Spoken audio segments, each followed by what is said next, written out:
Dude, I want you to be as smart as I am. Motherfucker, give me a... Dude, I want you to be as smart as I am. Motherfucker, give me a... Dude, I want you to be as smart as I am. Motherfucker, give me a...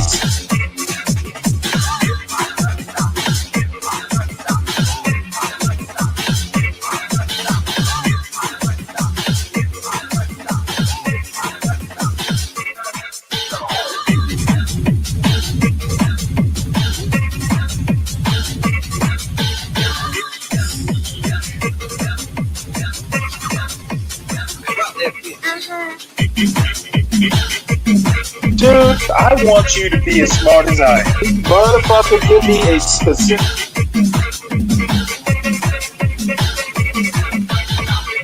Dude, I want you to be as smart as I am. Motherfucker...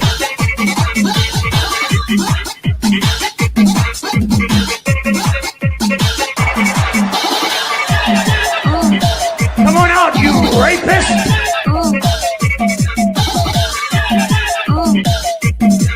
Dude, I want you to be as smart as I am.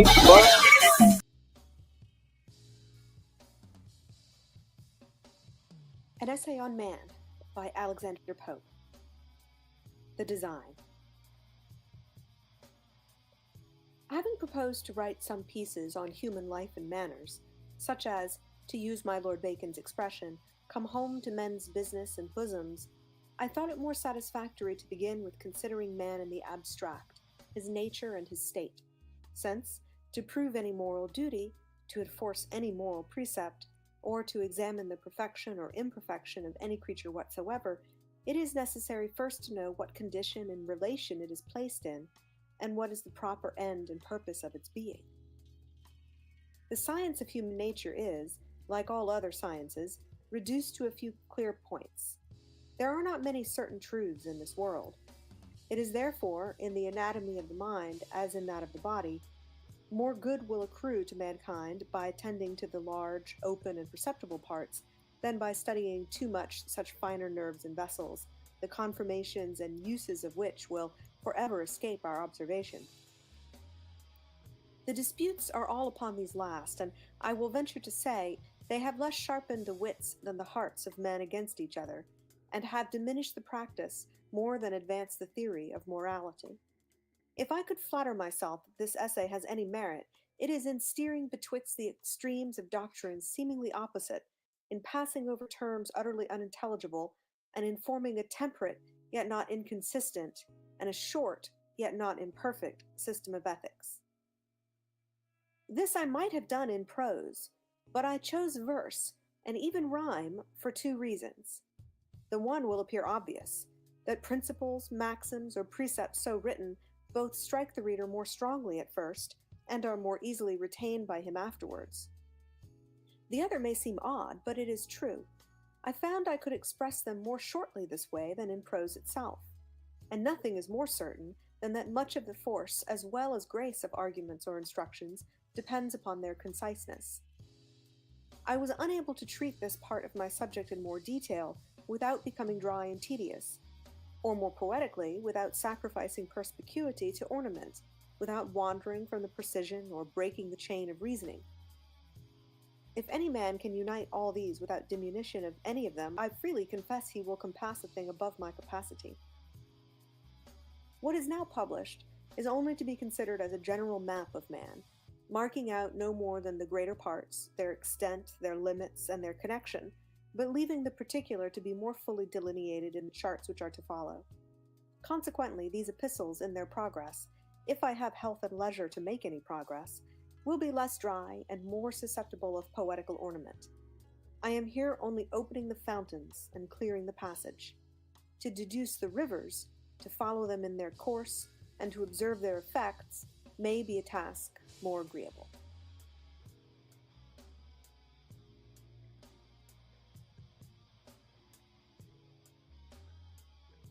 Awake, my St. John, leave all meaner things to low ambition and the pride of kings.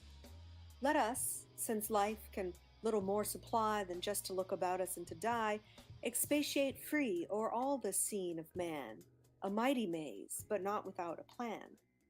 A wild, where weeds and flowers promiscuous shoot, or garden tempting with forbidden fruit.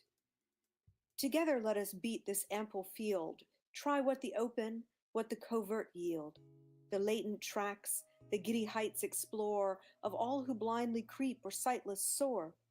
Eye nature's walks, shoot folly as it flies, and catch the manners living as they rise. Laugh where we must, be candid where we can, but vindicate the ways of God to man. Section 1. Say first, of God above or man below, what can we reason but from what we know? Of man, what see we but his station here, from which to reason or to which refer? Through worlds unnumbered, though the God be known, 'tis ours to trace him only in our own.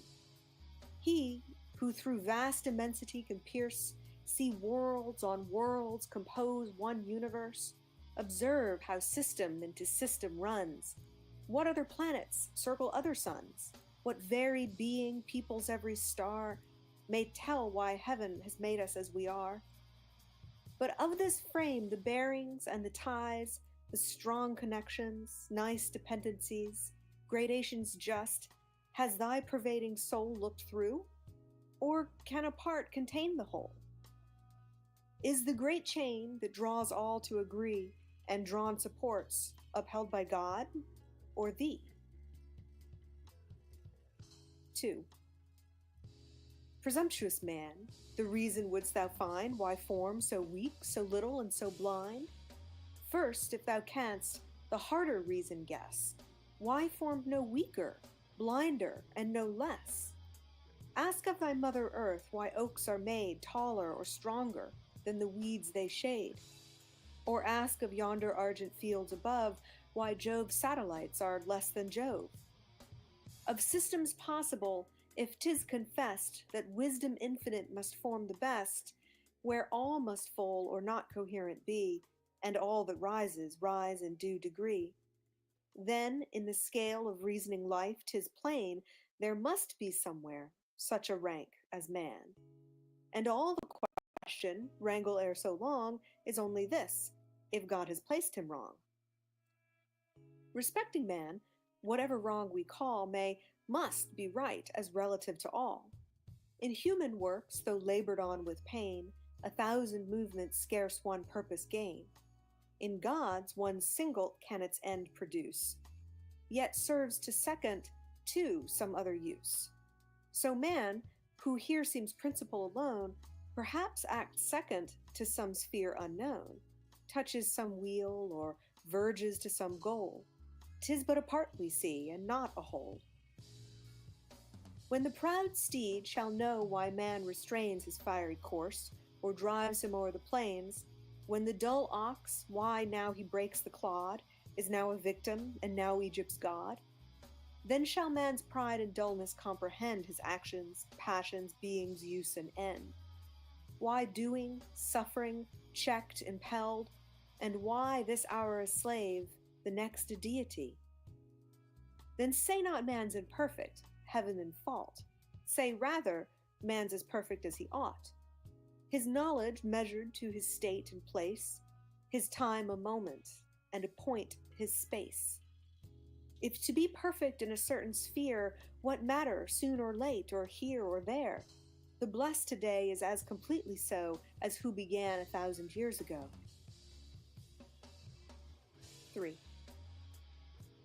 Heaven from all creatures hides the book of fate, all but the page prescribed, their present state. From brutes what men, from men what spirits know, or who could suffer being here below? The lamb thy riot dooms to bleed today, had he thy reason, would he skip and play? Pleased to the last, he crops the flowery food and licks the hand just raised to shed his blood. O blindness to the future, kindly given, that each may fill the circle marked by heaven. Who sees with equal eye as God of all, a hero perish or a sparrow fall, atoms or systems into ruin hurled, and now a bubble burst, and now a world. Hope humbly then, with trembling pinions soar. Wait the great teacher death, and God adore. What future bliss he gives not thee to know, but gives that hope to be thy blessing now. Hope springs eternal in the human breast. Man never is, but always to be blessed. The soul, uneasy and confined from home, rests and expatiates in a life to come. Lo, the poor Indian whose untutored mind sees God in clouds or hears him in the wind, his soul proud science never taught to stray far as the solar walk or Milky Way, yet simple nature to his hope has given, behind the cloud-topped hill an humbler heaven, some safer world in depths of woods embraced, some happier island in the watery waste, where slaves once more their native land behold, no fiends' torments, no Christians' thirst for gold. To be contents his natural desire. He asks no angel's wing, no seraph's fire, but thinks, admitted to that equal sky, his faithful dog shall bear him company. 4. Go, wiser thou, and in thy scale of sense, weigh thy opinion against providence. Call imperfection what thou fanciest such. Say, here he gives too little, there too much. Destroy all creatures for thy sport or gust, yet cry, if man's unhappy, God's unjust. If man alone engross not heaven's high care, alone made perfect here, immortal there, snatch from his hand the balance and the rod, rejudge his justice, be the God of God. In pride, in reasoning pride, our error lies. All quit their sphere and rush into the skies. Pride still is aiming at the blessed abodes. Men would be angels, angels would be gods. Aspiring to be gods, if angels fell, aspiring to be angels, men rebel. And who but wishes to invert the laws of order sins against the eternal cause? 5. Ask for what end the heavenly bodies shine. Earth, for whose use? Pride answers, 'tis for mine. For me, kind nature wakes her genial power, suckles each herb and spreads out every flower. Annual for me, the grape, the rose renew, the juice nectareous and the balmy dew.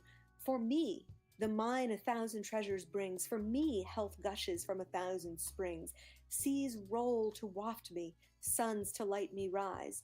My footstool earth, my canopy the skies.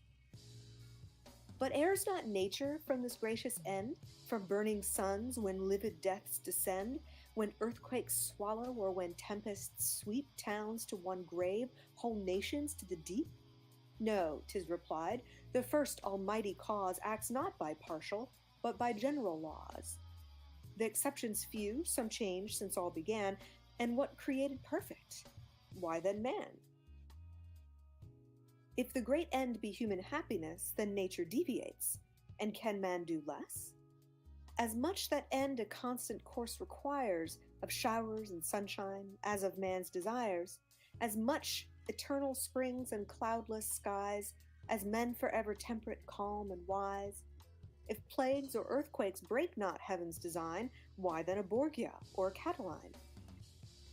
Who knows but he whose hand the lightning forms, who heaves old ocean and who wings the storms, pours fierce ambition in a Caesar's mind, or turns young Ammon loose to scourge mankind? From pride, our very reasoning springs, account for moral as for natural things. Why charge we heaven in those, in these acquit? In both, to reason right is to submit. Better for us, perhaps, it might appear, were there all harmony, all virtue here, that never air or ocean felt the wind, that never passion discomposed the mind, but all subsists by elemental strife, and passions are the elements of life. The general order, since the whole began, is kept in nature and is kept in man. 6. What would this man? Now upward will he soar, and little less than angel would be more? Now looking downwards, just as grieved appears to want the strength of bulls, the fur of bears. Made for his use all creatures if he call, say what their use, had he the powers of all. nature to these without profusion kind, the proper organs, proper powers assigned. Each seeming want compensated, of course, here with degrees of swiftness, there of force, all in exact proportion to the state, nothing to add and nothing to abate. Each beast, each insect, happy in its own, is heaven unkind to man and man alone? Shall he alone, whom rational we call, be pleased with nothing, if not blessed with all? The bliss of man, could pride that blessing find, is not to act or think beyond mankind. No powers of body or of soul to share, but what this nature and his state can bear. Why has not man a microscopic eye? For this plain reason, man is not a fly. Say what the use, were finer optics given, to inspect a mite, not comprehend the heaven? Or touch, if tremblingly alive all o'er, to smart and agonize at every pore? Or quick effluvia darting through the brain, die of a rose and aromatic pain? If nature thundered in his opening ears, and stunned him with the music of the spheres, how would he wish that heaven had left him still the whispering zephyr and the purling rill? Who finds not providence, all good and wise, alike in what it gives and what denies? 7. Far as creation's ample range extends, the scale of sensual, mental powers ascends. Mark how it mounts to man's imperial race, from the green myriads in the peopled grass, what modes of sight betwixt each wide extreme, the mole's dim curtain and the lynx's beam, of smell the headlong lioness between, and hound sagacious on the tainted green, of hearing from the life that fills the flood to that which warbles through the vernal wood. The spider's touch, how exquisitely fine, feels at each thread and lives along the line. In the nice bee, what scent so subtly true from poisonous herbs extracts the healing dew? How instinct varies in the groveling swine, compared, half-reasoning elephant with thine. Twixt that and reason, what a nice barrier, forever separate, yet forever near. Remembrance and reflection, how allied, what thin partitions sense from thought divide, and middle natures, how they long to join, yet never pass the insuperable line. Without this just gradation, could they be subjected, these to those, or all to thee? The powers of all subdued by thee alone, is not thy reason all these powers in one? 8. See through this air, this ocean, and this earth, all matter quick and bursting into birth. Above, how high progressive life may go, around, how wide, how deep extend below. Vast chain of being, which from God began, nature's ethereal, human, angel, man, beast, bird, fish, insect, what no eye can see, no glass can reach, from infinite to thee, from thee to nothing. On superior powers were we to press, inferior might on ours. Or in the full creation leave a void, where one step broken the great scales destroyed. From nature's chain, whatever link you strike, 10th or 10,000th chain alike. And if each system in gradation roll alike essential to the amazing whole, the least confusion but in one, not all, that system only, but the whole must fall. Let earth unbalanced from her orbit fly, planets and suns run lawless through the sky, let ruling angels from their spheres be hurled, being on being wrecked and world on world. Heaven's whole foundations to their center nod, and nature tremble to the throne of God. All this dread order break for whom? For thee, vile worm? O madness, pride, impiety! 9. What if the foot ordained the dust to tread, or hand to toil, aspired to be the head? What if the head, the eye, or ear repine to serve mere engines to the ruling mind? Just as absurd for any part to claim to be another in this general frame. Just as absurd to mourn the tasks or pains the great directing mind of all ordains. All are but parts of one stupendous whole, whose body nature is, and God the soul, that, changed through all, and yet in all the same, great in the earth as in the ethereal frame, warms in the sun, refreshes in the breeze, glows in the stars and blossoms in the trees, lives through all life, extends through all extent, spreads undivided, operates unspent, breathes in our soul, informs our mortal part, as full, as perfect, in a hair as heart, as full, as perfect, in vile man that mourns, as the rapt seraph that adores and burns. To him no high, no low, no great, no small, he fills, he bounds, connects, and equals all. 10. Cease then, nor order imperfection name. Our proper bliss depends on what we blame. Know thy own point. This kind, this due degree of blindness, weakness, heaven bestows on thee. Submit. In this or any other sphere, secure to be as blessed as thou canst bear, safe in the hand of one disposing power, or in the natal or the mortal hour. All nature is but art, unknown to thee, all chance, direction which thou canst not see, all discord, harmony not understood, all partial evil, universal good. And, spite of pride, in erring reason's spite, one truth is clear, whatever is right.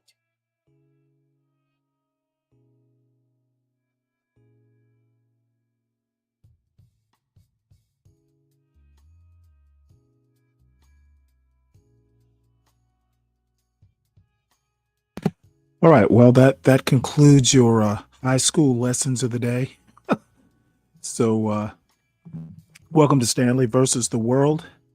This is the pretentious hour, and I actually have a second one, which if I do a show tomorrow, I'll show then.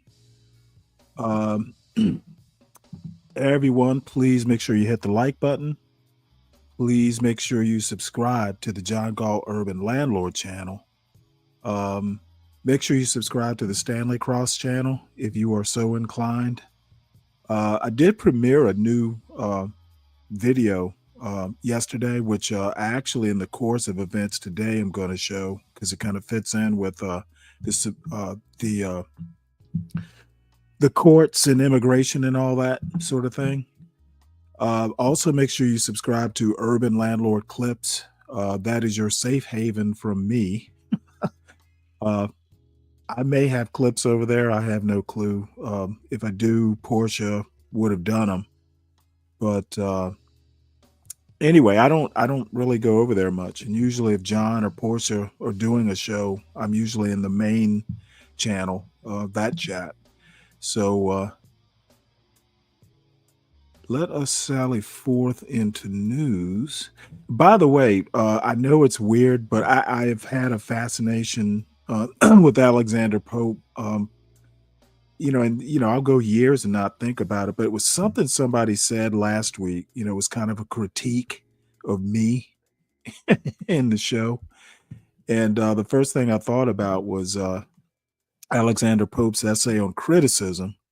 And then, since this is almost in spite, I just decided, you know what, we're going to dedicate the whole week to Alexander Pope and, a couple of his works. So tomorrow, if I do anything with Alexander Pope, I have no idea what it would be, but it would probably be the second epistle. And by the way, this is Essay on Man. I think it's 4, maybe more epistles. I can't remember now, but what you just heard was the first epistle, which there are a surprising number of like little aphorisms that come from Alexander Pope. Like this one, hope springs eternal in the human breast. That's epistle 1 of Essay on Man. So that's probably one of the reasons I've always liked him. I use a lot of his little one-line aphorisms. I have used them a lot throughout my life. Especially the little knowledge is a dangerous thing. That's one of my favorites. So let us move on. And good morning, DiCapriono. Good morning, DJ MFB. And everybody else who has yet to type into the chat. We are going to start with House clears procedural hurdle on Trump's agenda, paving way for passage of the big beautiful bill. It says all but one Republican voted to clear the procedural hurdle that outlines parameters for debate. So they're going to get ready to debate it ahead of a final passage expected Thursday morning, which is this morning. So look, Trump said jump, and I'll be damned if they're not going to do it. It will be done by July 4th. Look at Congress acting all quick. Who knew they could move so quick? So we'll listen to a little bit of this article. You're listening to House Clears Procedural Hurdle on Trump's Agenda, Paving Way for Passage, a news story written by Mariana Sotomayor, Jacob Bogage, and Mariana Alfaro, and read by an AI-generated voice. House Republican leaders overcame a critical hurdle Thursday to advance President Donald Trump's massive tax and immigration legislation, paving the way to pass the legislation in the morning. All but one Republican voted to clear the procedural hurdle, known as a rule, that outlines the parameters for debate ahead of a final passage vote. Speaker Mike Johnson, Republican, Louisiana, confidently declared Trump and GOP leaders notched enough votes throughout Wednesday and early Thursday to send the president's agenda to his desk before July 4th.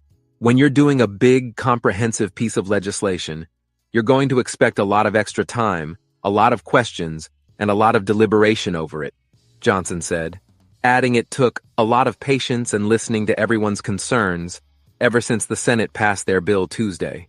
The $3.4 trillion legislation would extend tax cuts from Trump's first term and implement campaign promises such as eliminating income taxes on tips and equipping Border Patrol and immigration enforcement agents with new, militarized capabilities. Lawmakers spent Wednesday shuttling between talks with party leaders, Trump administration lieutenants, and the president himself at the White House.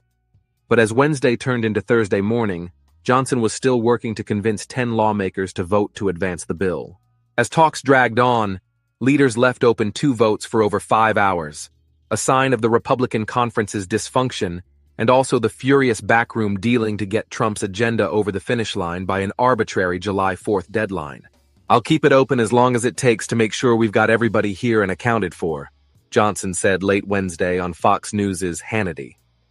Johnson and Majority Whip Tom Emmer, Republican Minnesota, worked the floor during the rule vote, holding what appeared to be tense conversations with ultra-conservative and moderate lawmakers. But Republicans remained dug in for most of the evening. Fiscal hawks continued to have concerns over the ballooning price of the legislation, and some moderate conservatives remain uneasy about the even steeper cuts to Medicaid in the Senate version of the bill. Shortly after midnight, Trump began to urge lawmakers publicly to stop delaying and vote. "What are the Republicans waiting for? What are you trying to prove? MAGA is not happy, and it's costing you votes," he wrote on his social media site, Truth Social. Minutes later, the president added, "For Republicans, this should be an easy yes vote. Ridiculous." Behind closed doors, Trump and Vice President J.D. Vance spoke to some of the holdouts and worked to get them to end their blockade, Johnson told reporters. Ultimately, leaders flipped GOP Representatives Victoria Spartz, Indiana, Keith Self, Texas, Thomas Massey, Kentucky, and Andrew Clyde, Georgia, to vote yes, while 5 other members of the House Freedom Caucus cast their vote. Representative Brian Fitzpatrick, Pennsylvania, one of 3 moderates representing a swing district Vice President Kamala Harris won in 2024, was the only Republican to vote with all Democrats against the rule. Johnson must now maintain the support and momentum of all but 3 Republicans to send the one big beautiful bill to Trump Thursday. The objections embedded throughout the GOP conference came after the Senate overhauled a proposal the House passed in May. The Senate changes made the bill costlier. Excluding borrowing costs, the House version would raise the national debt by $2.4 trillion over 10 years, while the Senate bill would increase it by $3.4 trillion. To offset the cost, the legislation would cut about $1 trillion from Medicaid, the federal health insurance program for low-income individuals and people with disabilities, and other healthcare programs. It would also make cuts to SNAP, the Anti-Hunger Supplemental Nutrition Assistance Program, formerly known as food stamps. Nearly 12 million people will lose healthcare coverage if the bill becomes law, according to the nonpartisan Congressional Budget Office. Those with objections are largely from the ultra-conservative House Freedom Caucus, who have for years demanded that Republicans reduce the deficit by slashing federal government spending. Several lawmakers from the moderate wing were also upset after the Senate introduced sharper cuts to Medicaid, a decision that could impact their constituents from receiving the benefit. Republicans largely remained confident Wednesday that the bill would pass, but some still needed to be convinced through the 11th hour. Representative Greg Murphy, North Carolina, a rank-and-file conservative with concerns over the Senate bill's Medicaid cuts, said he was hoping to talk to the president as the House waited on the next steps. Republicans who had previously wavered seemed to be persuaded after their White House meetings with Trump early Wednesday. Representative Jeff Van Drew, New Jersey, a pragmatic conservative, said he was leaning yes following his conversations with Trump, which helped assuage his concerns over the bill, particularly regarding the bill's limits on healthcare provider taxes. Representative Don Bacon, Nebraska, a moderate who said he will not be seeking re-election next year, appeared poised to vote yes, saying he would find it hard to vote against making Trump's 2017 tax cuts permanent. Representative Dusty Johnson, South Dakota, a supporter of the bill who attended a White House meeting, said the president was masterful in coaxing both moderates and conservatives. He absolutely moved some minds in that room, he said. Republicans who support the bill said the legislation would help the working-class voters who swept Trump to the White House and the GOP to unified control of Congress in November's elections. If we don't take a different trajectory, these programs will collapse under the economic failures of prior administrations. Representative Mike Kennedy, Republican Utah, said on the House floor. The bill would increase the child tax credit and add a bonus to the standard deduction for seniors, a provision inspired by Trump's campaign pledge to stop taxing Social Security benefits. It would create savings accounts for newborns, seeded with $1,000 of taxpayer money, and it would allow buyers of American-made cars to deduct up to $10,000 in car loan interest. But beyond those populist flourishes, the measure is regressive. The 10% of households with the lowest incomes would stand to be worse off by an average of $1,600 per year on average because of benefits cuts, according to the Congressional Budget Office's analysis of the House version of the bill. The 10% of households with the highest incomes would be better off by $12,000 on average. The legislation would make permanent a trio of corporate tax deductions that would make it easier for companies to invest in research and purchase new equipment, adding in the impact of Trump's tariffs, which the White House has argued will help pay for the bill's tax cuts and new spending. The bottom 80% of households would see their take-home incomes fall, according to the Yale Budget Lab. The nearly $170 billion in the bill to fund the Trump administration's border and immigration crackdown would be one of the largest sums ever spent on homeland security, and an additional roughly $160 billion would flow to the Defense Department, partially for Trump's proposed Golden Dome continental missile defense system. All right, well, so we go.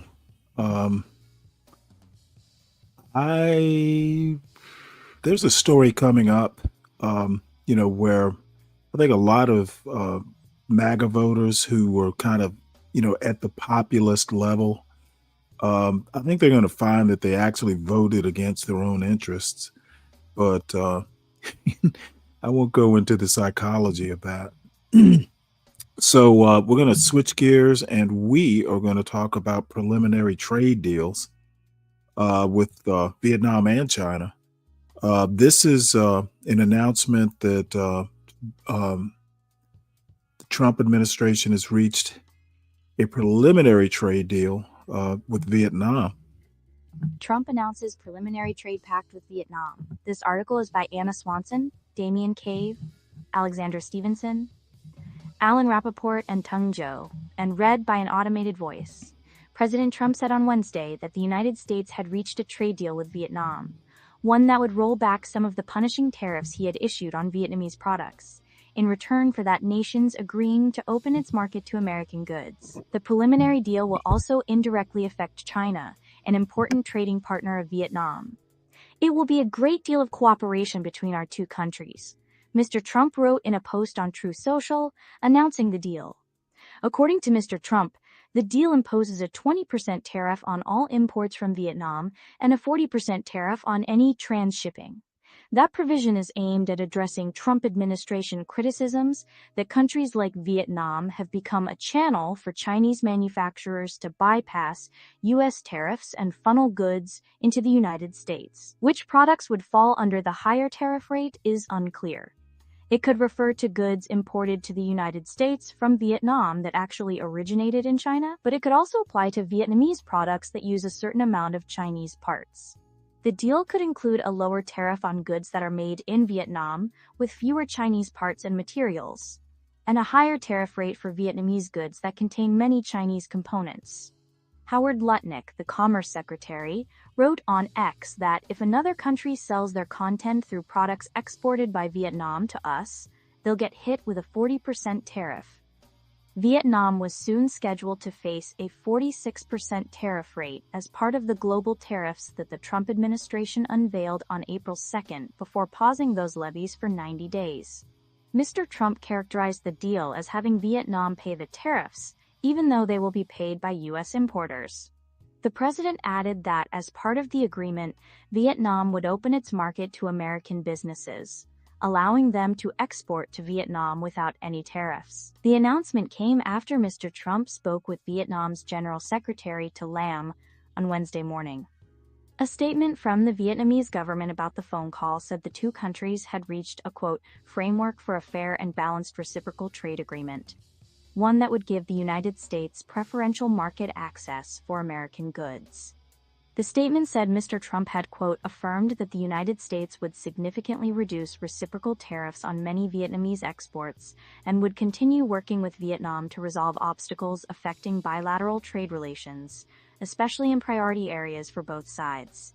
Initial reaction to the agreement was negative, with business groups expressing concern that tariffs of at least 20% will remain in place. The tariff rates are still quite high compared to what we expected, and many crucial details about the rules of origin for different tariff levels remain unclear, Phan Thi Thanh Xuan, vice chairwoman of a Vietnam Association of Handbag and Footwear Makers, said in an interview. Matt Priest, president and chief executive of Footwear Distributors and Retailers of America, said tariffs on Vietnam would raise the cost of shoes for American customers. Vietnam is essential to the U.S. footwear supply chain, especially for athletic shoes, he said. Many of these shoes already carry a 20% tariff, particularly popular athletic styles.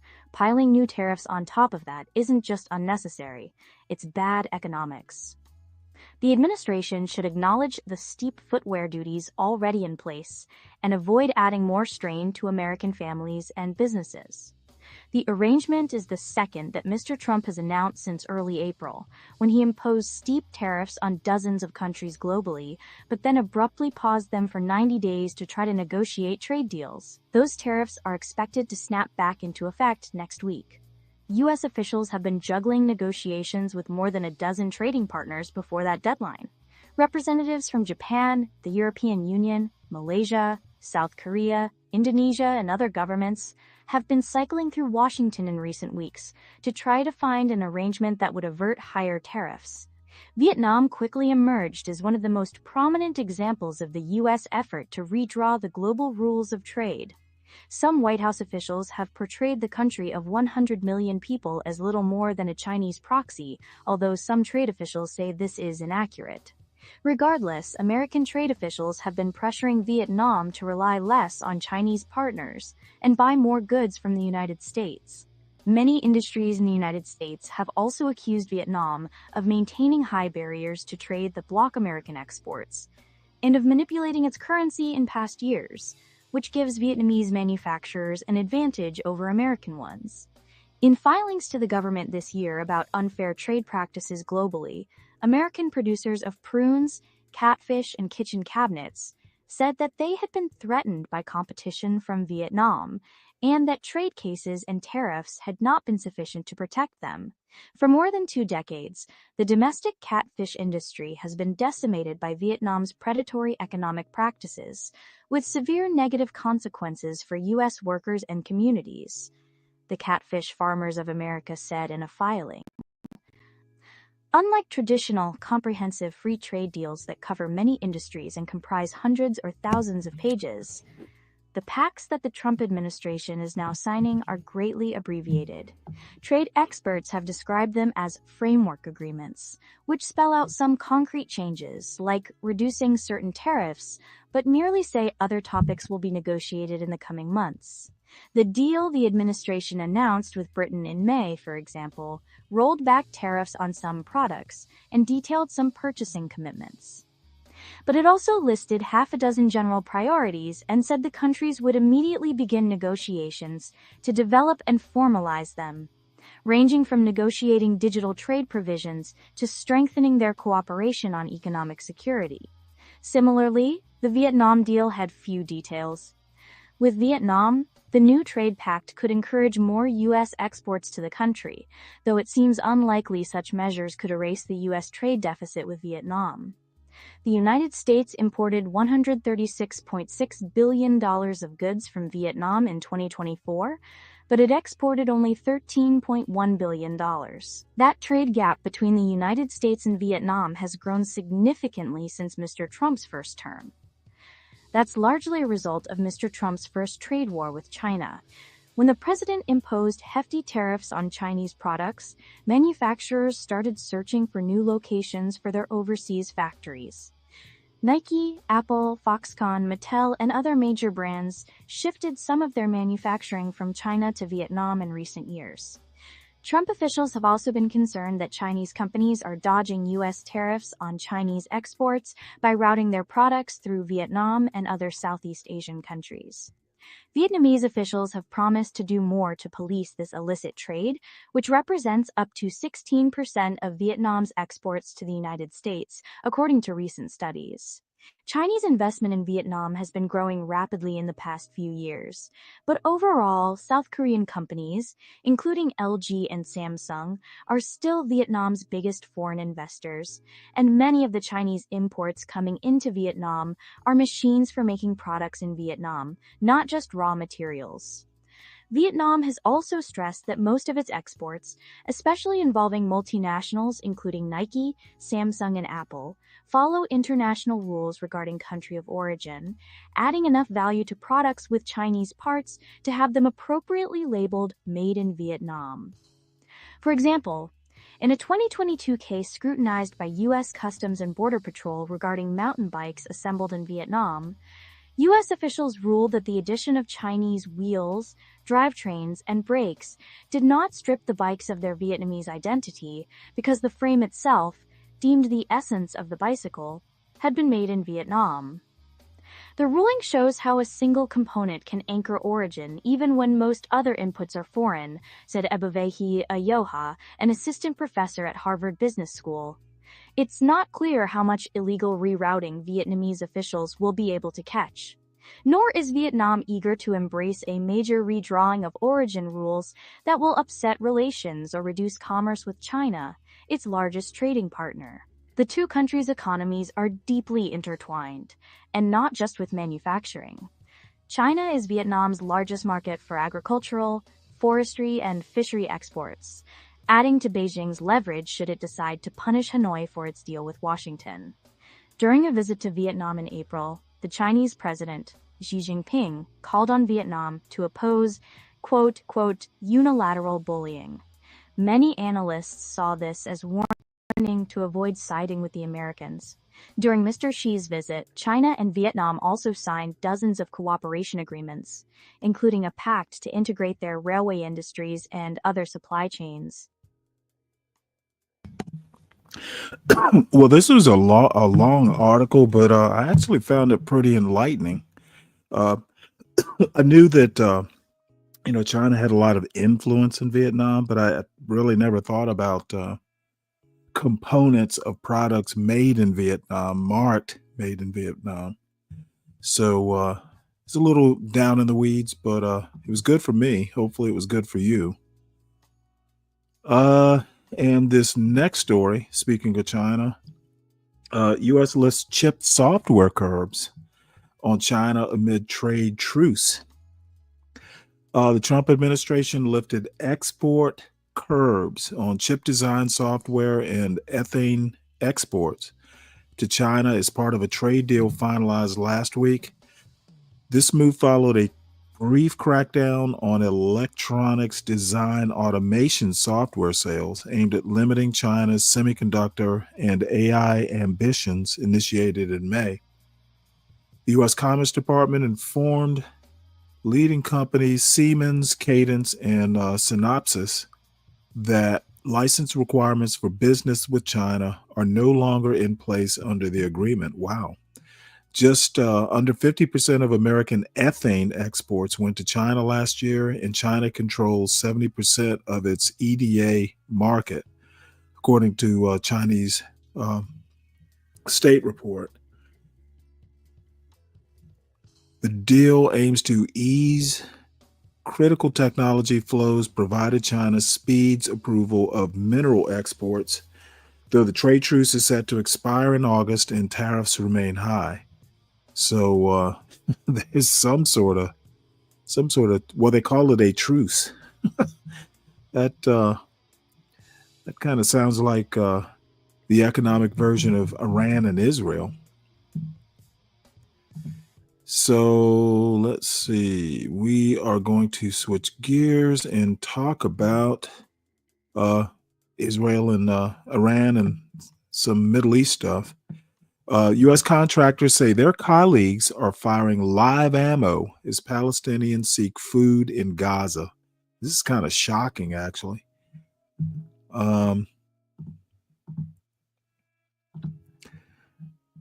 American contractors in Gaza are reportedly using live ammunition and stun grenades against Palestinians seeking food, according to the Associated Press. I don't mean to be laughing, but what the fuck are these people doing? Videos show hundreds of Palestinians struggling for aid amid the chaos created by these actions, according to contractors. Gaza's health ministry reports that several hundred people have been killed and many others wounded during these aid distributions. A contractor noted that innocent people are being hurt needlessly due to the ongoing situation.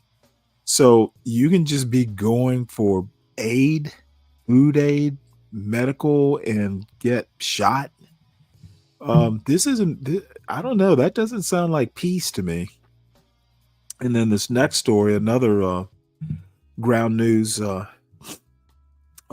piece, at least 82 Palestinians killed in Gaza, including 38 people waiting for aid, authorities say. Airstrikes and shootings killed 82 Palestinians in Gaza, including 38 people waiting for humanitarian aid, according to the health ministry. 5 individuals died near the Gaza Humanitarian Foundation, a U.S.-backed group providing food aid, as reported by officials. The Gaza Health Ministry stated that over 57,000 Palestinians have been killed during the whole conflict, with many women and children among the casualties. The ongoing war has caused a humanitarian crisis in Gaza, leaving hundreds of thousands hungry and the urban landscape severely damaged. Sounds like a great place to build a resort. Wasn't Trump talking about building a resort? All right, and now on to Iran.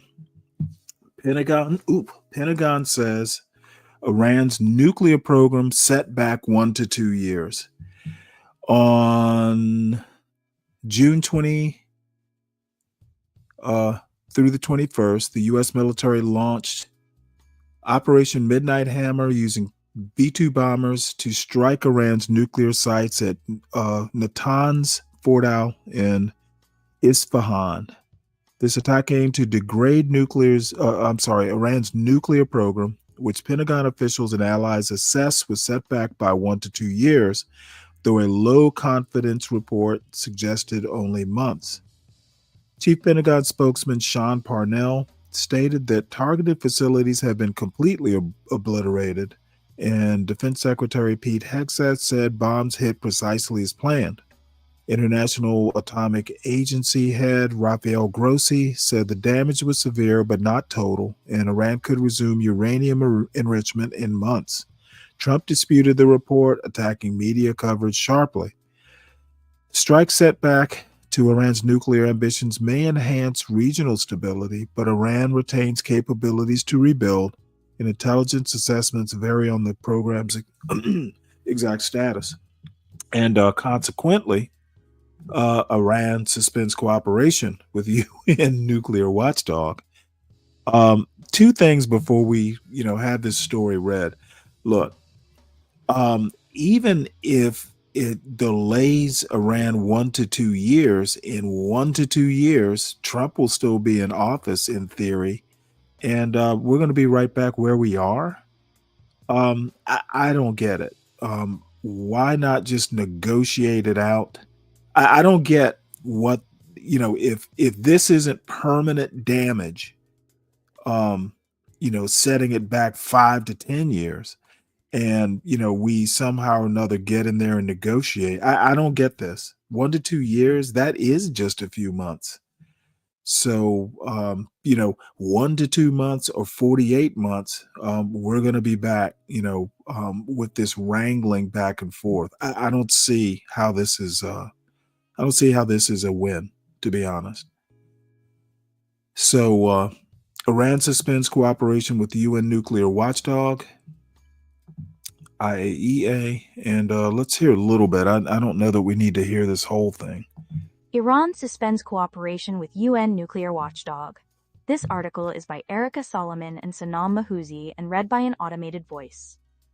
Iran's president has enacted a law to suspend cooperation with the United Nations nuclear watchdog, Iranian state media reported on Wednesday, in a move that will shut out international inspectors from overseeing the country's contested nuclear program. The decision will further strain relations between Iran and the International Atomic Energy Agency, which were already at a low point since the start of the 12-day war with Israel and the United States that battered Iran's nuclear facilities and brought calls from Israel for renewed sanctions on Iran. Iran could feel that it needs to start work on building a weapon as a deterrent to future attacks, experts have warned. But Iran's move to cut ties with the IAEA may also be a tactic to gain leverage in new negotiations with the Trump administration over the future of the Iranian nuclear program. A spokeswoman for the U.S. State Department, Tammy Bruce, said Iran's suspension was unacceptable at a time it has a window of opportunity to reverse course and choose a path of peace and prosperity. Iran cannot and will not have a nuclear weapon, she told reporters. Iran has repeatedly insisted that its nuclear program is for civilian purposes.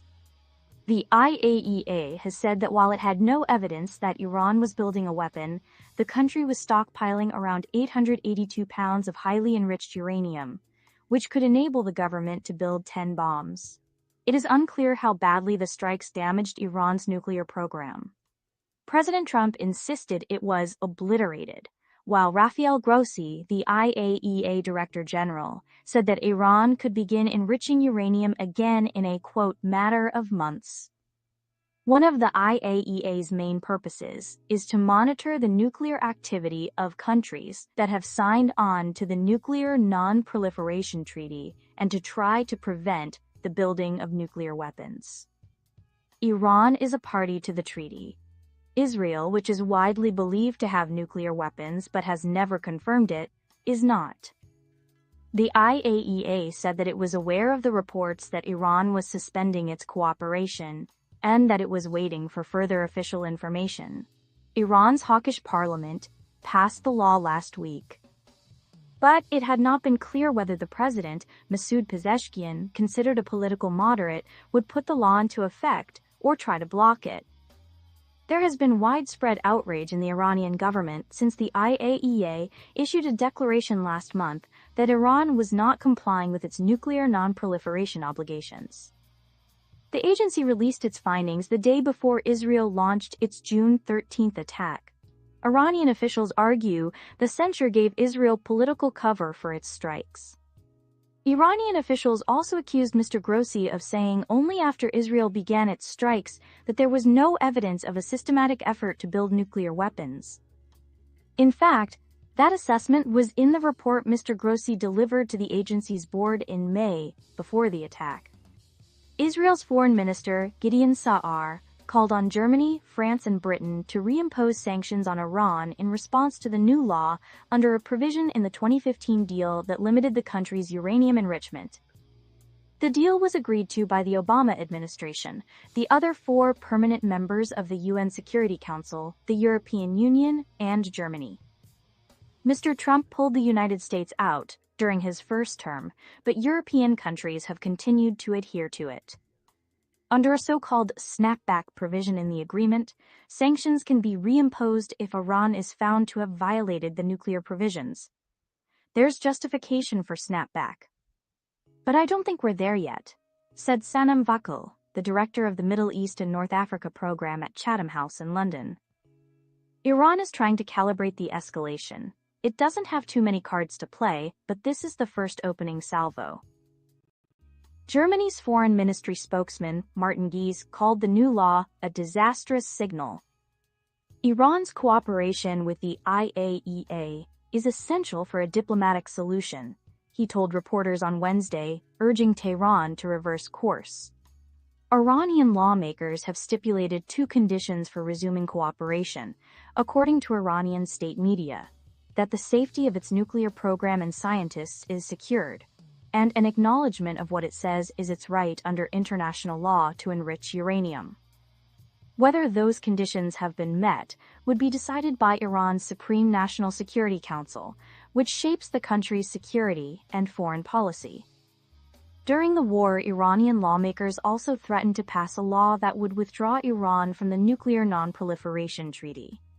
The agreement requires transparency over its nuclear program and a commitment not to build a nuclear bomb. By focusing on its relationship with the nuclear watchdog, Iranian officials appear to have put that threat aside. Mr. Trump has said that negotiations over Iran's nuclear program could resume as soon as this week, but Iran's foreign minister said they could start only if the United States guaranteed that it would not attack the country during talks. In order for us to decide to re-engage, we will have to first ensure that America will not revert back to targeting us in a military attack during the negotiations, the minister, Abbas Araghchi, told CBS News. Under its agreement with Iran, the IAEA is supposed to inspect the nuclear facilities that Iran has publicly declared, including those at Natanz and Fordo, which the United States bombed. Israeli officials say there may be secret nuclear sites that Iran has not disclosed. Matthew Poke Big and Christopher F. Schutze contributed reporting. Yeah, well, you know what? It just seems odd that they need the U.S. to promise not to bomb them. And yet you pull out of the IAEA stuff. So again, I don't get it. But, I guess today is just not going to be the day that I get much. So we're going to shift gear and talk. The next few stories are going to be somehow or another immigration. Oh, wait, actually, this is another international story. This is interesting. Once Russia's most volatile region, Chechnya is bracing for secession. So this is going to be interesting. I wonder how this is going to work and impact the Ukraine-Russia war. So, and this is interesting. Kremlin-allied strongman who rules the region has been noticeably absent from view while grooming his teenage son for the future. This is interesting. So let's go ahead and hear this. This is longish. I don't know that we'll get through this whole thing, but I had no idea Chechnya was looking to break away. Once Russia's most volatile region, Chechnya is bracing for succession. This article is by Natalia Vasilyeva and read by an automated voice. For 2 decades, Ramzan Kadyrov has been the Kremlin's iron fist in Chechnya.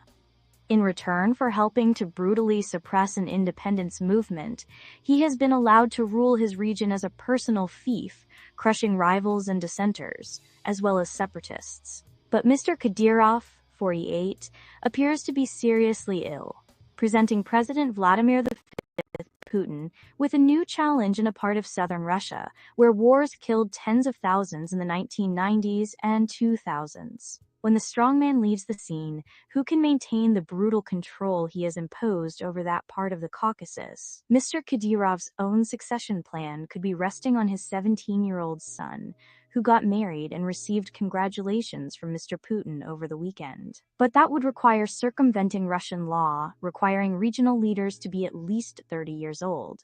And there are other contenders, including a man who led an effort to round up and brutalize gay people, and another who went off to fight for Russia and Ukraine.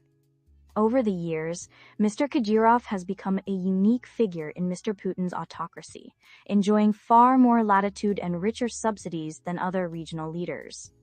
He commands what amounts to his own army. He has imposed strict Islamic rules in his mostly Muslim region that contravene Russian law, and he has conducted something of a foreign policy of his own, fostering ties with Gulf monarchies and taking positions that do not always align with the Kremlin's. Chechnya was the only region exempted from Russia's conscription of about 300,000 men after its 2022 invasion of Ukraine. But the authorities did send some Chechens to the war as punishment, according to rights activists and local residents who spoke to the New York Times. And though Mr. Kadyrov committed some forces early in the war, it soon became clear they were not doing much fighting, earning themselves the nickname TikTok soldiers. Kadyrov is one of the Kremlin's trump cards, another center of power, apart from the army, intelligence, or the Interior Ministry. Oleg Orlov, co-chairman of the Nobel Peace Prize-winning Memorial Human Rights Group, who has documented rights abuses in Chechnya since the 1990s, said in an interview. Despite his perceived transgressions, he added, "The Kremlin is happy with Kadyrov the way he is. What exactly ails Mr. Kadyrov is not clear, and the Russian authorities have not commented on the speculation and rumors that are staples of conversation in Chechnya and beyond. But his frailty has been increasingly evident since 2023 in videos shown on Russian news media. In May, his office released a somber video showing Mr. Kadyrov with a black hoodie over his head, walking in slow motion, with a message expressing disgust at the gossip about his health, but not refuting it. "I've been hearing increasing rumors about my illness, that I'm about to die, I don't have much time left," says a voiceover that was not in Mr. Kadyrov's own voice. "Every human walks the road of illness and death. Only the one who gave us our breath can determine how long we have to live," it adds. Once an avid social media user Gee, that and almost shared public sounds like meetings almost Alexander every day, Pope. Mr. Kadyrov has disappeared from view for long stretches of time. In June, he appeared in local television news reports fewer than 10 times. In the same period last year, he was shown almost daily. People in Chechnya are following his health crises. It's hard not to notice at these moments how ill he is. Tumso Abdurrahmanov, an exiled critic of Mr. Kadyrov who survived an assassination attempt in Sweden, told The Times, "We see him at public events, how difficult it is for him to speak. No one has any doubts about his illness." In recent years, Mr. Kadyrov's sons and daughters have been promoted to senior positions in the local government, from the police force to culture. This spring, his third son, Adam Kadyrov, 17, was appointed Secretary of Chechnya's Security Council and Mr. Kadyrov's representative at the Regional Interior Ministry. The teenager was also awarded 2 medals in the span of 10 days, including one for active military duty.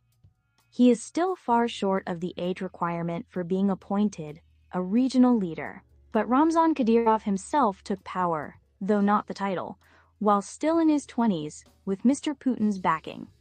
On Saturday, Mr. Kadyrov proudly posted on Telegram Mr. Putin's congratulations for Adam's lavish wedding.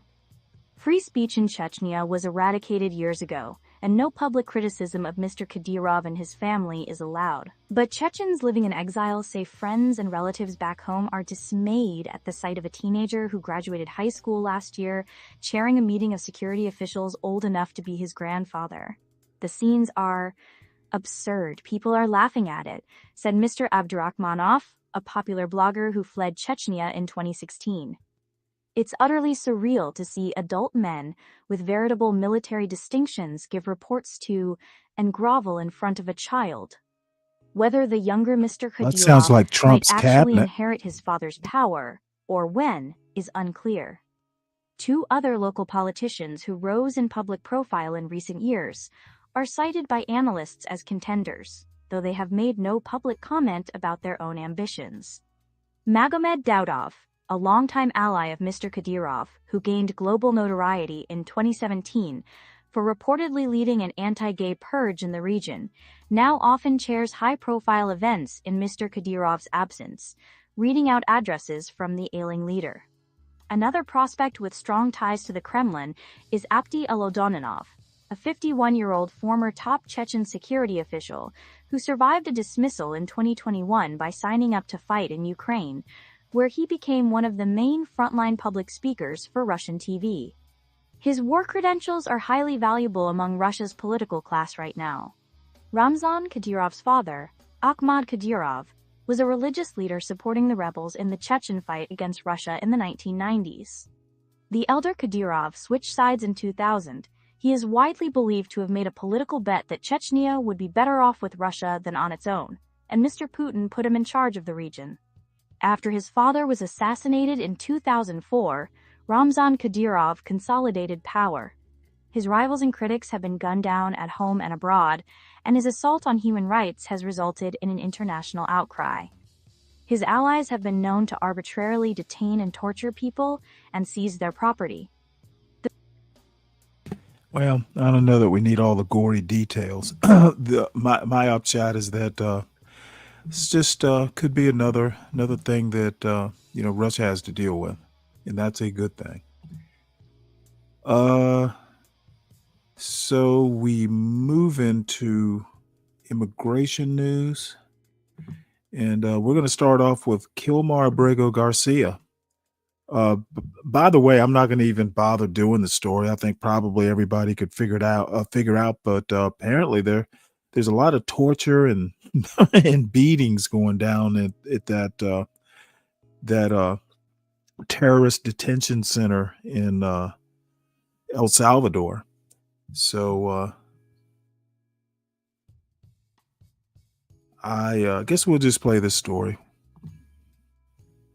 Garcia are fighting to keep him in federal custody amid concerns the U.S. could deport him again. Abrego Garcia was mistakenly sent to El Salvador in March, but was brought back to the U.S. earlier this month to face federal charges of human smuggling.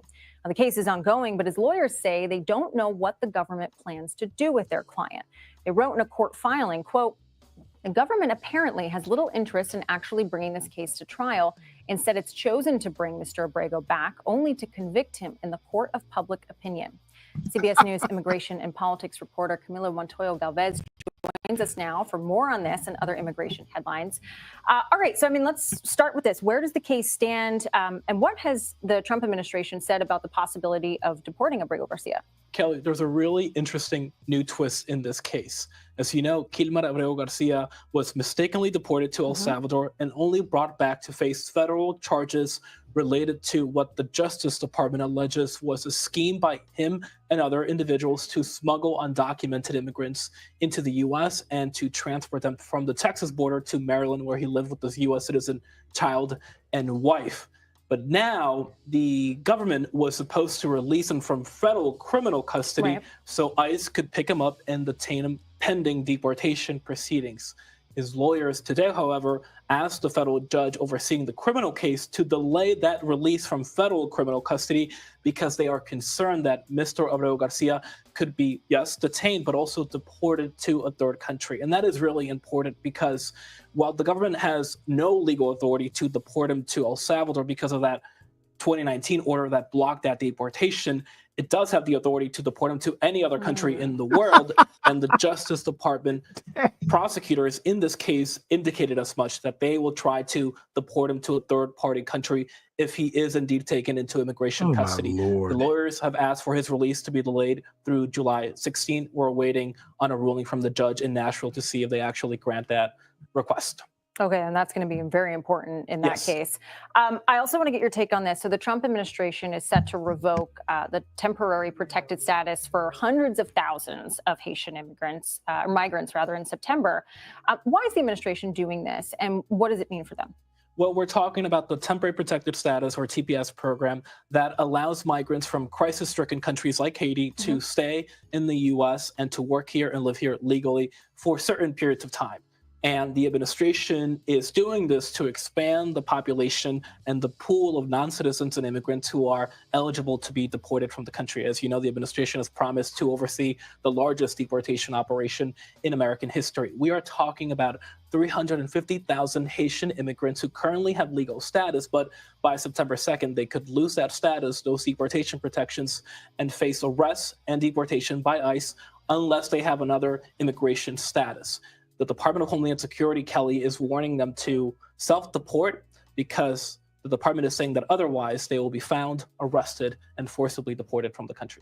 While I have you here, because you are the sort of the source of knowledge They need of all alligator things immigration food. at our network, I found this interesting. The Trump administration announced a rule to make it easier to fine undocumented immigrants. So can you break that down? Just to level set, the administration has been taking several efforts to make life as difficult as possible for people who are in the country unlawfully, to encourage them to self-deport. They would brand it as deportation through attrition. And under U.S. law, the federal government does have the legal authority to issue monetary penalties, fines, if you will, to unauthorized immigrants if, for example, they ignore a deportation order or if they enter the country illegally. For example, if you are here illegally after being ordered deported, you could be fined $1,000 each day for the time you spend here in violation of that order, a very significant amount. Sure. This new regulation by the Justice Department and also the Department of Homeland Security will speed up the process and make it easier for officials to issue these fines and expand the population who could be targeted. So again, it's another effort to make life here as miserable and difficult as possible for people who are here in violation of the law, so they are self-deporting according to the administration. We'll see if it works. Appreciate that context, Camilla. Thank you. Of course.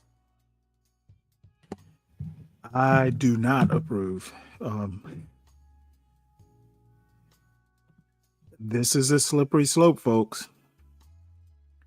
U.S. judge blocks asylum ban at U.S.-Mexico border, says blocks Trump asylum ban. Again, you know, this is literally stuff that's law. If somebody, you know, it's kind of bound up, and I hope Juan drops by so maybe he can expound on this. Refugee, the U.S. is bound by law to, you know, provide for refugees. They are bound by law. If somebody wants to, you know, ask for asylum, there is law that says you got to give them a hearing, you know, due process. And so on Wednesday, U.S. District Judge Randolph Moss blocked Trump's border asylum ban for overstepping authority. The Trump administration's attempt to suspend border asylum claims prompted a legal challenge, as the court found no statutory or constitutional authority for a sweeping executive order. Evidence shows Judge Moss found neither the Constitution nor immigration laws grant the president authority to deny asylum, while advocates warn the policy endangers thousands seeking refuge. Following Judge Moss's 14-day stay, the administration plans to appeal, of course, while June border encounters exceeded 6,000, highlighting policy relevance. I've been talking for months. Immigration reform, you know what? Congress just got a big, beautiful bill through. Now, the problem is if you're going to change these types of laws, you're going to need 60 votes in the Senate. And, you know, they're probably not going to get it, but who knows? You know, at least make the motions. trying to do it's funny, the same people who were complaining about Obama, I remember Obama distinctly, and Joe Biden trying to do stuff with executive orders like Biden and the student loan stuff. I don't hear them complaining at all um, about Trump's executive orders, which are literally going up against the Constitution. And it is amazing, um, the silence over this. The it's like, you get the right president in and his sycophants. Uh, like I said yesterday, I was in Bob's chat last night for a little bit, and I'm not going up on that panel. Just too many goons. It's like I love Bob. I actually like the show. I just didn't like last night's panel. Just too many goofy motherfuckers up there. And I have pretty much decided that I'm not going up on panels with like 8 people up there. I have never seen anything good happen on a panel of 9 or 10 people. It's just screaming back and forth. And I don't want that twist in my sobriety. I much prefer, just, 1, 2, or 3 people on a panel, maybe 4. So, but that's my, that's my personal problem, I guess. But I made the joke that Hillary still has her basket ready for the deplorables, and people who just want to kind of blindly salute when Trump does an executive order. There's a basket out there waiting for you. The idea that you're going to make life tough for immigrants to kind of, it's kind of like I guess, they used to put this hot stuff on, kids' fingers to keep them from sucking their thumbs. That's kind of cruel, but, at least, it has a purpose. You can do deportation without the excessive cruelty. And again, the older I get, the more I believe in karma. And this shit has a weird way of boomeranging. So I will definitely be doing that Harvard thing that SKC's talking about with the moral philosophy stuff next week. I think America could use a good course of moral philosophy. So let's see. And this is kind of the same story. Federal judge bars Trump administration from expelling asylum seekers. I don't know how this is going to work out, because I know that there have been some people like getting arrested, like, there'd be a trial, and Juan talked about it. There'll be a trial. The government will just drop whatever case they have, and ICE will be out right outside the courtroom doors. As soon as the Justice Department drops the case, they revert back to the purview of DHS, and ICE is literally there, with the cuffs waiting for him. So cruel times. And what's even better, we'll see how that works out. But this, I knew this was coming.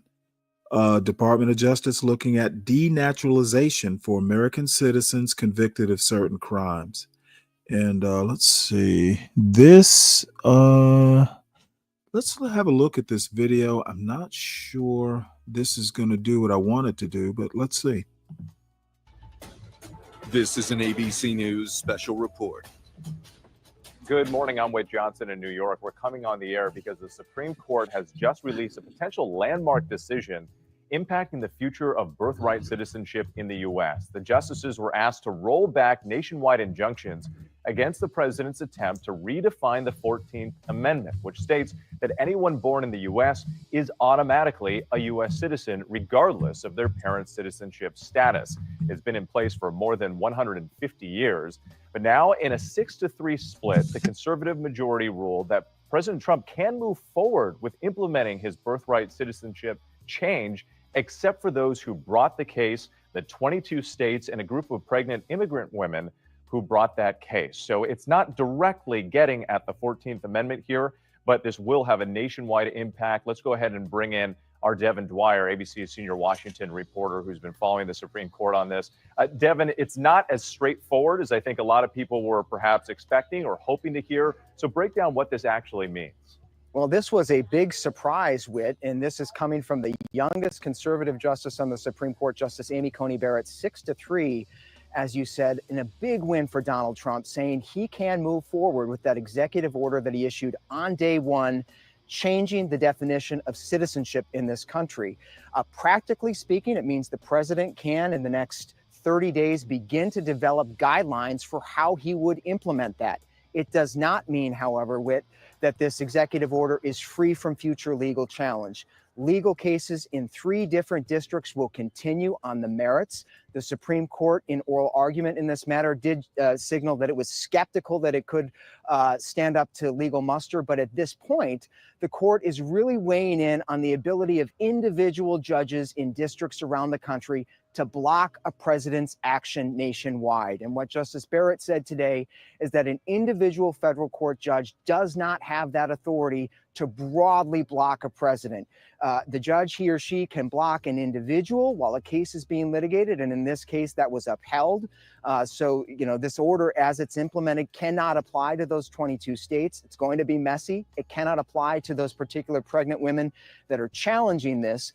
But elsewhere in the country, and at the very least in the planning stages, the president can move forward, and that is a significant and surprising win for him. With it sure is. Devin Dwyer, thank you. Please stand by for a moment, because I think it's worth going back to the language here in the 14th Amendment, again, ratified after the Civil War, which states that all persons born or naturalized in the United States and subject to the jurisdiction thereof are citizens of the United States and of the state wherein they reside.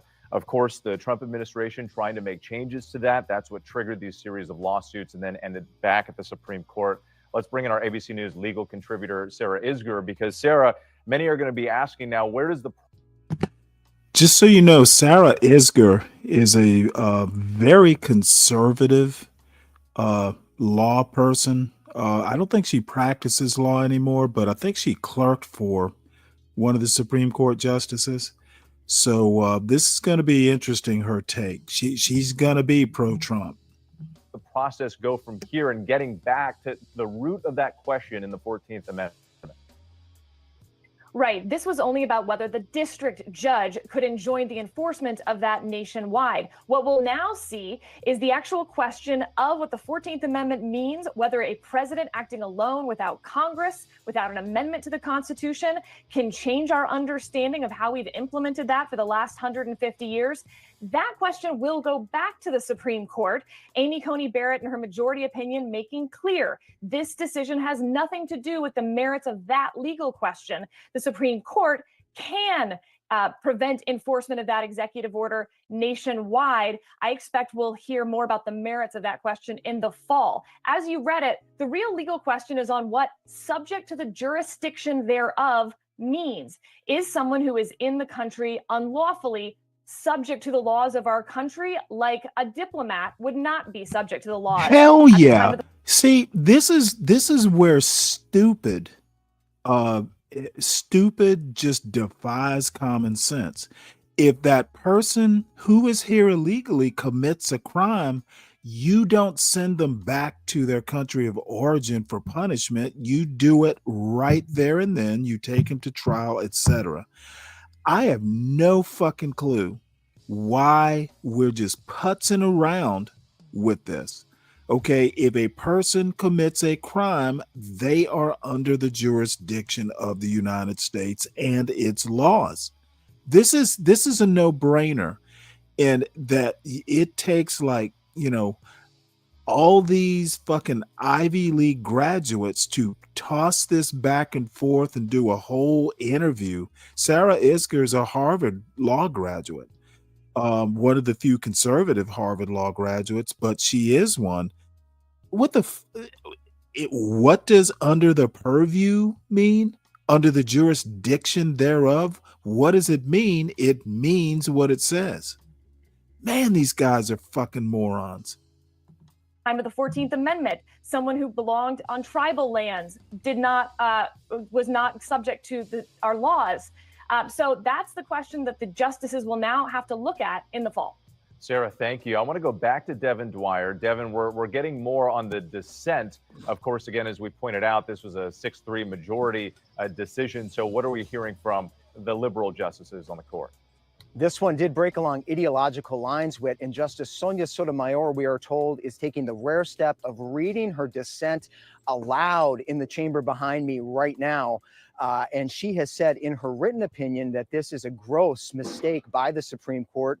In her words, she warns that no right is safe now in this country. She had hypothesized with that if a president in the future, say a Democratic president, decided to issue an order seizing everyone's guns in this country, in her view, that would be lawful until it was struck down by the Supreme Court, that an injunction by a federal judge would not have effect. So a pretty striking statement by the senior liberal. She says that this is really going to upset the apple cart in a whole bunch of cases right now around the country. And we should point out, Whit, that the implications of this decision are going to be quite significant and take some time to figure out. The court today, in saying that individual judges cannot block a president's policy nationwide, will apply to lots of other cases involving Donald Trump, from some of his immigration policies to some of those freezes on federal funding to mass layoffs at federal agencies.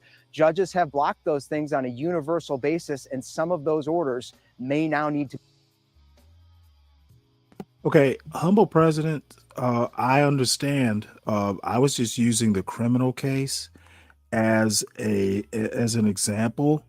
If you commit a crime in Thailand and you're actually there, you will be under the jurisdiction thereof of Thailand. Okay, I don't know if you got my point. If you're here, you're under jurisdiction, illegal or not. Okay, and it's just crazy or pretend stupid not to understand under the jurisdiction thereof.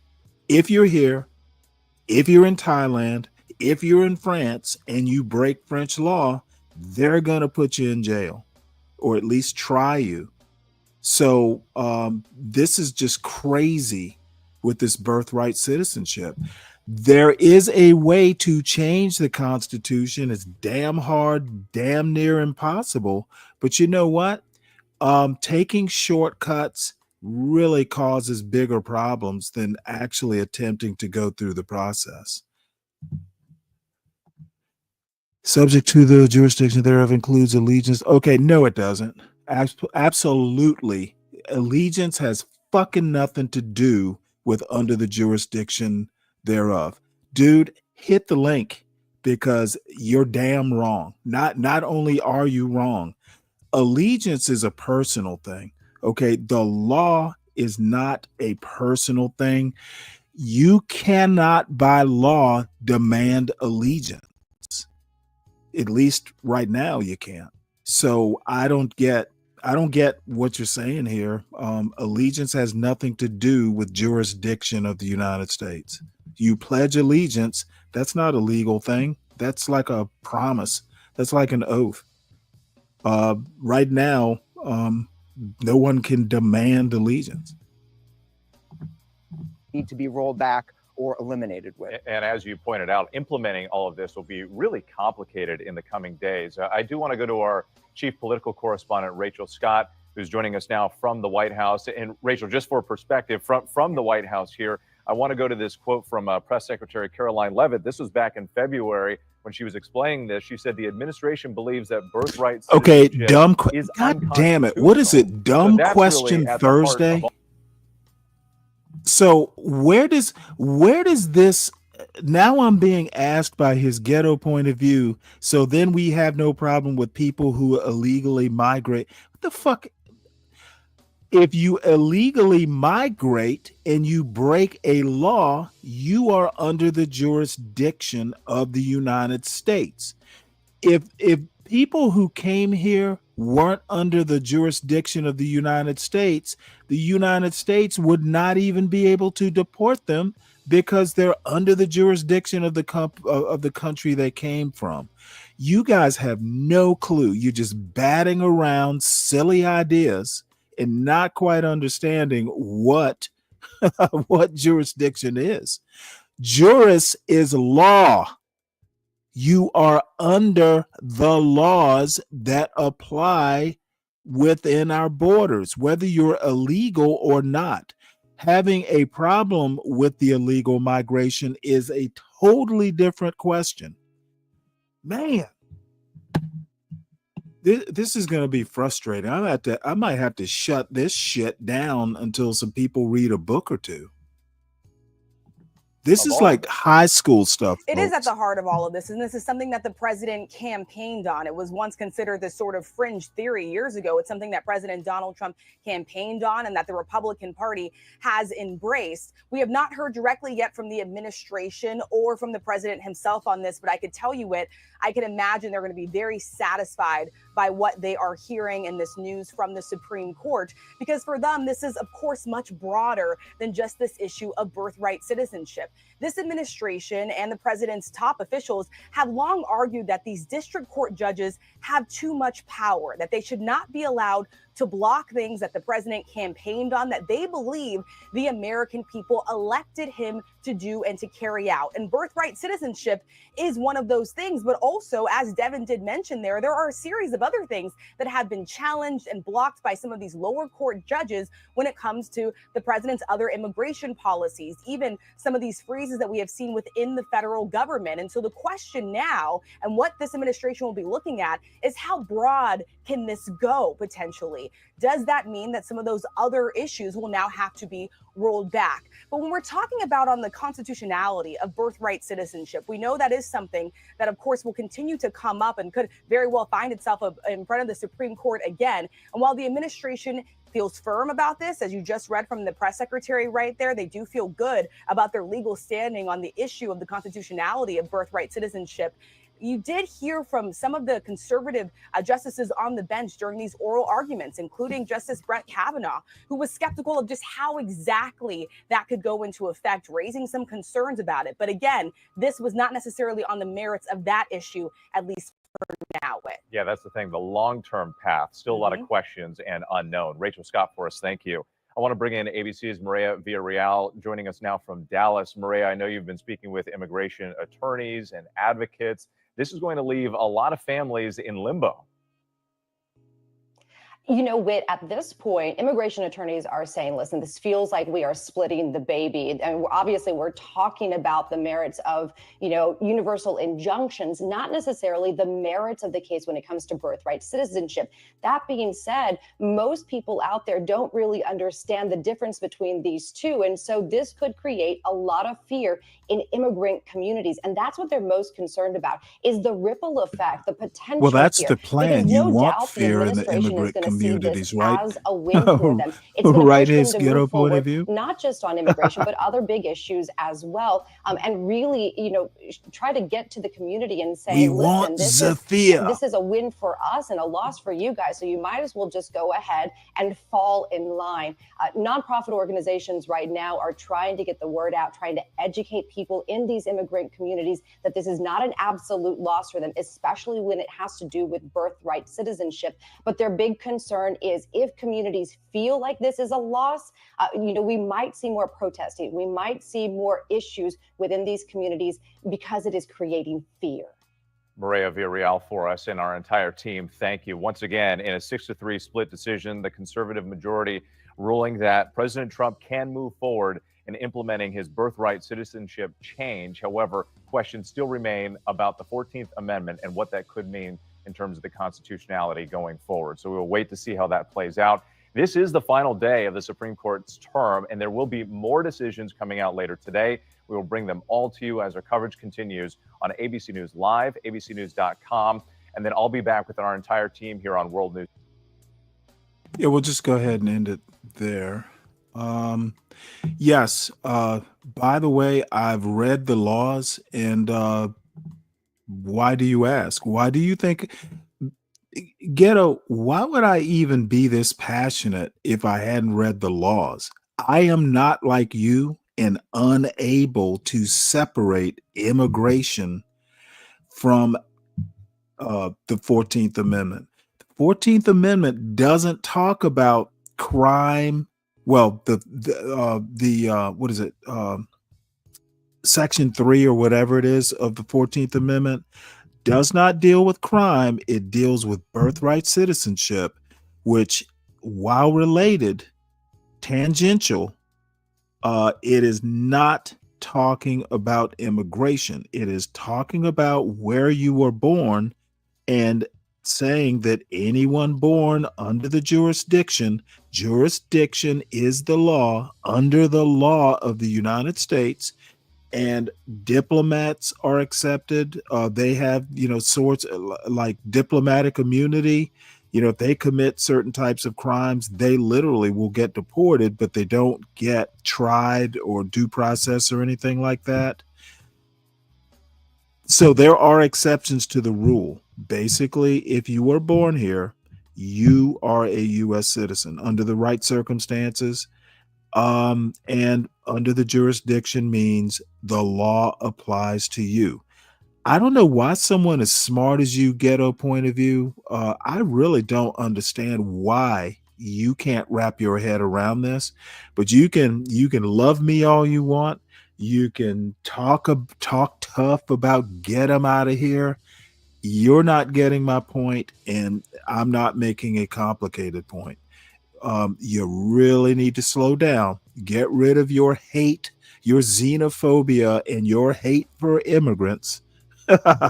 Take a deep breath and get all contemplative and think about what you're saying, think about what you're writing, because right now you just sound like you're incensed. I suggest you read. As a matter of fact, see, your problem is you are listening to President Trump. Okay, the 14th Amendment, while largely and majorly talking about freedmen, there were two other groups that I'm aware of that were kind of in limbo as far as citizenship: Chinese and gypsies, down in the Louisiana area. That covered them too. It wasn't all about blacks. It was just largely about blacks and freed slaves. Do your history, and let me help you out here, Ghetto, because I haven't done it yet. I'll probably try and get it done over the weekend because it's going to be a lot to cover. But SKC and I were talking about this yesterday. Let me find this link for you.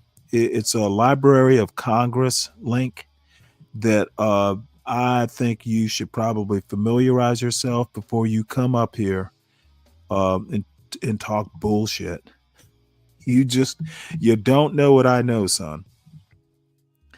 So this is a Library of Congress.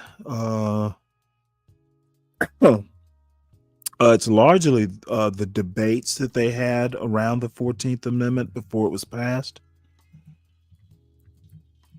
Because the other thing that goes into originalism, if there's disagreement over the actual text, then you start going back into the debates and the history and traditions and all that stuff.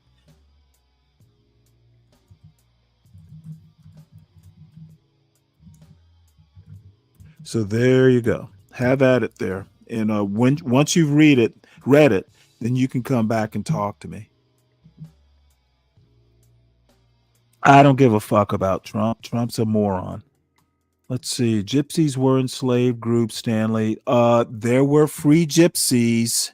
They weren't all enslaved. My God, dude. You really, honestly, Ghetto, I know you have the courage of your convictions, but you literally don't know what the fuck you're talking about.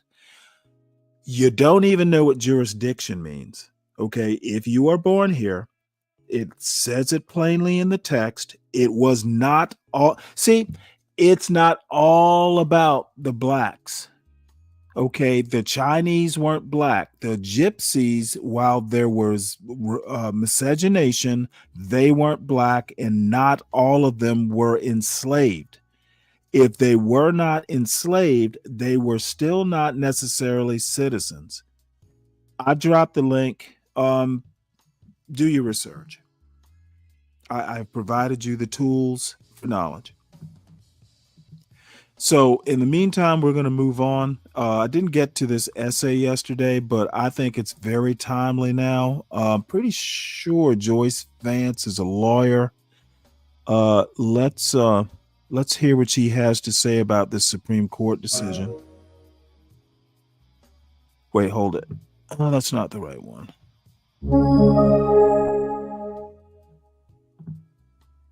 The Supreme Court's Pandora's Box by Joyce Vance.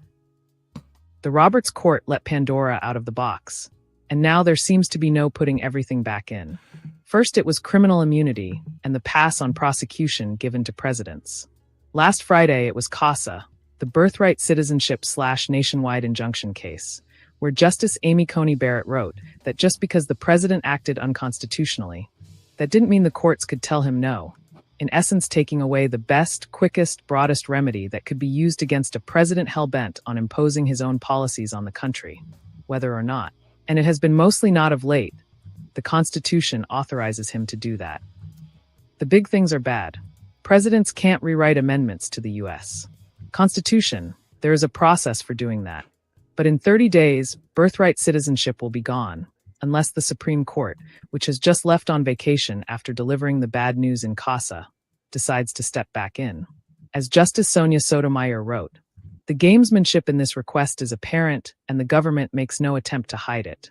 Yet, shamefully, this court plays along. It's also the small things, like the official White House account retweeting an absolutely disgusting image, associating Trump with the alligator and swamp snake-guarded prison Florida Governor Ron DeSantis, has apparently built to house non-citizens who are being detained by ICE. Perhaps it's by way of an apology to Trump for having the temerity to attempt a run at him in the primary. Let's be clear. It's not funny or a joke. It's not amusing in any way. It's despicable. The Eighth Amendment reads, "Excessive bail shall not be required, nor excessive fines imposed, nor cruel and unusual punishments inflicted." Trump is baiting people to challenge him, believing that the courts, or at least the court, won't rein him in. He is daring lawyers to sue him because he believes that where it matters to him politically, he will prevail. So far, he hasn't been wrong about that too often. Fox News feels the same way. Aaron Rupar posted this image on Twitter, noting that it was an actual cheer-in on Fox. This is one of those things Grandpa says that you might want to keep in the family, but here it is on national television. Harvard law professor Jack Goldsmith wrote over the weekend that he sees CASA as a larger victory for the Supreme Court.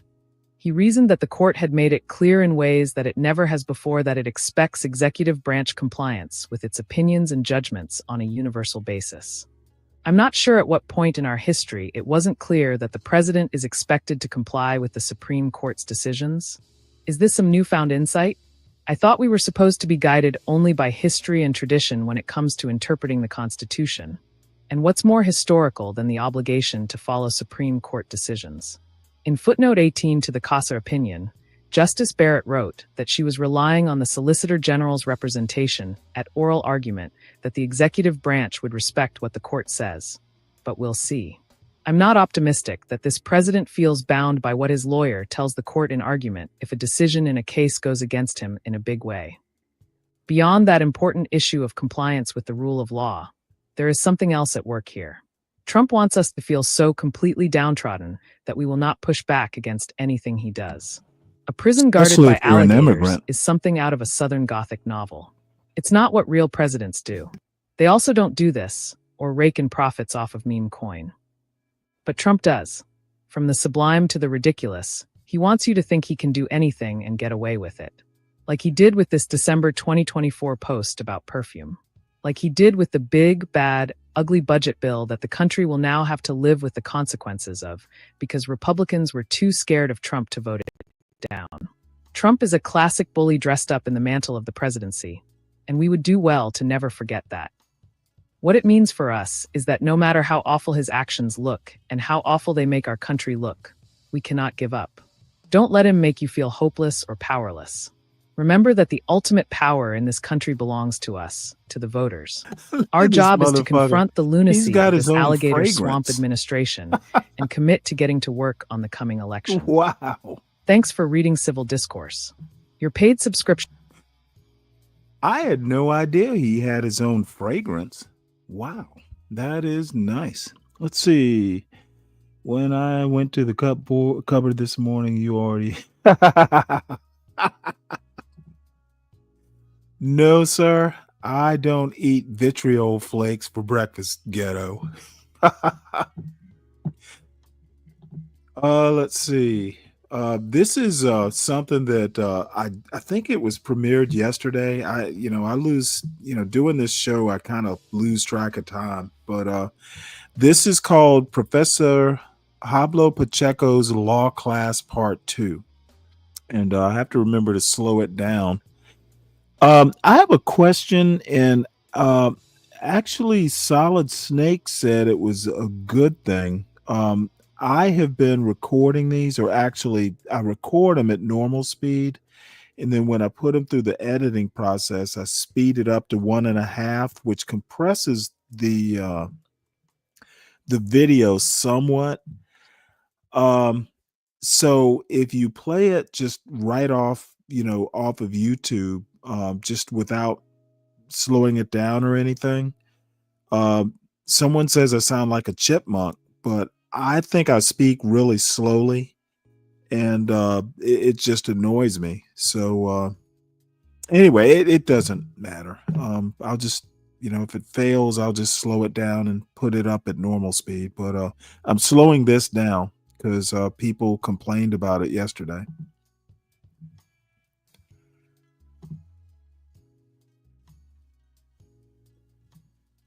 Any farther with this?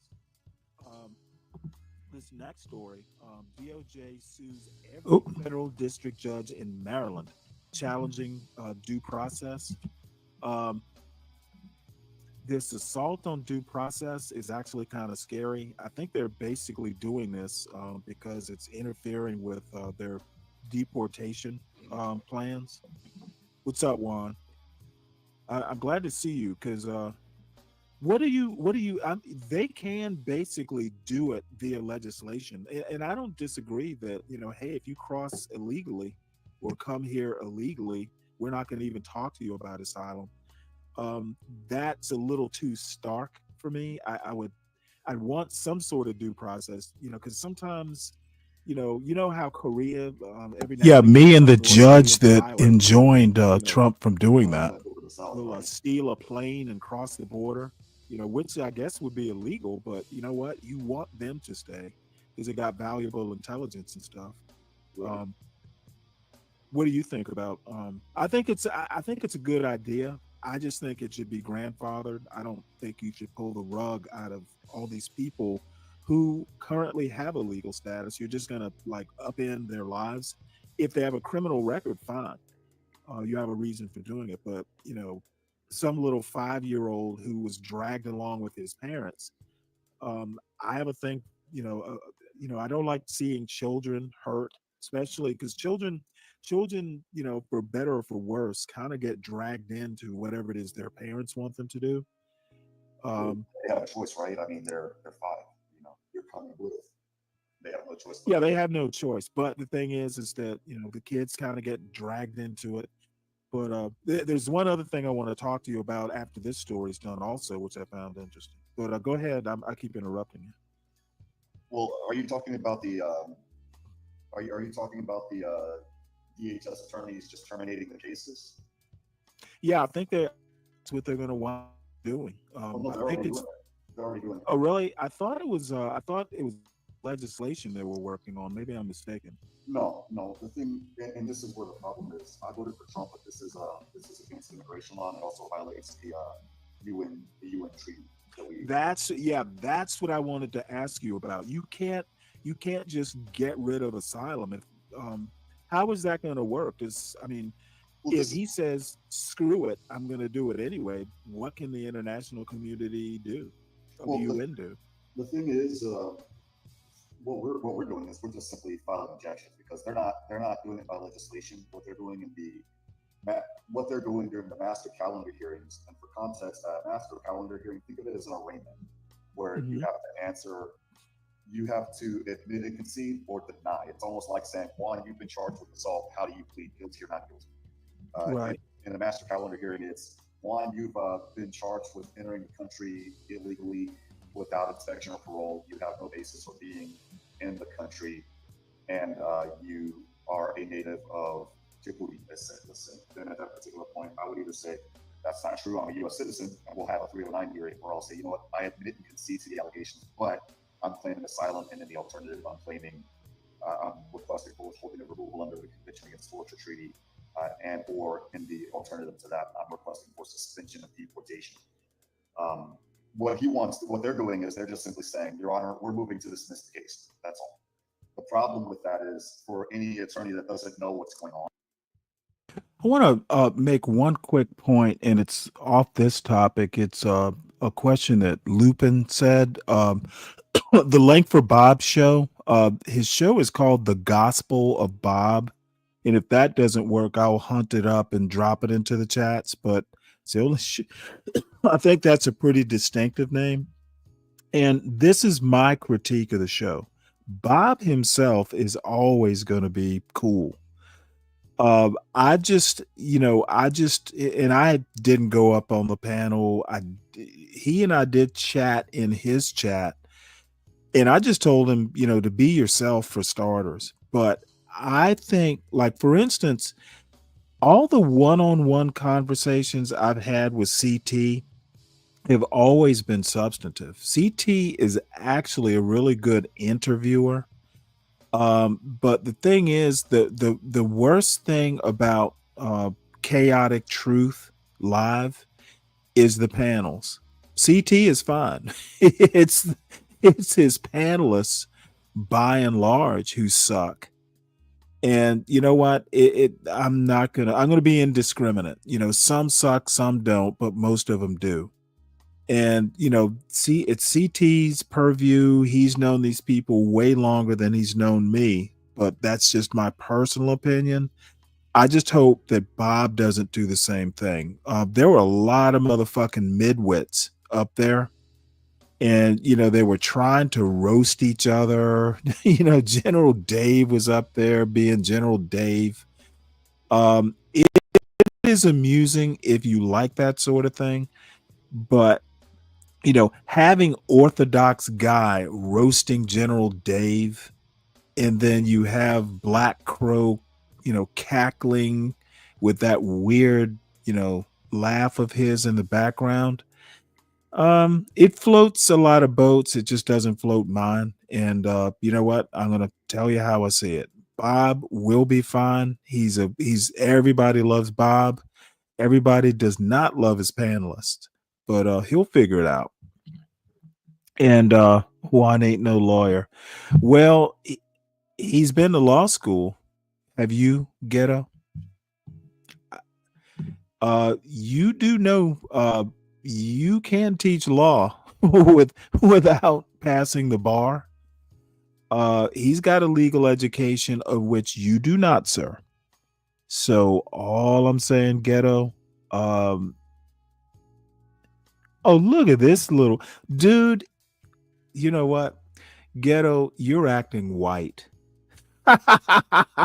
You're just going to discount 3 years of a legal education and say, hey, if you don't pass the bar, you don't know shit about the law? Oh, Ghetto, Ghetto, don't be like that, man. You're probably one of these guys, you don't even think you're a lawyer unless you're a Jewish lawyer, right?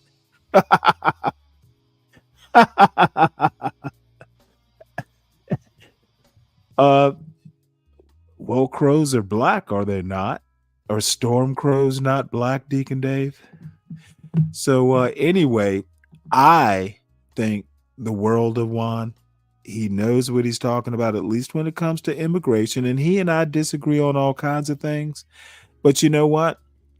When he does come up, it's always very, because I kind of understand, he kind of thinks the way I do. It's very logical. It can be linear, but then it can also be circular. Linear thinking is great, but it's not always cracked up to be, it's not always what it's cracked up to be. So I know apparently, Ghetto, you have your biases. I don't know why. I don't know your personal history with Juan, but from my end, he's a stand-up guy. For any legal, they call them accredited representatives that don't know what's going on. They'll say, okay, we'll go ahead and let you dismiss the case. The problem is in the moment that they dismiss the case, jurisdiction is no longer under the Executive Office of Immigration Review. It's under the Department of Homeland Security. It switches right back. And the moment that happens, the moment you leave the immigration courtroom, ICE is Look at Ryan trying to sound all cool and shit. They can kick you out of the country within 48 hours, which is what they're trying to do. It's technically legal what they're doing, but it's dirty. And any attorney. Hold on one second, Deacon Dave. Any attorney or accredited representative that knows what's going on, we're just simply saying, we're objecting to the dismissal. We want our client to have their day in court. And so what that does is it maintains jurisdiction under the Executive Office of Immigration Review. So when we're walking out of the courtroom and ICE is right there ready to pick our clients up, we're like, yeah, nah, dude, the case hasn't been terminated. You got to come back someday later. Your I-200 is no longer valid. Sorry.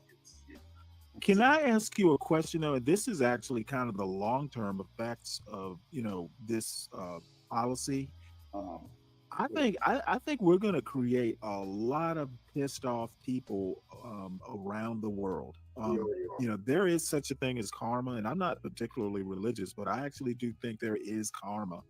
And I can't imagine, the people that are going to all of a sudden be anti-American around the world. We're seeding a group of people who have been done wrong outside the United States. And the thing is, even though I voted for Trump, I didn't vote, like I told my friends, I didn't vote for this, but I was expecting. And if I would have done this right for the Tom Holmans and the Christy Holmes, I would have focused on solely the criminals, the cartels, the Banderaguas, the guy that they were here in my neck of the woods that happened to be a sniper for the Iranian Revolutionary Guard. I mean, I'm looking for those people. And so what I would have done is I would have had a snitch line. Hey, if you're here illegally and you're just working you've been working in the restaurant, or you've been cleaning houses, or you've been doing such and such for 30 years, we don't want you. But if you see anything that's up, call us. We would like to help you. We might even allow you to parole into the country or parole in place, but call us and report the bad guys. And the way that they're doing it right now, the bad guys are able to hide in plain sight. Does that make sense? Because the smart bad guys, they're just going to be silent about everything while we're playing whack-a-mole. Plus, the other thing is we're wasting money. What they didn't tell you is that at least here in Texas and in New Mexico, ICE ran out of money. They're actually asking for money. They're doing everything that they can to go after everybody just because of the numbers versus, dude, the cartel de Jalisco Nueva Generación is down in South Texas. Let's go after them. They're a terrorist group. Hey, the Iranian Revolutionary Guard Corps, they're in East Texas and in Western Louisiana. Let's go after them. The Al-Qaeda bases, we caught two of the head leaders crossing into North Dakota. Yeah, that actually happened. Let's go after that. Interesting. That's what we were expecting. We weren't expecting this. And you're right. It's causing unintended consequences. When I go to Mexico, people give me the dirtiest look sometimes, but then they realize they're like, oh, it's too Pacheco. But they have some choice words about our government, and not only that, but the countries in South and Central America as well as Mexico, starting in September, they're getting real strict. It's going to be a little bit more difficult for me to go to Mexico because instead of crossing in, wow. Yeah, it's instead of doing the like if I'm crossing, for example, some products for a friend of mine, I have to pay an arancel, which is a tariff. Okay, that's fine, notwithstanding the fact that the Mexican tariffs are exempt because of NAFTA. I'm not included in that. Plus, instead of crossing in 7 days, it's free. For 7 days, it's free. I got to pay $100 for, I think, a month. For 6 months, it's $200. I don't like it, but it's only fair because of what we're doing to them. Plus, we're charging them $185 for a visa, and it's not even guaranteed that they'll get one. In Colombia, Lord have mercy, they want to know all the way down to the color socks I'm wearing. Plus, they need an How FBI. often do you go to Colombia? I don't go to Colombia that much. My friend and I, we were planning on going to Bogota in the spring of next year. Well, no. I mean, for work. I mean, do you ever wind up going other places than Mexico, south of the border? For work, it's either Mexico. We have cases in Hong Kong. Oh, wow. Yeah, because we have people that are trying to get to the United States because the Chinese secret police are now requiring that they sign loyalty oaths, and we're like, yeah, you need to get here now before they arrest you and your family. But Let me stop it right here. The Chinese requiring loyalty oaths, that's what his ghetto point of view wants to happen in the United States. He talked about allegiance. So, jurisdiction involves allegiance.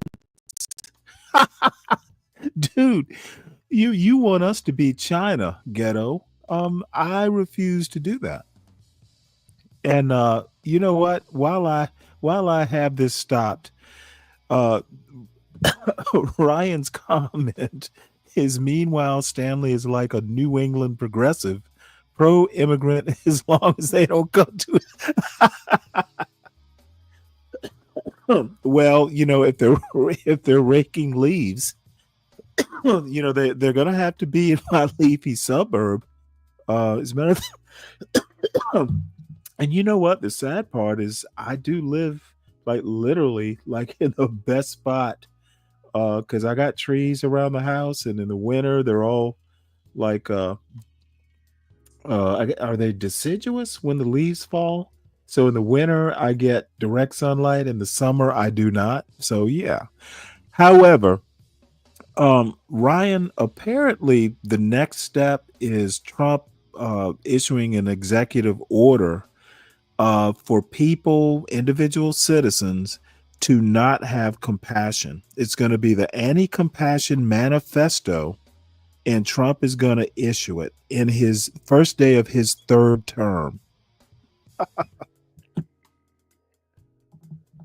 for us, it's either that or some of the Filipino cases, because my boss's friends are married Filipinos, that are in the military. But for me, Yeah. for me, it's Mexico. Oh, that used to happen a lot when I was in the Navy. Norfolk and I think San Diego have like shit. They're basically Filipino colonies. San Diego, it's like Camp Lejeune now. It's like the whole world. Filipinos, Mexicans. There are a lot, and I mean a lot of people from the Middle East that are getting married now. Yeah, wow. And India. And that actually, I don't know if you were in the audience yesterday, but and there's a story right after the one I'm about to do that's going to cover this point. I think Americans should be not deported under any circumstances. Kids especially. I would go a step farther and say Americans should not be hurt materially or otherwise in the deportation process. I have a huge problem with the Abrego Garcia case, where he's got 2 American kids and an American wife that are basically being, harmed by an administrative error. And then the several kids that have who are U.S. citizens that have wound up, the mother is being deported, and they're quote kind giving her the choice of taking the kids with her. Yeah, I'm going to stop this one more time, and I'm stopping this much too much. I'm doing what Solid Snake would have me do: stop the damn thing every 2 minutes. I like to let videos play through and, kind of react to them, in the whole context, maybe even take notes if need be. But I am just, what? I'm not like that maternal.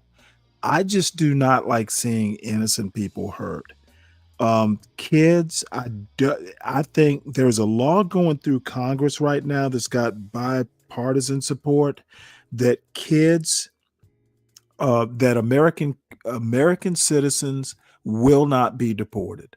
Okay, these instances where ICE gave the mother, who was not illegal, the choice to take her American citizen kids with her. I think one of the cases was to a Honduras, and one of the kids had had cancer and needed treatments and stuff. I'm going to emphasize it again. American kids have a right to an American childhood. And if it means keeping the mother who is illegal here to guarantee that right, then it needs to be done. This is bullshit. Depriving American citizens, even if they're minors, keep the mother here. It's the lesser of two evils. And the goal of a government, at least one like, the United States is supposed to be, is not to be evil. Okay. It is evil to send an American citizen minor to Honduras, which does not have the quality of medical care that the United States does. American kids should have American childhoods, and under the most extreme consequences, maybe, with due process, let a judge figure out whether it should happen or not. But in the main, American kids should be in America having an American childhood, and hopefully it's a great one. And the Trump administration not allowing that is anathema.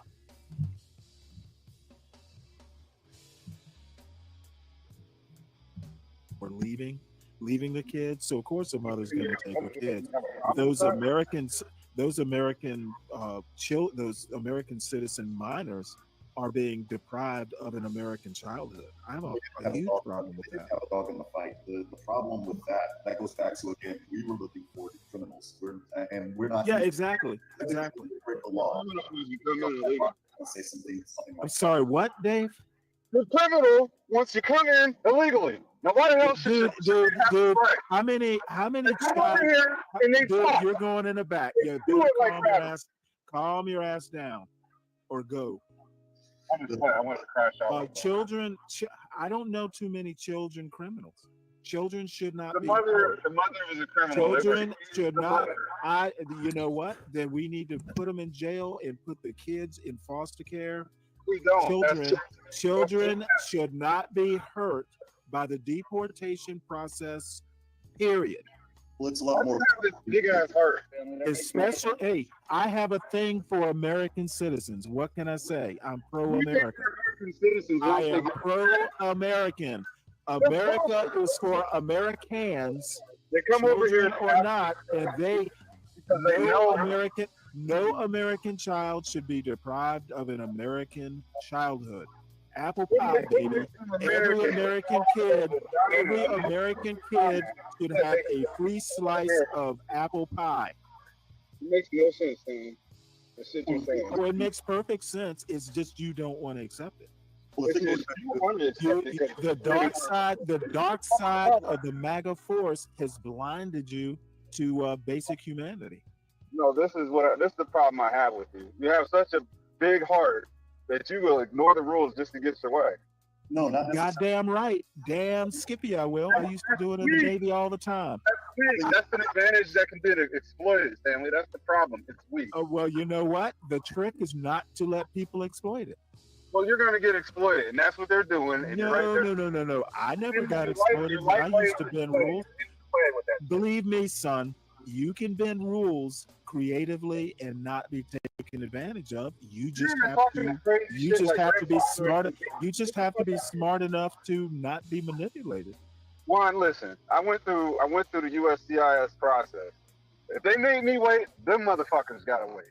And I waited 2 years. Wait, you're not American? No, I am American, but using the USCIS system the proper way was a 2-year wait. Are you here legally, Dave? I'm American as you are, Stanley. Well, what's the hotline, Juan? That's not the issue right here. Let's have him. Let's have ice picking. I'm gonna I'm gonna have ICE pick you up on your morning run or at the Go gym. ahead and refer Dave for civil denaturalization. He obtained his citizenship fraudulently. He was never a citizen. That's what I'm saying. You want to be an anarchist and everybody's not cool with it, family. No. It doesn't work that way. How am I being an anarchist when I want to protect American citizens? You're not protecting shit. What you're doing is allowing them to exploit. I am not only protecting shit, I want to protect American children.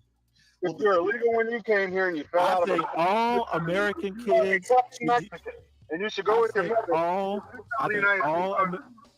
All American kids should be able to take a shit in an American toilet. So I'm protecting shit. The thing is, with the family. How about that?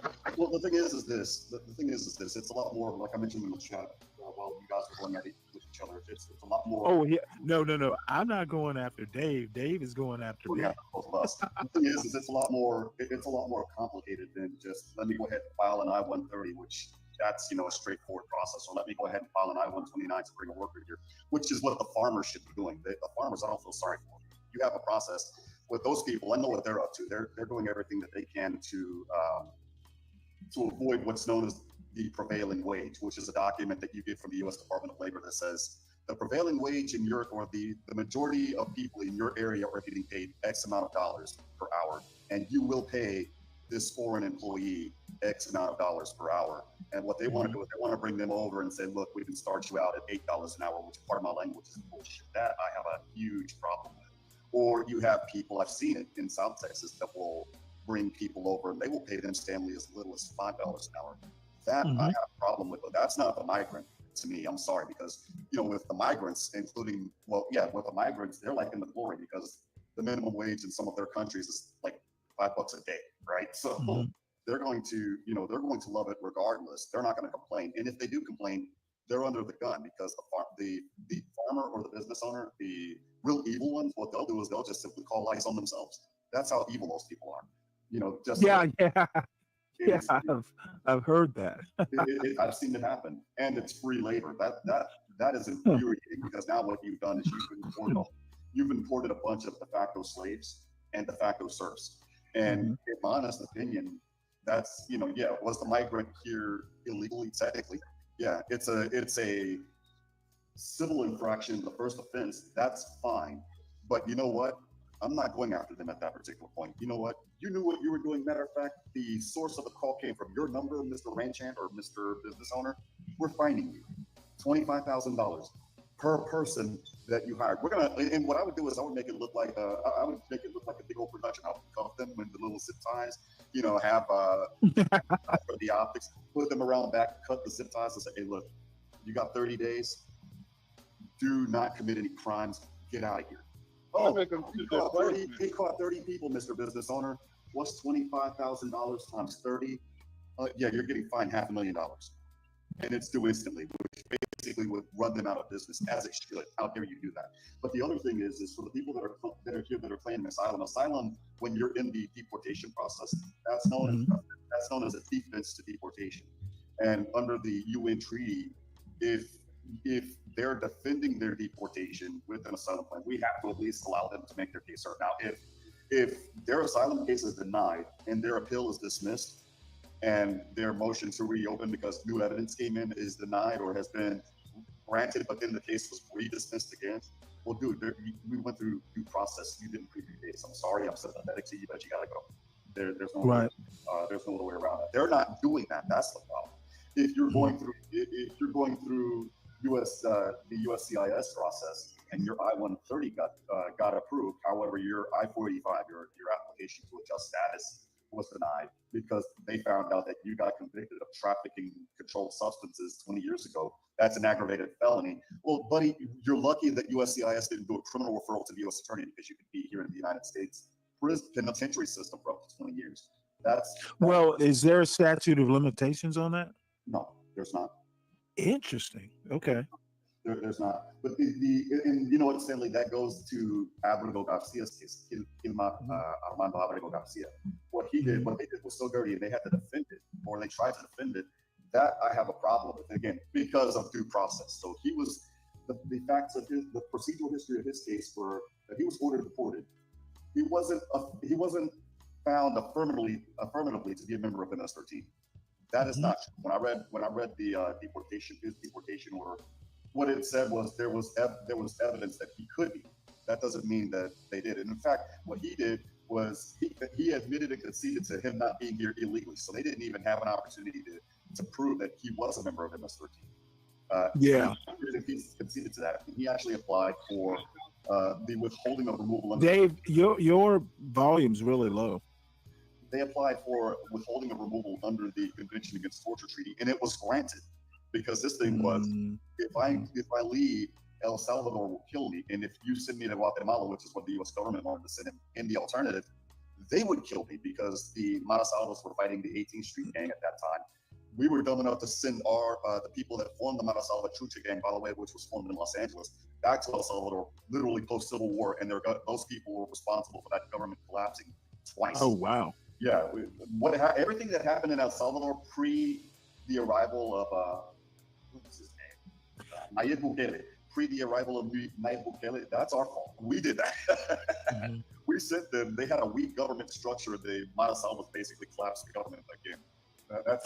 Let me stop you right there for a minute and address a couple of chats, and then Dave had something to say, but I want to come back to that.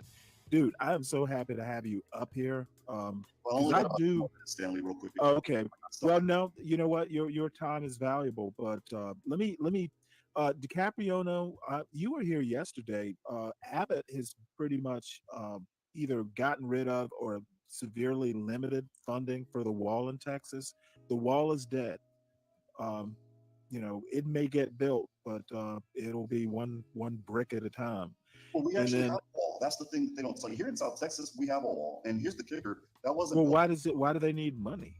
Well, it's further west. Is it maintenance? You're looking at breaks near the California-Arizona border. You're looking at breaks near New Mexico. Well, right, but I mean, I assume Abbott just is responsible for the Texas portion. No, this is all federal. What happened? What people are no. Abbott, somehow or another, there's some Texas money. I did a story on this yesterday. Abbott diverted money from maintaining the wall or something to something else. I'll dig up the story. Yeah, there are two places where he actually sent the money. There's an island not far from me near Falcon Lake, and technically it's part of Texas, but basically the Mexicans de facto said that it was part of the Mexican state of Tamaulipas for a while, and so they're diverting money for the Texas DPS troopers and the Texas State Guard. It's basically not the National Guard, but the Texas State Guard. Virginia has an equivalent. Yeah, you guys are the first state to have that. Actually, that's where you got the 6 Emperors Tyrannus thing on your flag. Yeah. The thing is they're allocating money for the soldiers for the Texas State Guard to maintain a permanent presence on that little island. And the other one is, you're right, there is a wall. It's not really a wall. It's like a concertina wire. That's near Eagle Pass. And yeah, Texas is maintaining that area. But the rest of it, from El Paso down to Brownsville, believe it or not, that wall was built by George W. Bush. No surprise there. Yeah. Let me address Ryan. Look, I blame the Chamber of Commerce crowd for contributing a lot to this immigration problem. And no one outside of Juan that I've known of who is right of center or farther will admit that y'all want to blame Biden for open borders and stuff. Republicans have for years, decades, since Reagan did that general amnesty, Republicans are just as liable for this problem as Democrats are. And the Chamber of Commerce crowd has been horrible. They fought E-Verify, etc., etc. You're full of shit. E-Verify just verifies that my documents are valid. That's all. Stanley, anybody could steal your ID. Well, yeah. Hey, I told the story about this one kid years ago. I worked in South Carolina, and this one kid, it was ICE, so not ICE, but whatever the version was, back in like 2002. Whoever was checking this stuff found a kid. He worked for a temp agency, if I remember, but the temp agency had him working in my warehouse, and he had a fake Social Security card. Well, 6 months later, he was back with another fake Social Security number. So, but what I'm saying is that uh, uh, Ryan says, put the obligation on business and business will handle things efficiently. That is so far out to lunch that I'm surprised. I'm surprised you have the balls to put that shit in my chat. Do you think I'm totally dumb, Ryan? Apparently you do. Dude, I know some stuff, and I happen to know that your faith in business is unfounded.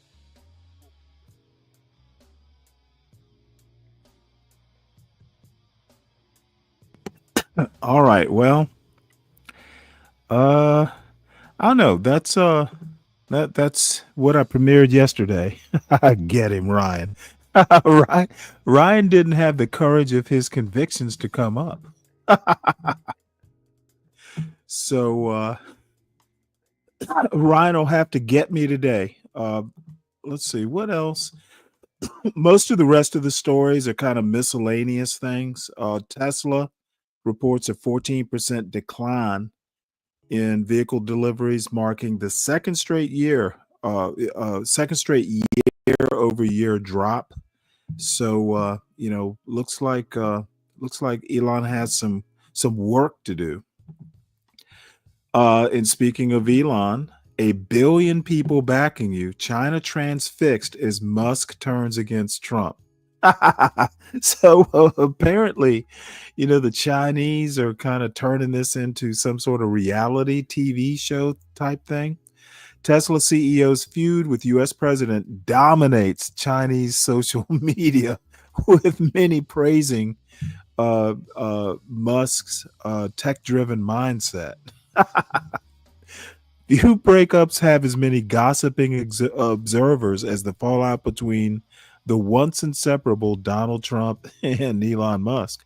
The ill-fated bromance between the U.S. president and the world's richest man, which once raised questions about American oligarchy, is now being poured over by social media users in China, many of whom are Team Musk. Okay, China is going to exploit this, to the best that they can. I don't know how much influence they'll actually have, but this is hilarious. China, dude, these two bromancers just, who could have thought that China would be so interested? Because, if I recall, Elon's had his problems with China. Okay, yeah, I'll find it for you, Lupin. Anyway, I'm not going to even go too deep into this because it's kind of obvious why China, would want to stoke the animosity between these two motherfuckers are like dystopian brothers. So FDA official overrode scientists on COVID shots. I know there will be some people who love this story. Records show that a top U.S. regulator rejected the recommendations of agency experts and limited the use of COVID vaccines.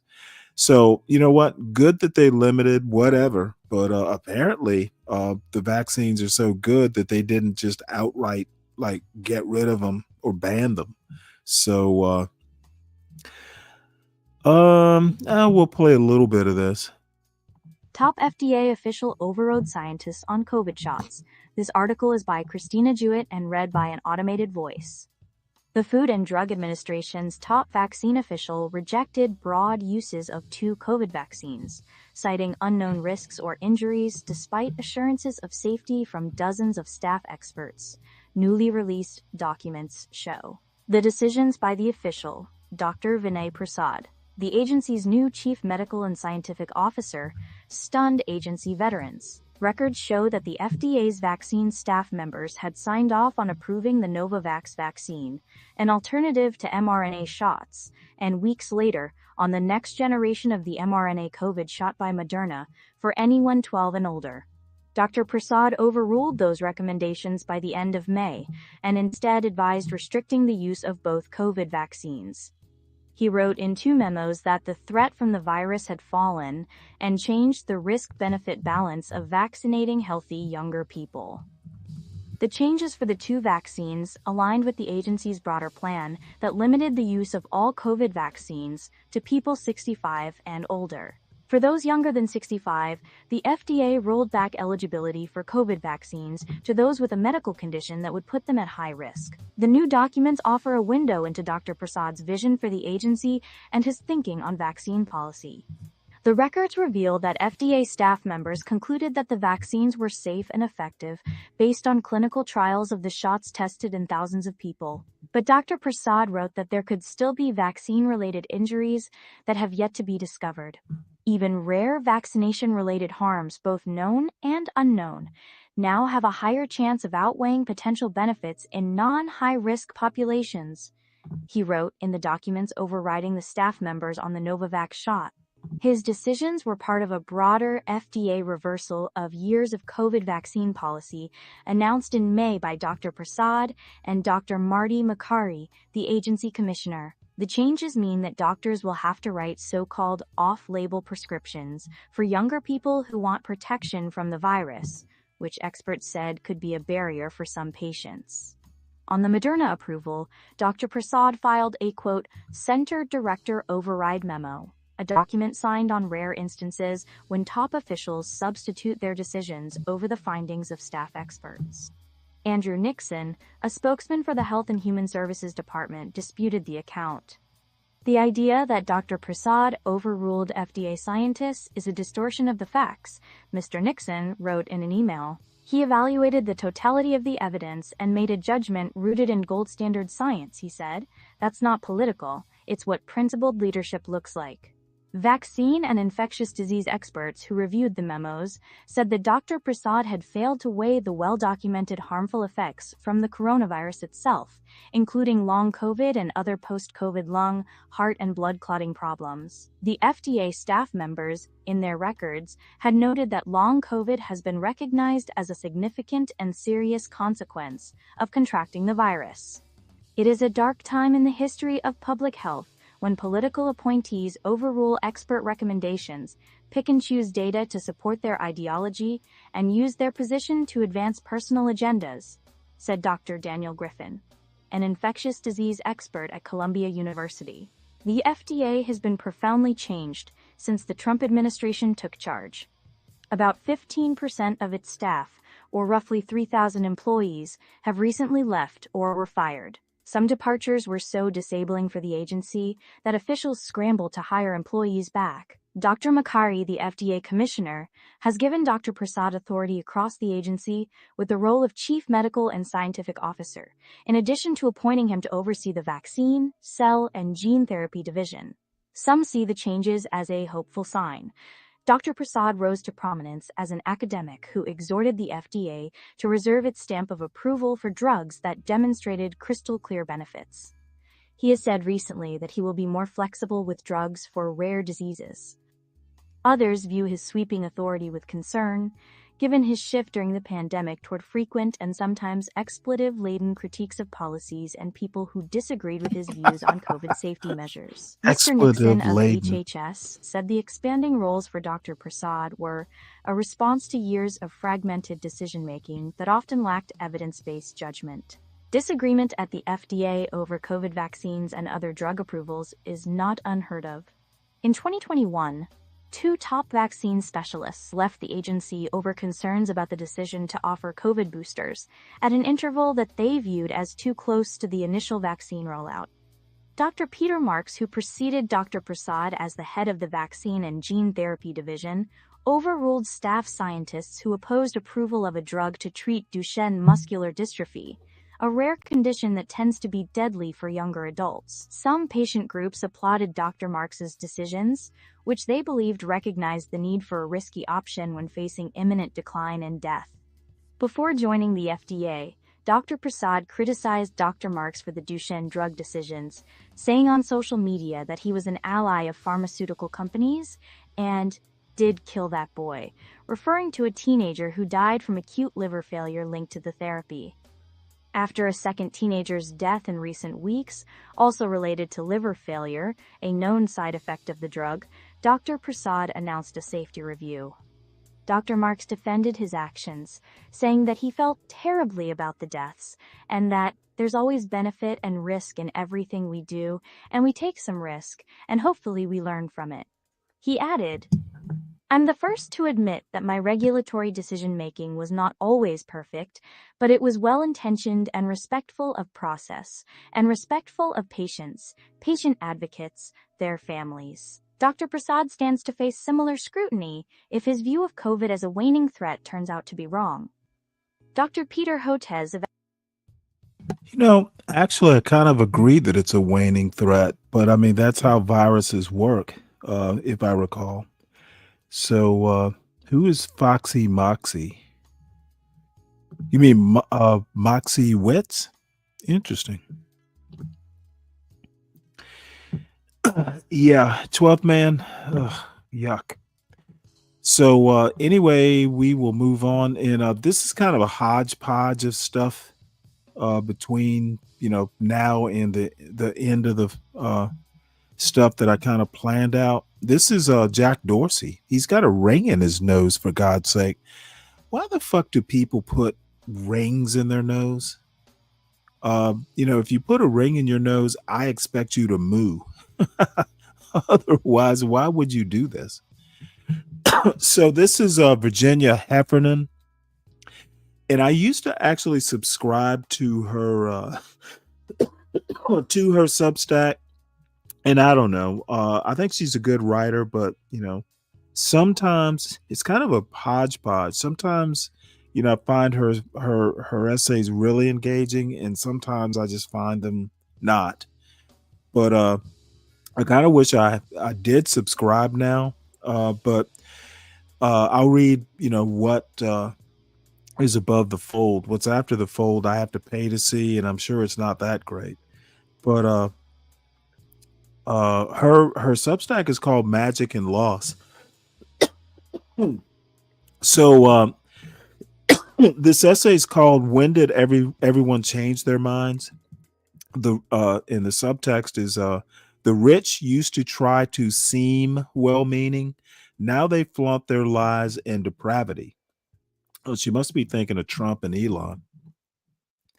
So that's Jack Dorsey. How did so many minds change at once? Why did the rich and the right wing turn once and for all from family values, education, and at least performative philanthropy to bald greed, depravity, and predation?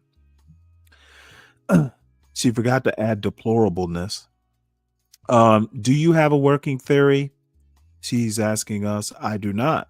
How did Elon Musk support and vote for Hillary Clinton, Joe Biden, and then at the age of 53, with much more gusto in dollars and gibberish, Donald Trump, the avowed enemy of liberal democracy? It's like puberty hit the rich when they turned 50. And now they're getting sun and rad tattoos, freebasing misogyny, and trying to get thrown in juvie. Let's preview. In 2015, when Obama was president and diversity programs were the pride of even red state universities, 89% of Republicans were in favor of higher education. By July of last year, as Trump hammered away at universities as Marxist hellholes, fully 50% of Republicans said they had little or no confidence in higher ed. Little or no. Their algos had fire hosed them with lies about critical race theory and trans athletes, and evidently they forgot about their actual experience, including their college majors in economics, business, fraternity parties, and football games. What did they do with their new delusions? They decided all of it, from Harvard to the Big Ten, belonged in the shitter. So I'm not going to pay the $5 or whatever to see the rest of it, but I think we get the sentiment. She's basically calling people like Elon Musk fickle little girls. And for the most part, I agree. And Trump's a little girl too. So let us move on.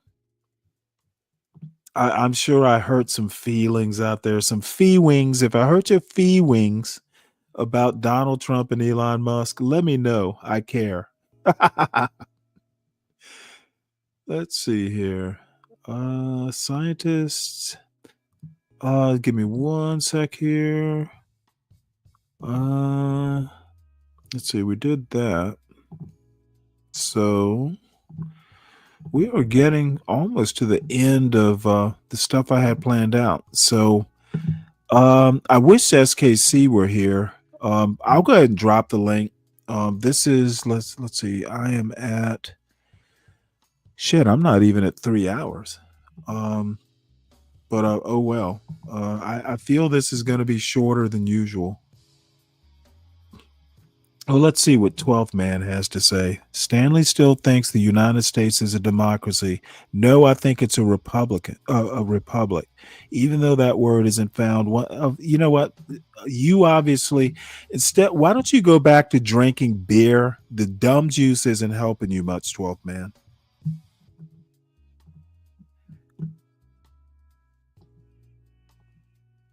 God, what a moron. Let's see here. Let's just go ahead and watch this. This is called Trump Confirms He Wants to Deport American Citizens. What this means for Black Americans. And I've been struggling to figure out why this. I mean, I think we're on a slippery slope, but I'm not sure that Black Americans need to worry just yet. That could always change, but I don't think we're there yet. But this is what's his name, Augustus Corbett, and he wants to talk about this. So let's hear what he has to say. I wish SKC were here. This is like SKC's favorite lawyer. Some people, mostly from other channels, had a little fit when they watched one of my recent videos where I said Donald Trump could unlawfully deport Black Americans. So in this video, I'm doubling down because I'm going to give you more truth that is, as always, backed by the law, backed by history, and in this case, even backed by Trump's own words. So let's get to work. So let me start by saying this. My videos are not about creating fear. Fear is counterproductive. Fear steals your power. I'm here to do three things: to energize you, to educate you, and to equip you so that you can fight back against white supremacy. Those are my reasons for spending my precious time to make these videos. But in order to do that, I have to tell you the truth. The truth. Remember, the Bible says the truth that you know shall set you free. Even when it makes you uncomfortable, you need to know the truth. There is so much disinformation circulating on social media. You need to know the truth. So when I said Trump could unlawfully deport Black Americans, again, people from other platforms showed up and lost their minds. They mocked me. They called me fear-mongering. They said all sorts of things. Then guess was what one happened? of those people you, 12th Man? The very next day, Trump said that he and his administration were actively studying the ideal of deporting American citizens. He said it himself. So let's watch that clip. But we also have a lot of bad people that have been here for a long time. People that whack people over the head with a baseball bat from behind when they're not looking and kill them. People that knife you when you're walking down the street. They're not new to our country. They're old to our country. Many of them were born in our country. I think we ought to get them the hell out of here too. You want to know the truth. So maybe that'll be the next job that we'll work on together. But I think getting them out, we forget about them. We had some bad accidents in New York. And they're not accidents. They were done very much in purpose. People being pushed into a subway just before it arrives, going 40 miles an hour. And they're 10 feet away from where the thing is to get pushed right into the face of the subway train, get whacked and killed. These are sick people. I'd like to get them out of here too. Now notice, he didn't say undocumented immigrants. He said American citizens. And to make it worse, he already said he would send so-called homegrown criminals to El Salvador. So what in the world are people thinking? The man has said several times on the record that he wants to deport American citizens. You heard that right.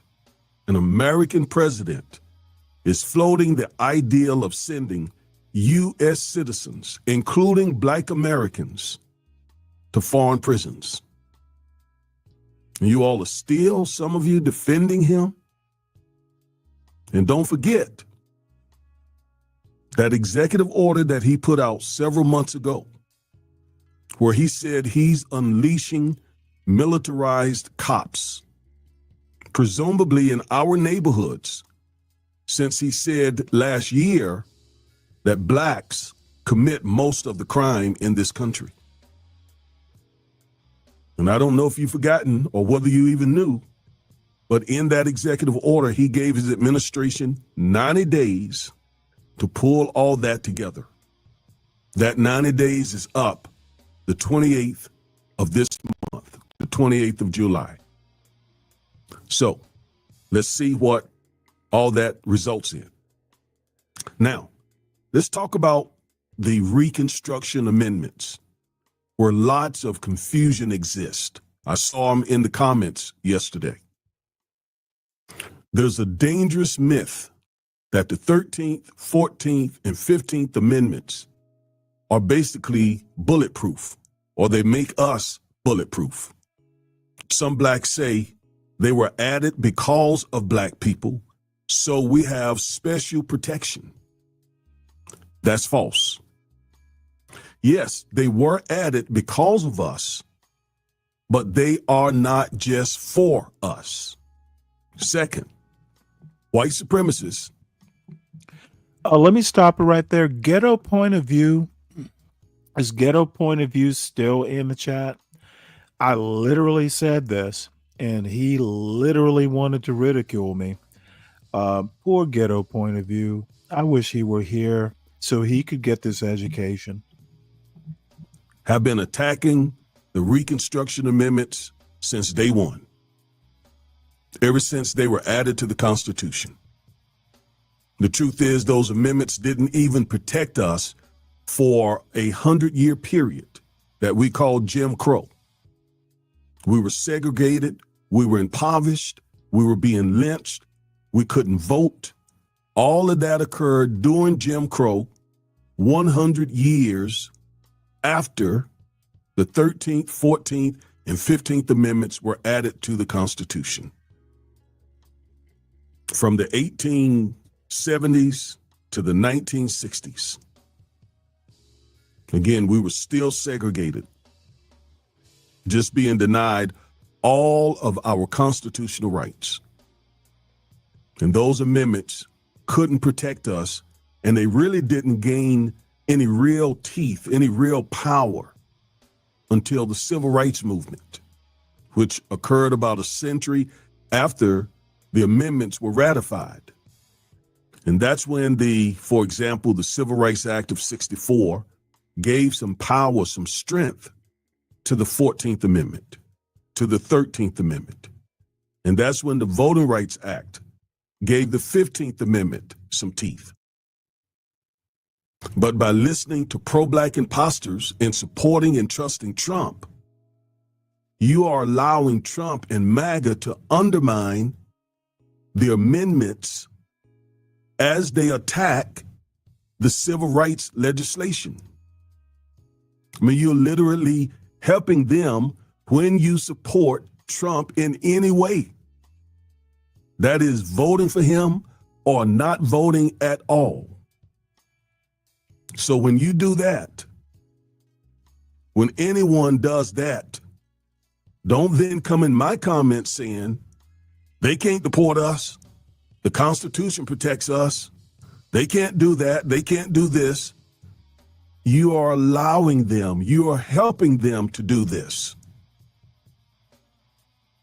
And besides, they don't need our permission to violate the Constitution. They've done that before.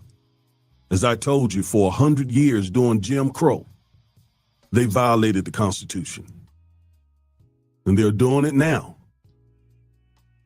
They're doing it as we speak. So those Reconstruction Amendments, the 13th, 14th, and 15th Amendments, are extremely, extremely important for us. But by supporting, aiding, assisting Trump in any way, we are allowing him and MAGA and Project 2025, the GOP, to undermine those very Reconstruction Amendments. Now, what I want to do is take you to an article that was written by law professor Sherilyn Ifill, a very, very smart attorney. She has been fighting this fight for many years, decades. And she recently wrote a very good article on the Reconstruction Amendments. And you can trust that she's telling Black people the truth and she knows what she's talking about. In fact, I recommend that you go over to Substack and you subscribe to her Substack account. She's releasing articles quite frequently. And go ahead too and become a paid subscriber. It'll be well worth your $2 or $3 or $4 or $5 per month. All right? So let's go to her article.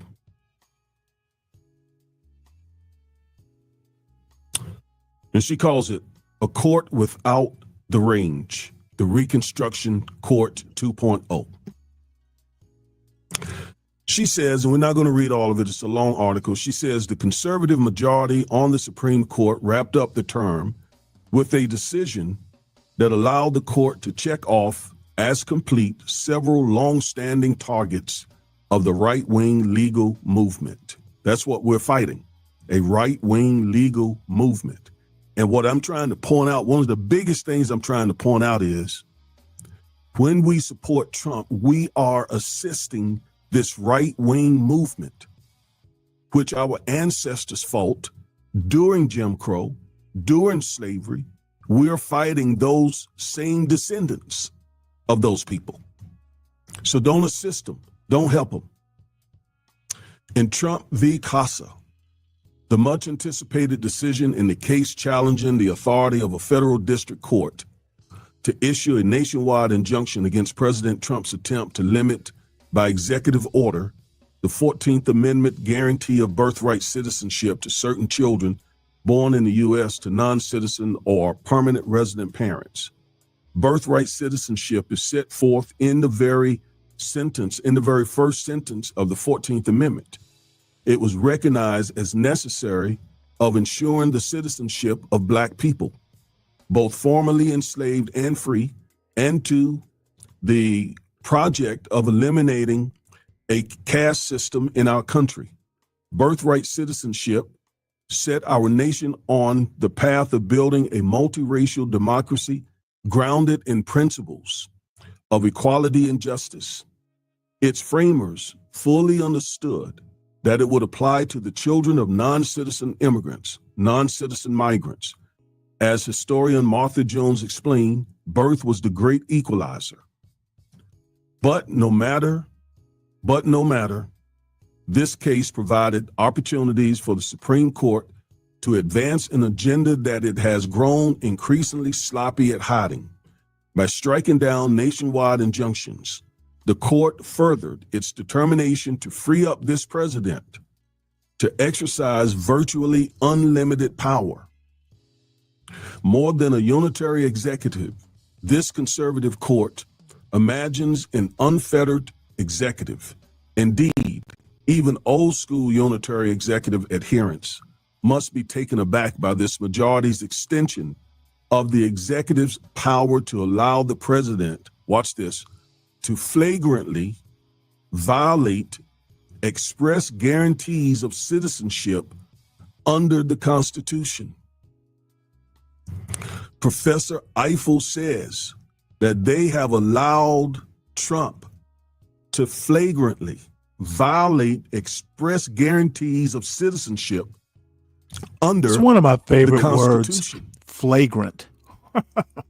That means he can flagrantly violate our protections and rights under the 14th Amendment regarding citizenship, including deporting Black Americans.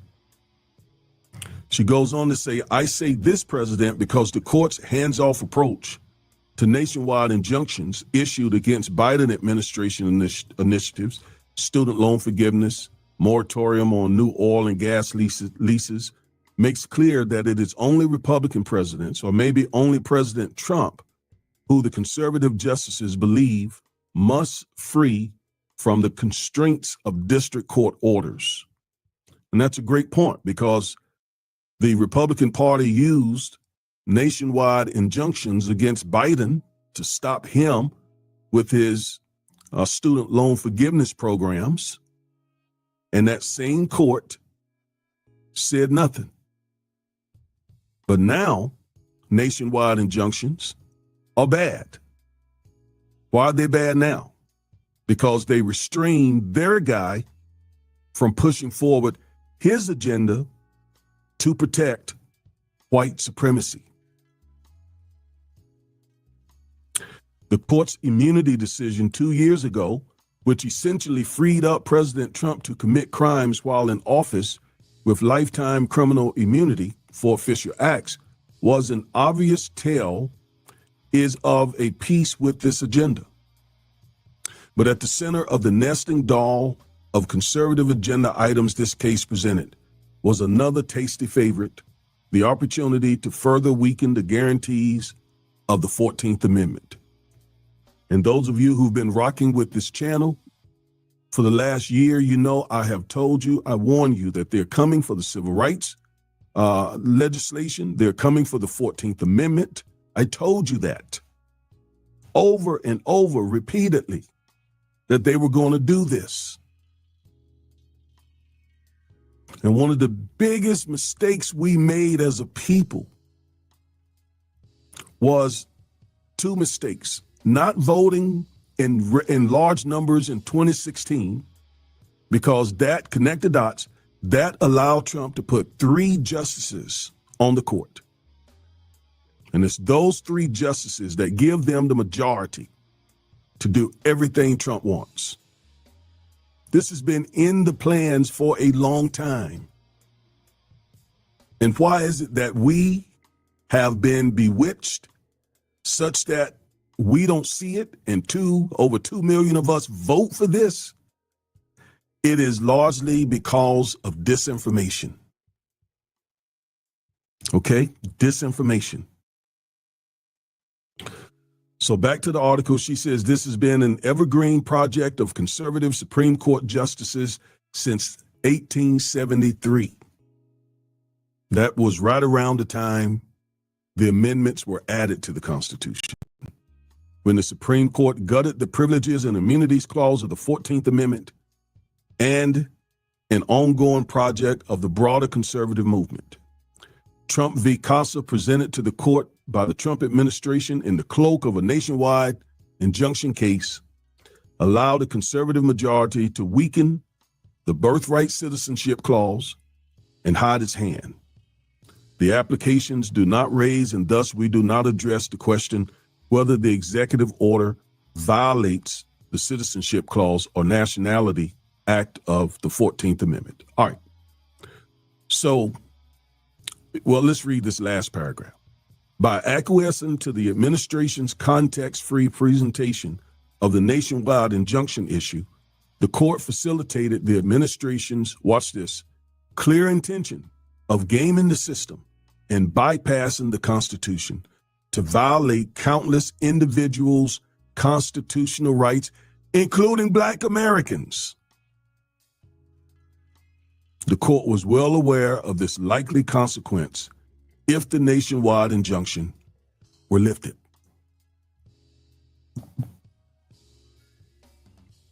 So, This has been their plan all along. And they have used a certain percentage, an increasing percentage of blacks, especially black men, to help them undermine our community. So Professor Eiffel is not speculating. She's not talking out of both sides of her neck. She's a legal scholar. She's laying out how this Supreme Court has unleashed Trump, as I laid out in several videos that I released here recently. I mean, unleashed Trump to do serious damage to civil rights, due process, and birthright citizenship. So when I say that Trump can deport Black Americans, that's not to create fear. It is the legal analysis of not just me, but also Professor Eiffel, Justices Sotomayor and Jackson.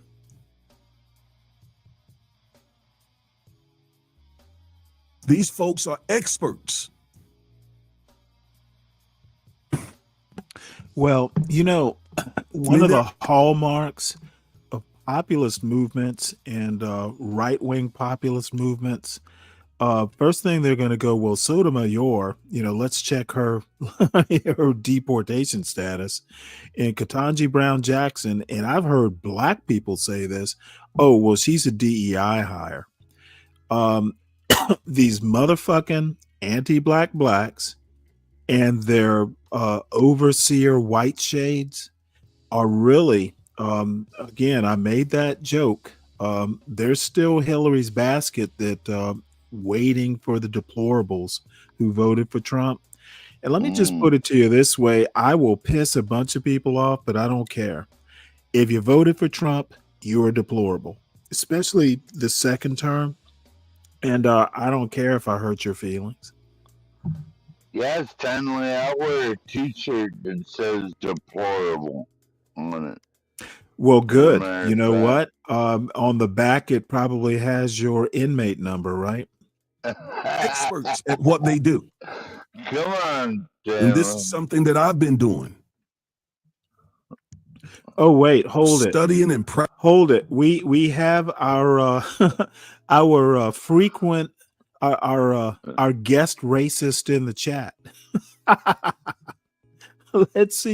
Let's see what white supremacy has for us this morning. Yeah, cause what is undermining the black community is black men voting for Trump, not black teens shooting up the streets and public transpo systems and carjacking in insane numbers. Be brave. Why do you give a fuck? You live out in Podunk, like, I don't know, up in the mountain somewhere. Motherfucker, you can always go hide in your outhouse, and I bet it locks from the I bet it locks from the inside. Reinforce that outhouse, and you might be able to survive when the black people come in that shithole you live and take over all the houses. See my outhouse? I'll show you my outhouse. No, it's not as nice as Be Brave's. So Be Brave has a luxury outhouse. But does that outhouse have like a heated seat over the hole? I bet this motherfucker ran the extension cord all the way out for like that space heater he built.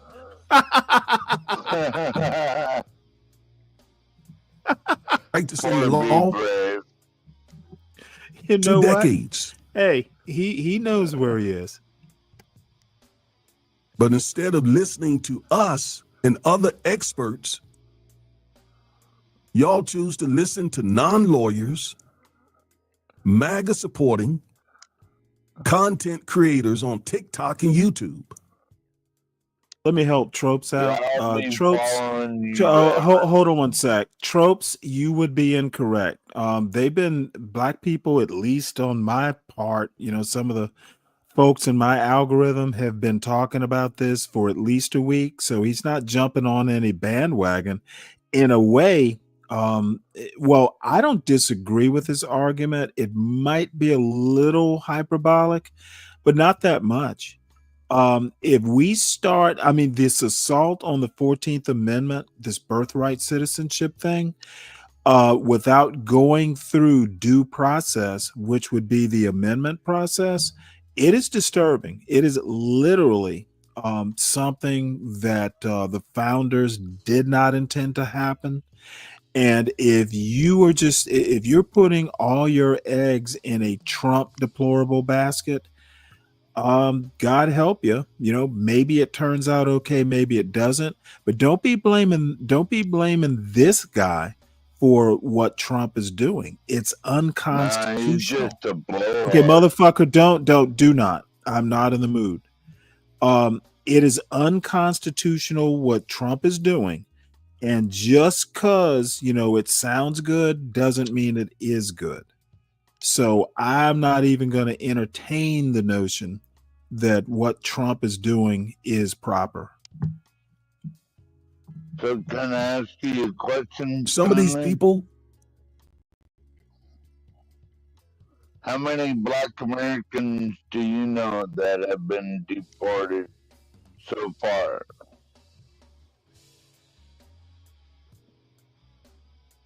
Any?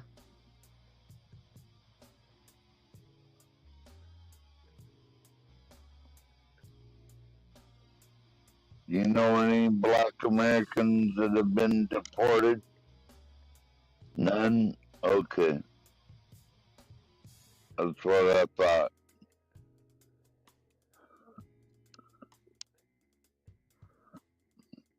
Carry on, Stanley. God damn.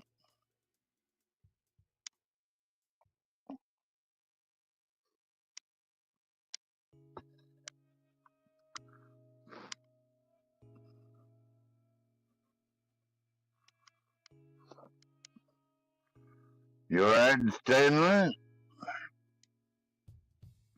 If you were so drunk, 12th man, that your hearing is slurred, then you need to slow down, bud. He didn't say anything about he didn't say anything about blacks being deported. Okay. He didn't say anything about blacks being deported. He said it could happen. Okay, dude, you are not on Bob's panel or CT's panel, or you're not on I Want to Be Drunk and Here's to You Cheers channel. This is Stanley versus the world. You better be on task and sharp if you're gonna match wits with me. Don't fucking ask me stupid questions. So okay, no one said black people have been deported. He's saying it could happen. Dude, I'm not going to swim in your dumb pond today. He's trying to say black okay, dude, I am saying you are too drunk to think. I'm literally saying you are at moron level drunk. Well, don't be asking me dumb questions, because you know what? Dave said I have a big heart, but I don't have big hearts with fucking drunk ass adults. The kids can't help but ask stupid questions. You can.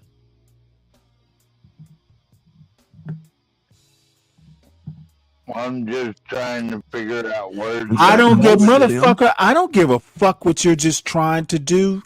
I'm not going to confuse effort with results. Okay, you trying to do something is not the same thing as doing it. Know nothing about the law. American black. Never said an motherfucker. Why are you asking me about American Never blacks? passed the bar exam. Okay, you are Be Brave level stupid right now. Why don't I just drop the link for Be Brave and we'll have two stupid white guys up here that I just have to put back in their place constantly. You don't know enough. Never took the LSAT. Never studied constitutional law. You know what? Don't ask me stupid. Never studied civil rights. What? Okay, maybe I've never said this. I would swear that I've said it before. I'm not, and I used to believe this or not, I used to tell my son this when he was a child. I'm not one. You've heard people say there's no such thing as a bad question. I'm not that guy. Motherfucker, if you're going to ask me a question that's worth me answering. I do believe they're stupid questions. I'm a little bit, I was a little bit, what you're going to do is wait till I'm done. There is such a thing as stupid questions. If you ask me a question, you better be ready for the answer. And if I think it's a stupid question, I'm going to fucking roast your ass for asking the stupid question. Our black So think before you ask this. Are black Americans being deported? Yes or no? No, but they could be, right? Oh, could they be? Could they motherfucking be deported? Which is actually what he's talking about. I don't think 12th man. so.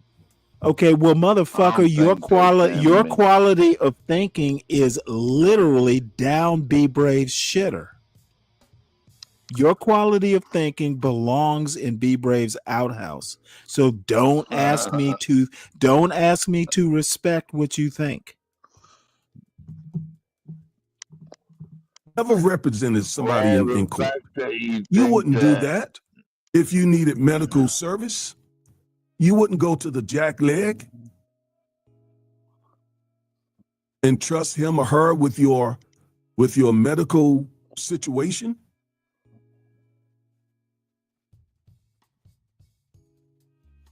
Stop doing that when it comes to Trump. Stop listening to these people. Ryan, I just did a story about like as soon as Mom Donnie won, he's been a U.S. citizen since he was like 7, if I recall. And there are motherfucker. No, don't do it. Wait till I'm done, please.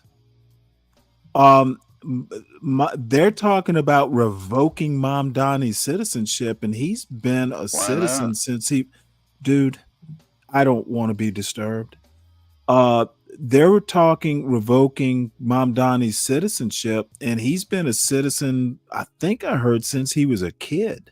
So he wins an election, and all of a sudden some fucking back-asswards country fuck from Tennessee wants to have him denaturalized. What the fuck is it about Tennessee's white people that makes them so vile? And just like, how can you revoke someone's citizenship for their political beliefs? This is what lawyer Augustus Corbett is talking about. Okay, Trump has immunity from doing anything that he thinks is within the line of his duty. He can do illegal shit. Okay, there isn't much except good conscience that Trump can do what the fuck he wants to do. Literally, he can. And he's doing it right now. And then I have a bunch of dumbasses in my chat telling me, oh, it'll be okay. And a fucking idiot on my panel asking me if black people are being deported. No one is saying they're being deported. They're saying it could happen. So how about fucking keep up or just go away? Nobody's holding you hostage up here. I don't have handcuffs. There are no bars on this panel. Please don't think you have to be here. who push white Stanley. nationalist talking points. Dude, you do what all is while in your being heart. dressed up like they're pro-black. And be brave. I'm not dropping the link for you. These folks don't know you what they're can talking come about. up, but you're gonna get some of what you They got don't the know other history, day when they you don't ran know the like law. a scalded white dog. And again, they're also helping Trump and MAGA by putting a lot of confusing, misleading disinformation on social I media. just thought of something. My mother-in-law used to she was an aggressive little thing. In the wintertime, she would put out suet for the birds, and the squirrels would want to get up and try and get at the suet. And she'd whip out that BB gun and, stick it right out the window and, shoot a BB in their asses. And, eventually they would scramble away and not come back. That's what I did to be brave. This motherfucker actually thinks that I'm dropping a link for him.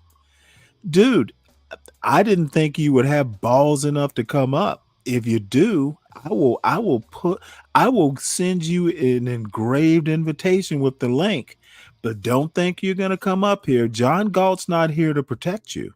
And even if he was, it's not going to change the results. So stay your ass in the chat where it's safe and you'll be okay. It'll be not, you can suck on your whoopee. You can drink your warm milk. You can pedal your little trike.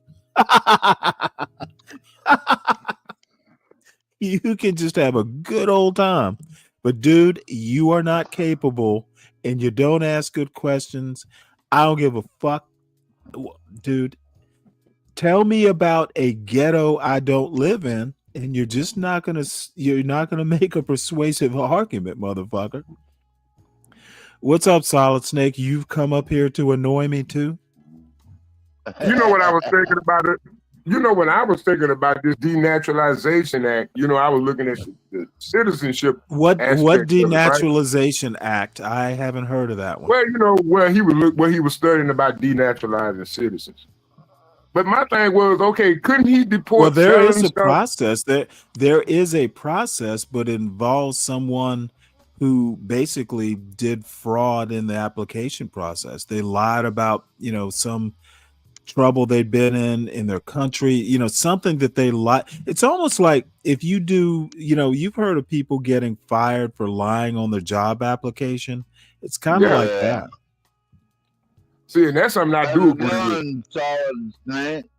What's up, 12 man? What's up, Stanley? Hey, what's up, everybody down in the chat? Everybody, please hit that like button, share, subscribe to your friends, subscribe to the channel. You know what I'm saying? Support the channel. Hit that cash app, y'all. Come on, man. No, I'm afraid you're not even 10th best. Be brave. You are a champion in your own mind. On your show, you are the champion. On my show, you are just another dude in the chat, just trying to splatter a whole bunch of shit. He's got a hose with a bunch of manure. He's trying to grow his racist garden with. Yeah, So, I was thinking they could probably do it to people that immigrated over here, probably been here for a generation or so, and denaturalize their citizenship and ship them on out, because they committed a felony. I'm thinking of surrounding felony, they could probably get a lot of citizens that way. No, if you are a citizen already and you commit a felony as a U.S. citizen, then you get punished like a U.S. citizen. Okay, I don't see the logical, I don't see the linear thinking that once you're a citizen, or at least it was. Now, if you committed a murder before you were a citizen and then on your application said, no, I've never committed a crime, that's a problem. They can denaturalize you for that. But once you're a citizen, you should be treated as a citizen. And all these fucking, local yokels from Tennessee just don't like brown skin and a guy who's a socialist. Keep that shit. Why is a congressman from Tennessee so worried about the New York mayoral race anyway? I mean, I don't think it's officially so much as that, Stanley. I think it's much more about, they being Muslim and they religious belief in yeah. So you're Exactly. confirming the racist stuff. No, it's not racist, Stanley. Oh no! I mean, it's actually a different. See, what you don't seem to see. You want to. This is the one time I'm gonna not split hairs. Muslim in Americanese means brown, or maybe black. You don't know many, lily white Muslims in America. If you are Muslim, it's associated with brown. So stop the goddamn racist cap. You live in America. You were born here. You know how this country. You know how this country is. And when they say Muslim, you don't think of a blonde, blue-eyed Aryan. So you can just stop that bullshit. It's not racist. I get you, Stanley. That's a little bit too. You're a little bit too progressive for my taste, Stanley. You're a little bit too progressive. I get it. You gotta have a. You gotta have a line and step across. But I mean, when you step across lines, am I here? You don't even think about the line you cross. You just want to be on the other side of the argument. Did my parents intend for me to grow up? But Stanley, don't you just think that? No. We're gonna do some decorum this morning. My parents did not. My mother did not birth me to please Solid Snake. Okay, why you got to bring your mom into this? We talking about you. Well, you know what? I can't shut you up. I can't shut you up otherwise. You can agree on some things, right? You can agree on some things, right? If you approve, who cares if you think I'm too progressive? Why does it matter? It's not lagging here. I said that like two sentences ago. Dude, the lag is the same lag you got that 12th man lag. You're at the 13th bear. Oh no, come on, and everything is lagging. I got that 4G internet. I ain't got 5G no more. No. You don't have 4G, but you don't have 4G between your ears. It's still at 2G. Oh no, but Stanley. You don't it's slow. The data flow is slow. Yeah. What's up, Ryan? I get it, but well, what up, Ryan? Hey, Snake, how you doing? This whole issue, as far as what Trump has actually said about the 14th Amendment, he actually said this isn't for illegal immigrants. It was for black children after the Civil War. Okay, and he was wrong. It was. That's what he said. It was big. Okay, how you gonna say he wrong? Okay, see, this is where I really start doubting the quality of the American education system, even back when you were in high school, Ryan. Just because Trump said it doesn't mean it is a completely researched idea. The 14th Amendment. Okay, dude, I need you to let me make this historical point. Okay. The 14th, and Augustus Corbett said it. It was because of black people, but it wasn't just about black people. Okay, had the Civil War never happened, it's a counterfactual that slavery would have ever ended, but it did happen. Slavery did end. The 14th Amendment, the most pressing problem it had to solve was the Dred Scott decision in citizenship, but it wasn't just for black people. There were Chinese that were involved. There were gypsies that were involved. There were some people who were pretty much stateless that it basically covered. And this fucking racializing the 14th Amendment all of a sudden. This guy's not racializing it? Okay, motherfucker, do not interrupt. I'm not done. This racializing the 14th Amendment when it's convenient. Look, I literally just heard Clarence Thomas back during that Asian lawsuit, the Harvard and the North Carolina, literally in Clarence Thomas's decision, and Robert said it too, the Constitution is colorblind. Okay, so motherfuckers, the justices that Donald Trump appointed say, well, he didn't appoint Clarence Thomas, but the conservatives on the court have endorsed the Constitution as being colorblind. So why the fuck is the 14th Amendment just about black people? And even if it was, that is a historical too. We don't look to Donald Trump as a constitutional scholar. But So I'm pretty sure stop he got the a legal bullshit. team that. Do not ever, Okay, do but not Stanley, I think ever he got a come. legal Do team not that's over that. ever, I mean, dude. You're over talking. Do not ever come on my panel acting like what Donald Trump says is definitive. The dude's a fucking I'm very clown. critical of Trump, as you know.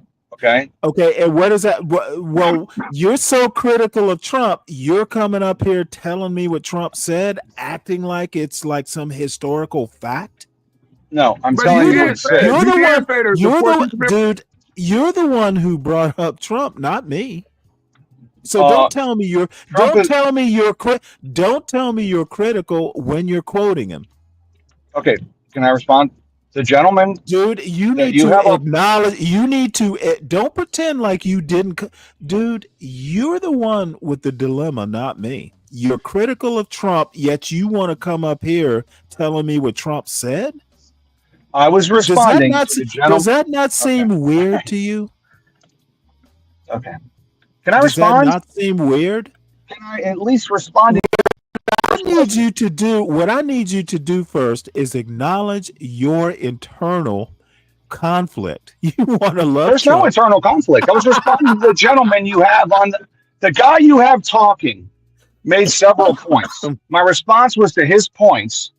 Not well, that his was my points are better than yours. Well, maybe they are, but I'm not. You know, I was addressing what he was saying.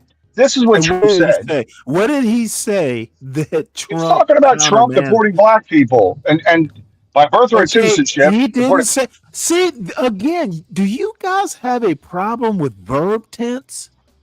Yeah, maybe. I don't know. I'm not an English He didn't major. say black people were being deported. He is saying that they could be. Okay. So you got a verb tense problem. Okay. I mean, I was responding to that statement. 12th man asking me that dumb question about our black people. Dude, didn't they teach you past, present, and future tense in high school? I don't know. Okay. I don't know how they could deport. Okay, right? you know And what? the other thing is we didn't know how the 14th Amendment, the third article of the 14th Amendment, birthright citizenship, could be challenged. Yet it has happened. And then this whole thing, this whole immigration thing, illegal immigration, right? This whole thing is turned into race because the Democrats want that. Okay, It's it about was illegal motherfucking, it people. was motherfucking race when Trump came down the escalator talking about how horrible Mexicans are. Okay, so I don't know what it became race when it came down talking about the Mexicans, and I'm sure some of them are good people. It was racial. It was racial. Okay, wait a minute, Stanley. It's Motherfucker, I'm not waiting for anything. I am not waiting. How does that work? A solid snake, I'm not waiting. You need to catch up. all the Democrats have here is race. They haven't mentioned the Indians at all. They haven't mentioned the Indians. Exactly. Okay, well, they haven't mentioned. But I mean, okay, dude, let me answer your question. The Indians had their own tribal law. No, not Native American Indians. The Indians. The Indians. They never try to make the Indians. Well, the Democrats never try to make the Indians part of the black and brown coalition. Have you noticed that? They want this to be about race and it's about illegal aliens. I haven't noticed it because you're pulling this point out of your ass. I don't wipe your ass, so I didn't notice it. Listen, They want this to be about race. It's about illegal aliens. Dude, The Democrats. Stop acting like it always goes back to the Democrats. The Democrats are your safe space. Okay, if you can't figure out why the Republicans and MAGA specifically is acting so crazy, it's got to be the Democrats' fault. MAGA is full of deplorables because the Democrats made them be this way. That's essentially what you're saying. The Democrats literally call it the black and brown motherfucker, coalition. Are the Democrats doing anything about running the country today? What have the Democrats done in the last 6 months that has altered the course of this ship of state? Not a goddamn thing. For 4 years now, you need to shut Solid Snake. You need to wait your turn. Solid Snake. Solid Snake. They literally Solid Snake. I will trash you. Snakes going in. Snakes going in. Kill Snake. You know what? Kill. You know what? Yelling isn't making a point. Snake's going at him.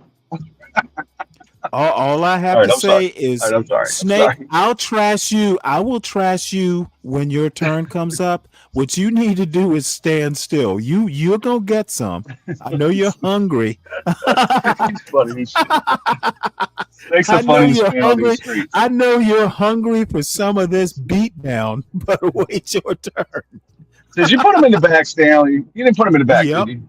Hey, I was talking to you, and he decided to chime in. And let us welcome Wale. What's up, Wale?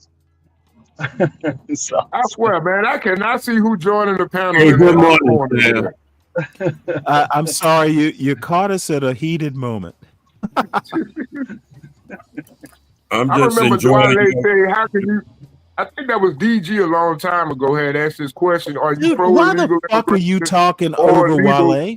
How about wait your turn? Oh, okay, go ahead. I'm sorry, Wale. I was just saying good morning. Good morning.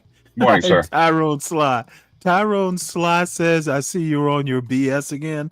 Why don't you hit the link, bitch? But what are you talking about? 6 months when you know they just had 4 years to just. Oh, go ahead. You go ahead. You go ahead and say what you need to say, Solid Snake, and then we'll get back to this very good video. But I mean, you literally saturated about 20, 30 million illegal immigrants entered our country, and the Democrats literally leveraged for the election pool. With citizenship. I just went over this with Ryan. You were too busy talking to hear what I said. Fuck the Democrats. They're not in power. How about let's get the Republicans moving to do something, A, productive, and B, the ends don't justify the means. Okay, if you're going to fucking intentionally make people torture people basically to get them out of the country, that's not the right thing to do. And this bullshit about some 2-year-old child deserves to be deported because he or she is here illegally, that's some cruel, sadistic shit. Feelings. Get out your You know feelings, Stanley. what? On my panel, my feelings matter. If you don't Come like on, it, Stanley. We just if literally you don't like it, waving a foreign flag, and they probably were born in the country. If you do not like my feelings over this, there are other shows that will accommodate your horribleness. But you don't care about everybody else's feelings, do you? Nope. Okay, so why should I care about a 2-year-old illegal immigrant? You know what? I'm not gonna even answer that. You fucking deplorable. I mean, why?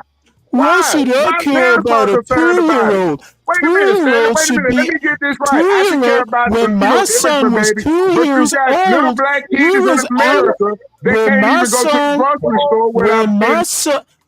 son was 2 years old, he was out there bringing a paycheck home for the family. Motherfucker, do you know what you sound like? Jesus Christ. You know what? Solid Snake, people like you care more for the fucking... People like you care more about their fucking mutts, their canine mutts, than they do about their own children, let alone somebody else's children. Fuck with me, son, and I will tell you the truth about yourself. And you call me anti-black. What did Oh, you just motherfucker, say? I'm anti-stupid. I am anti-deplorable. If you are black and stupid, then I guess I'm anti-black. Well, see, that's what I'm trying to tell you. How you gonna If call you somebody are black anti-black and and everything come out your deplorable, mouth about black if you people is are anti-black? black and But you won't deplorable, be care about I'm a 2-year-old anti-black. illegal immigrant that just If you are watch the black and Bullseye a show. fucking unlettered, Think we send them dumb back to son their of a own bitch culture instead who of trying gets to drunk westernize and and just brainwash them? spouts off the first thing off the top of his head, then I'm anti-black. I'm anti-solid No, snake. that's what you said, Stanley. That's what you said. That was your input. No, dude, I don't like stupid people. I've said this multiple times, and you fit that category right now. Well, it So takes a stupid person to know one, don't it? You're Since you gonna want to get go what back you to the second you're set, gonna it takes get one to know what you one. get, dude. You're gonna get what you get.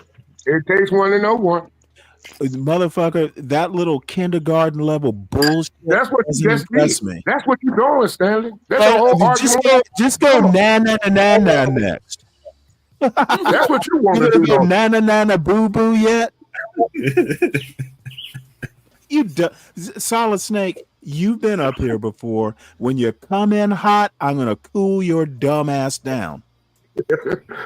Listen, all I'm saying, Stanley, is the I whole don't give a entire shit what you're progressive saying. At this leftist point, party I right don't now really is give a not shit what you're concerned saying. about the African I American culture. do not And the care African American what culture you're is a great saying. part of the American culture. Dude, And don't you think you that should be a problem you with came in hot, and I don't really care what you have to say now. you So want me to let's care move about on. a 2-year-old Let's move illegal on. immigrant baby? Let's How move did it on get to here? Did it walk? let's move on to your Or did somebody overseer. traffic it here? Let's move on to your overseer. Be brave and think. What's up, overseer? Think. Well, good morning. And Good make morning. these pictures bigger. I need some publicity. Get them pictures bigger now. Now. The what? Get the pictures bigger. I need publicity. Get them pictures? bigger. Make the pictures bigger. Motherfucker, I'm not. Hey, you think I'm John Galt? No, I'm just The saying, minute, Stanley. the minute you tell me, well, hold on. The minute you say go ahead, meaning I can talk, that's the minute I'm going to bounce your ass. Don't tell me what to do on my panel, son. Oh, I'm sorry. Just a suggestion. Well, you know what? John Galt keeps making that suggestion too. We should be watching the video. We shouldn't be going back and forth with this stupid shit. Well, I came up here because of this half-wit black philosopher Wally you got up here. What a fool. I heard him yesterday. What a goddamn fool. You know what? You wouldn't know Lady Belay or any of these people had you not seen them on my show. I know. That's why I appreciate you. Get on with better material. Forget this black and forth, left, right shit. Give me some content. Dude. You know what? What? You'll be having some content next week. Oh, right. What are you gonna do? Oh, wait, hold it. Look at the title of the show. Do you know? I think I asked you this. You don't know. Have you caught up with who Alexander Pope is yet? No, he's one of your European ancestors. No, I looked at when I got up this morning, because usually you have Lady Boulay on right off and you had Alexander on right off. I listened to some of it, Stanley. No, I don't usually have Lady Boulay up here. Well, the lights, Tim Black, Professor Black. I look over the last 20 of them. You've had. So you were surprised to see a neoclassical poet up here? No, I wasn't at all. I give you credit, Stanley, for having brains. I do. Well, you know what? People like you have been criticizing me for the past few days. And you know what? I thought of Alexander Pope and his essay on criticism, and it just took off from there. You know, y'all don't even know how to criticize right. Oh, I get it. No, I looked at some of it. It was just like simple, cheap poetry. Ooh, I'm going to say these. No, you know what? It literally, hope springs eternal in the human breast. Have you ever used that aphorism before? No, I would. Why wouldn't I? Yeah, I have. I said people. Okay, well, guess who wrote it? No, I didn't use that word for word. What I've said in my white trash way, I said, but guess who wrote those words? Have hope naturally. That's what I've said as a white trash. Okay, well, anyway, I like to use the term "a little knowledge is a dangerous thing." I know it. I've always said that about myself. That's Alexander Pope. I know. I've always said that about myself. And so the bottom line is, it is my job to teach the white people like you who they could use a little bit of culture. They want to talk about Western culture. Yes. I'm going to teach them a little bit about Western culture. You, I'll listen to what you say. You got any? You got to give me some content. Let this stupid black philosopher. Dude, hey, I want you to go back on your show and talk about Alexander Pope. That wasn't content What am I going to say about him? Well, you know what? You could read him. Are you kidding me? I'm 70, Stanley. I could be dead this evening. I'm wasting time in my life reading a fucking poet that I'm probably as wise as. You know what? You're wasting your time up on this panel. No, I'm not. I just come up here to show my face up here with this stupid philosopher, black idiot Wally you have up here. He's a fucking fool. Well, you know what? Wally, you still up here? Why you damn fool? Oh, wait, hold it. Is the only reason you came up to assault another panelist? No, I'm sorry. I'm sorry. Damn, dude, this isn't your panel. You assault these people on your panel. I try to, at least unless you piss me off. All right. Well, let's go ahead, because people. That's what I'm talking about. He finally knew what I said, didn't he, folks? Get them pictures up there, fella. Do what your daddy says. Yeah, okay. I don't even know where you claim me, huh? I'm having fun, Stanley. Relax. Is that what you call that? Yeah. So I'm not talking to their followers, because their followers are incorrigible. You can't tell them anything. They don't know what they don't know. It is a bad situation to not know what you don't know. It's an even worse situation to be ignorant and not know that you're ignorant. So I'm not talking to them. I'm talking to you, those of you who have, again, been with this channel for the last year. I know you want the truth. I know you want the truth. You have helped this channel grow to what it is now. I know you want to protect your family. I know you want to defend your rights. I know that you want to do everything you can, not just to help the African American community, but for your own family, your own children, your own grandchildren. So please continue listening to those of us who know what time it is. So again, yes, unfortunately, Trump can unlawfully, unconstitutionally, in violation of the Constitution, deport American citizens. And you have heard him admit that they are studying it.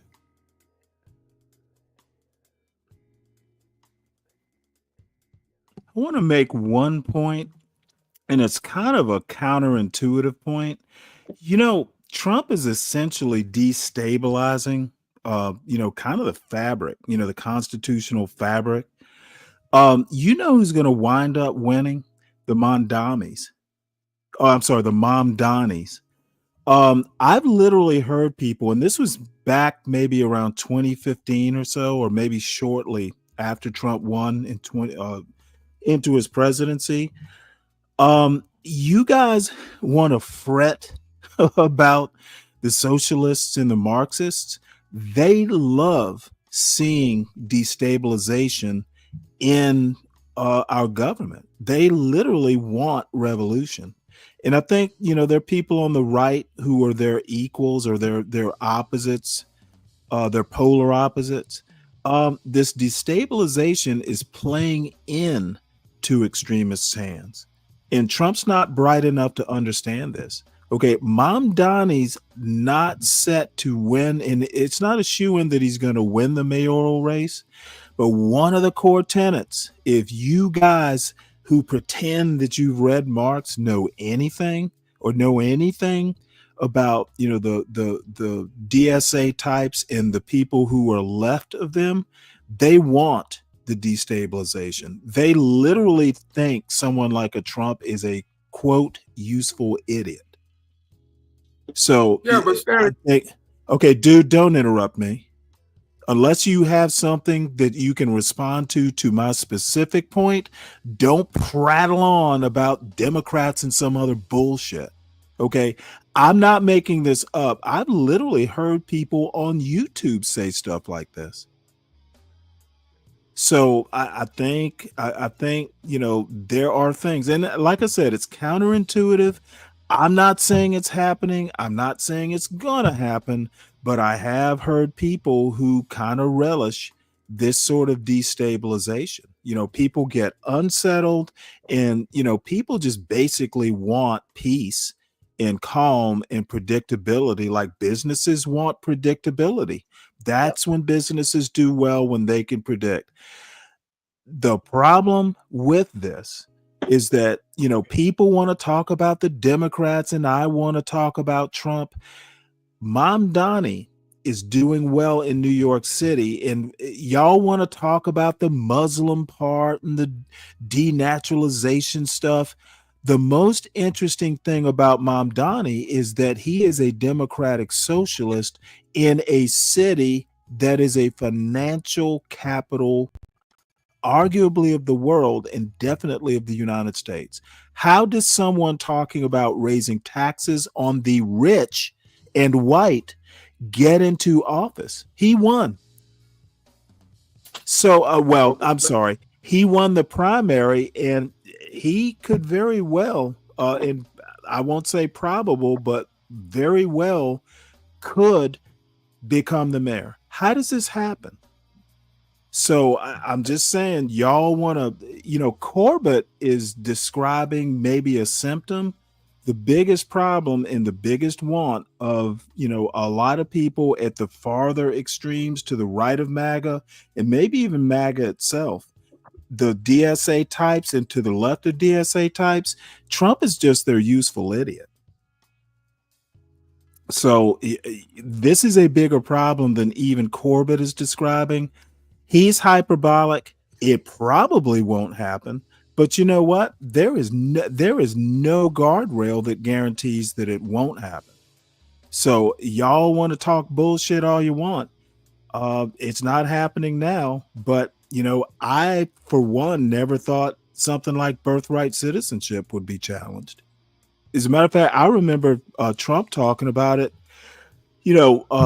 definitely in Project 2025 it comes up, but I seem to recall him talking about this earlier. I, for the life of me, thought, well, that's crazy. It'll, no one will ever consider that. Well, lo and behold, it's basically going to be happening in specific places in the next, like after 30 days. And I think in the end, I'm not 100% sure, but in the end, I think it's going to wind up, this challenge to the 14th Amendment is going to be, kind of struck down, but I'm not even sure about that 100%. So y'all need to stand the fuck by. And some of this bullshit about what can't happen is ridiculous. It's uneducated. Can I tell you why I hope he wins? Who wins? Mamdani? Mamdani, yeah. Oh, I definitely want to hear this. I hope he wins because it'll prove that the money that we deal with and that keeps our society afloat is printed. It's not tax revenues. Thank you, Stanley. Well, you lost me there. What's up, John? I kind of hope he wins too. New York has been teetering along, and the tax revenues of Wall Street. I lived there and the high income earners, they've pushed a lot of these things, and now these people seemingly are outnumbering them. The people who are demanding big things from the government, a lot of action from the government. Now a lot of these New Yorkers have moved down to Florida and other low tax places. So it's going to be very interesting to see, even if Dummy doesn't win, I think the mindset has shifted. You know, the type of people, the voting populace, even the untapped voting populace. I think he said he spoke to, there are 1 million unregistered Muslims in New York, and they're little, just tribal areas all over. And many of them are very lower class people, the Uber drivers, things like that. And they're going to vote probably, more in alignment with their economic interest than any other group. So that shall be interesting. Well, the other thing that Trump did in this big, beautiful bill, it's a slightly different topic, but not that far off. Trump is also really good at throwing, like I've heard people talk about, my tips aren't going to be taxed or my overtime isn't going to be taxed.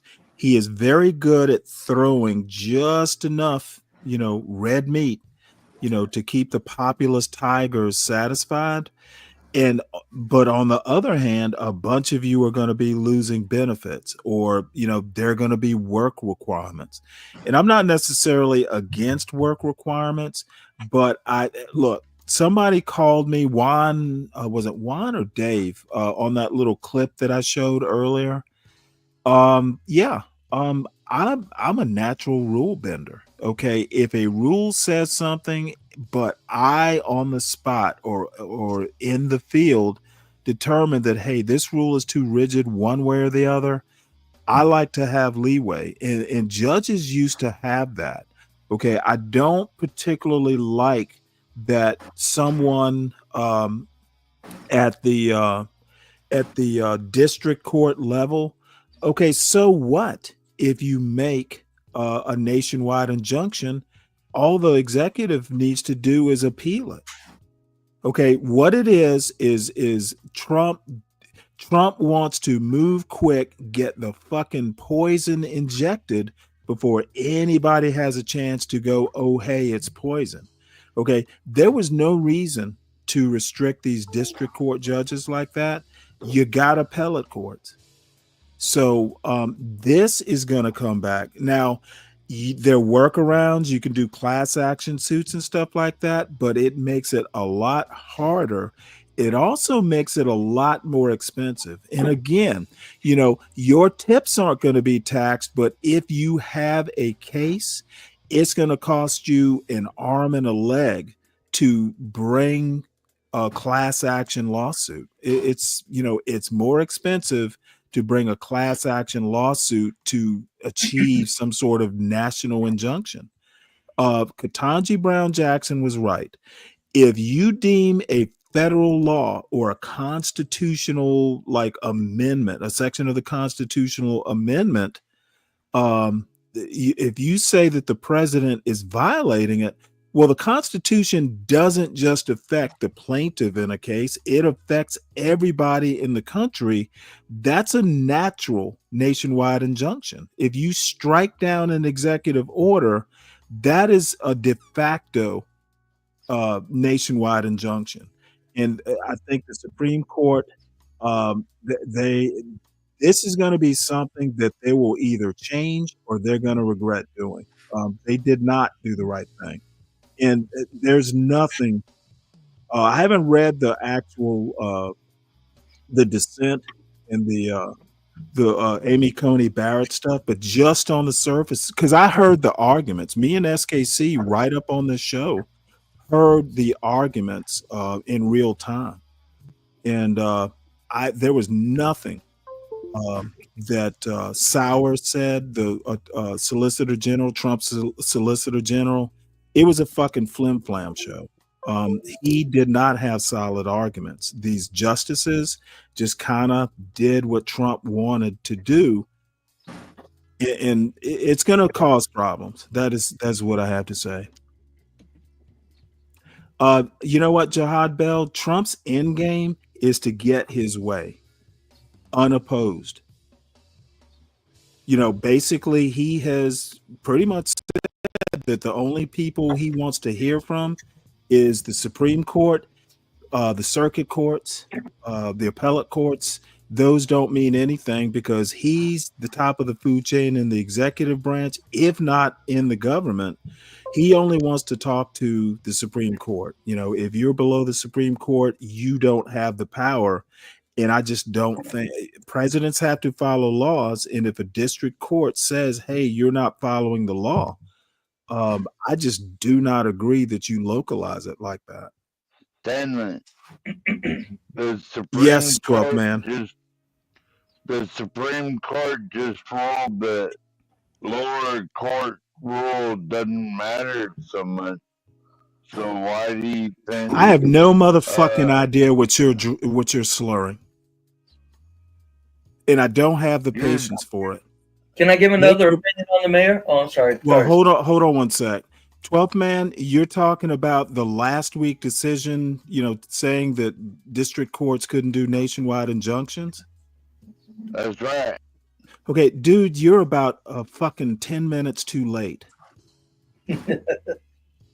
Okay, dude, I kind of gently told you that your hearing is slurred as well. I don't have the patience.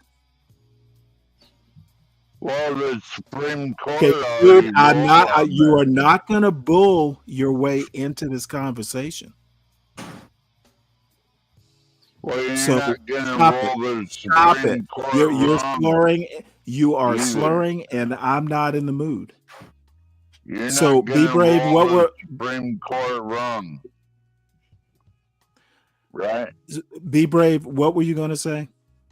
Mamdani, we've all heard of the used car salesman tactic of, yeah, I want 500 for this car, even though it's worth 200, because he goes real high, and then the consumer comes in real low, and then they meet in the middle. That's called haggling. Right, but I mean, we've heard of the tactic. Mandami is conditioning us. They, and my they is different from your they, but since you use they, I'm going to use they also. They are conditioning us to understand there's going to be a lot more government, so-called government funds, that I call it printed money. There's going to be a lot more government funds needed in the future to maintain this culture if we want to be minus the mobs. They're conditioning us to get into that. Well, I actually think if you're going to use that argument, and I'm not necessarily disagreeing with you, I think both sides are doing it. Yeah. Yes. Both sides are taking us to the foolish extent so that they can come back to the middle with something that we'll accept. I don't agree. We were afraid of the middle. Donnie is New York mayor. It might be a springboard. It might not be. It'd be a springboard. MAGA is in control of the country, lock, stock, and barrel. They've got all three branches. Mamdani getting into the mayor's seat, he doesn't have national power. No, I'm not saying. But what I'm saying is there is no. Well, you want to talk about the other side? There is no other side. MAGA is it. Okay, and this is why I get so annoyed when Ryan automatically defaults to the Democrat. Everybody wants to talk about Democrats and Kamala and Biden. Those days are over. We are 7 months almost into a MAGA administration, a MAGA government. Y'all need to stop talking about Biden, and you need to motherfucking govern. And give me credit, Stanley. Have you ever heard me try to say some silly shit about blaming Democrats for what is going on right now? Maybe once. No. I don't think it, But hold on, let me say this. Mandami, I'm not saying he's got national power, Stanley. I'm saying New York City, as an example, is going to put a bug in the nation's ear. A big that's bug. that's why I'm using the term springboard. If he does a good job. Now here's the deal.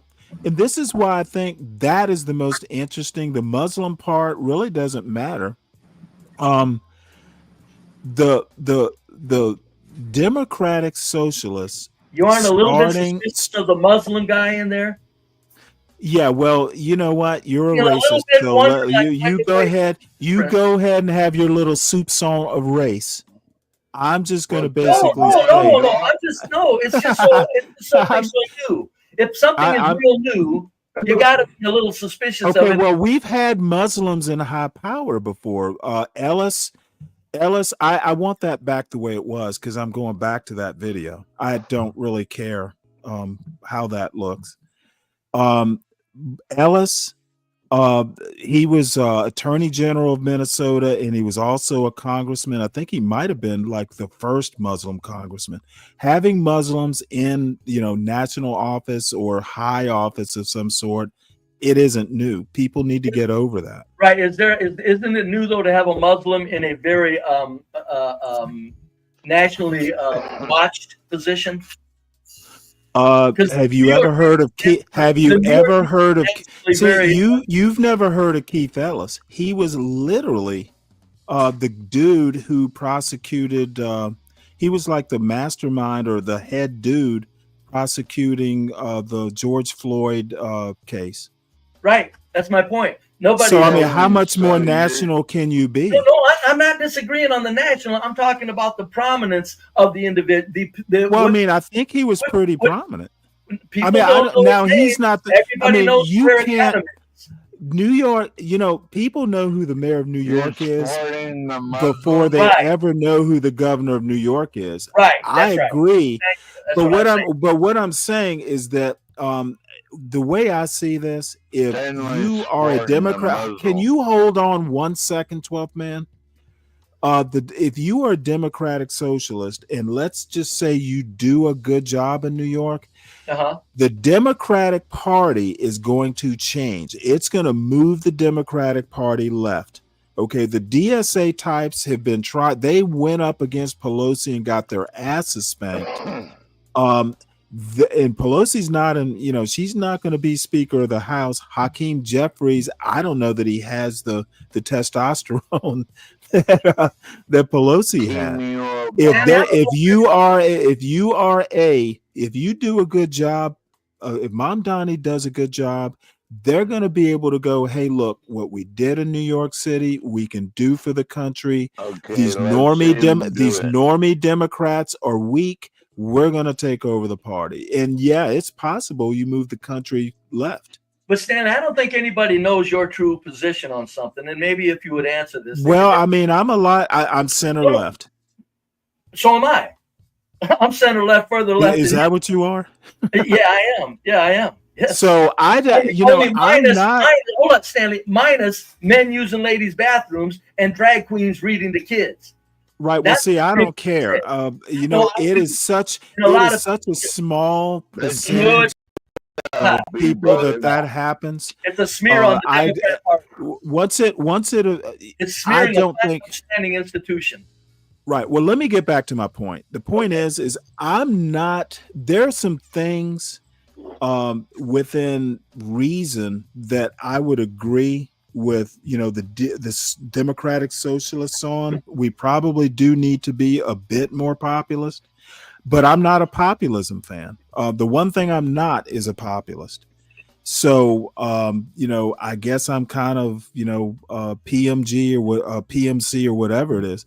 But the point I want to make, and I'm getting drawn out here, I think that we watched this clip of Mom Donnie talking about, the means of production. And I went back and forth with, maybe it was Ryan or somebody, about, how you control the means of production.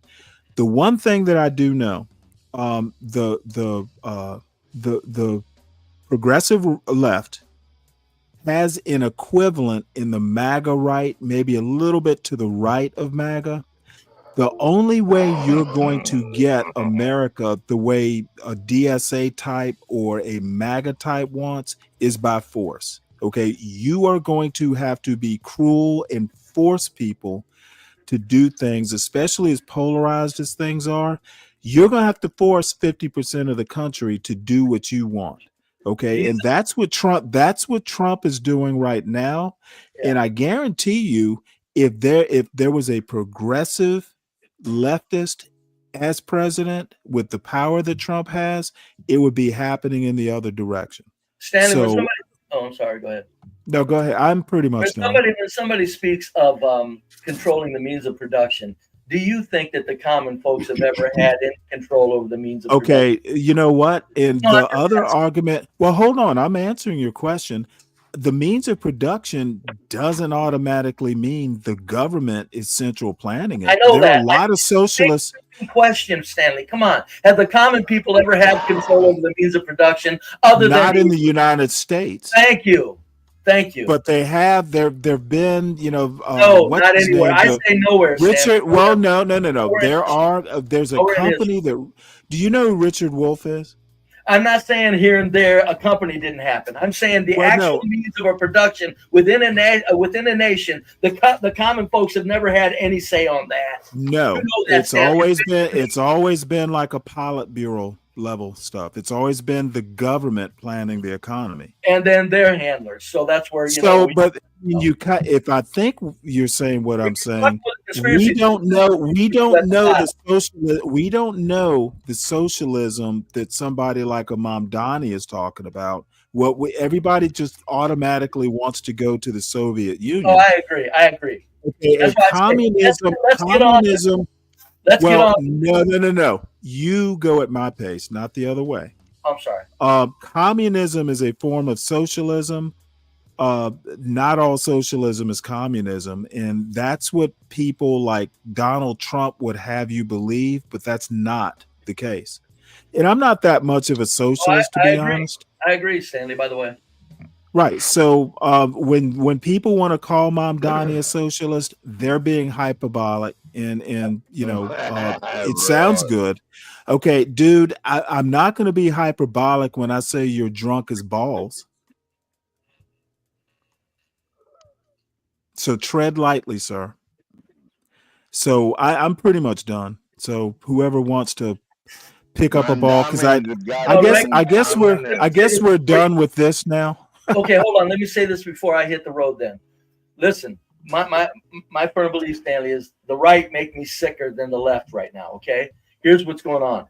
I hope that New York mayor wins, just because we have to get on with understanding that this society has been propped up, maintained, and the magnificence of it is all about the collective as well as the individual. And we got to see. get on. I'm not the kind of populist you are. I'm kind of a snob. I don't think, your rank and file guy can run a country.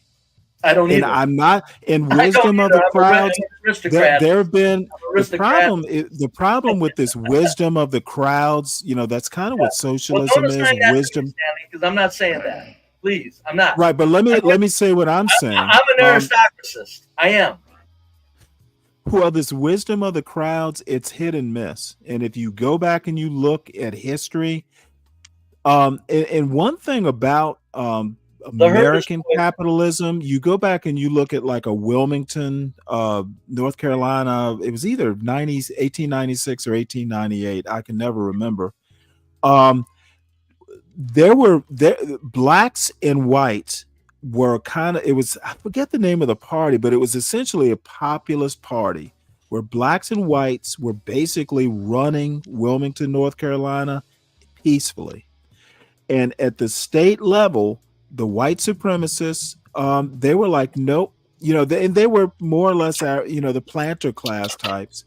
They're like, no, we can't have this. So they literally went in and, you'll remember during Jim Crow, a lot of white Republicans were killed as well. Tarred, feathered, lynched. So if you were allied to a black cause and you were white, you were bound to wind up getting treated like a black. So mankind's curse is the herd, Stanley. That's what I believe. The herd is the curse. I'm not sure I disagree with that. You can if you look around. I gotta go though, Stanley. I need content. Come on, yeah, I'll do my best. Thank you. Doggone it. All right, folks. Well, that is that was Be Brave. What makes someone cool? I've been wanting to show this for days. What does make someone cool? Well, apparently somebody has a clue. 6 traits can determine your it factor. And since John's here, he's the coolest person What on the makes panel. someone cool? Let's see A what new he. study offers clues. This article is by Christina Carone and read by an automated voice. Is there a secret sauce that helps explain why people as different as David Bowie, Samuel L. Jackson, and Charlie XCX all seem so self-assured and Hey, Stan, it's Wale. Oh, new can I studies get a suggest moment? that there are Oh yeah, hold on. specific traits that these people tend to have Let in me common. get to the right place. Cool people. Hey, have you been waiting to say something, Wale? You got to hop in there. You know, I don't like. I mean, I like to be easy. Fighting and arguing and debating is not what I like to do. It raises my blood pressure and stuff like that. It makes things happen in my chemical makeup in my body and, you know, my organs. Well, you do realize I'm not your doctor, right? I know that. I'm just saying to you. I mean, you came up to the panel. I do. And that's why I'm talking to you right now. I Okay. waited. I got in where I fit in. I'm not trying to get in where, you know, just get in. And I ain't fitting in.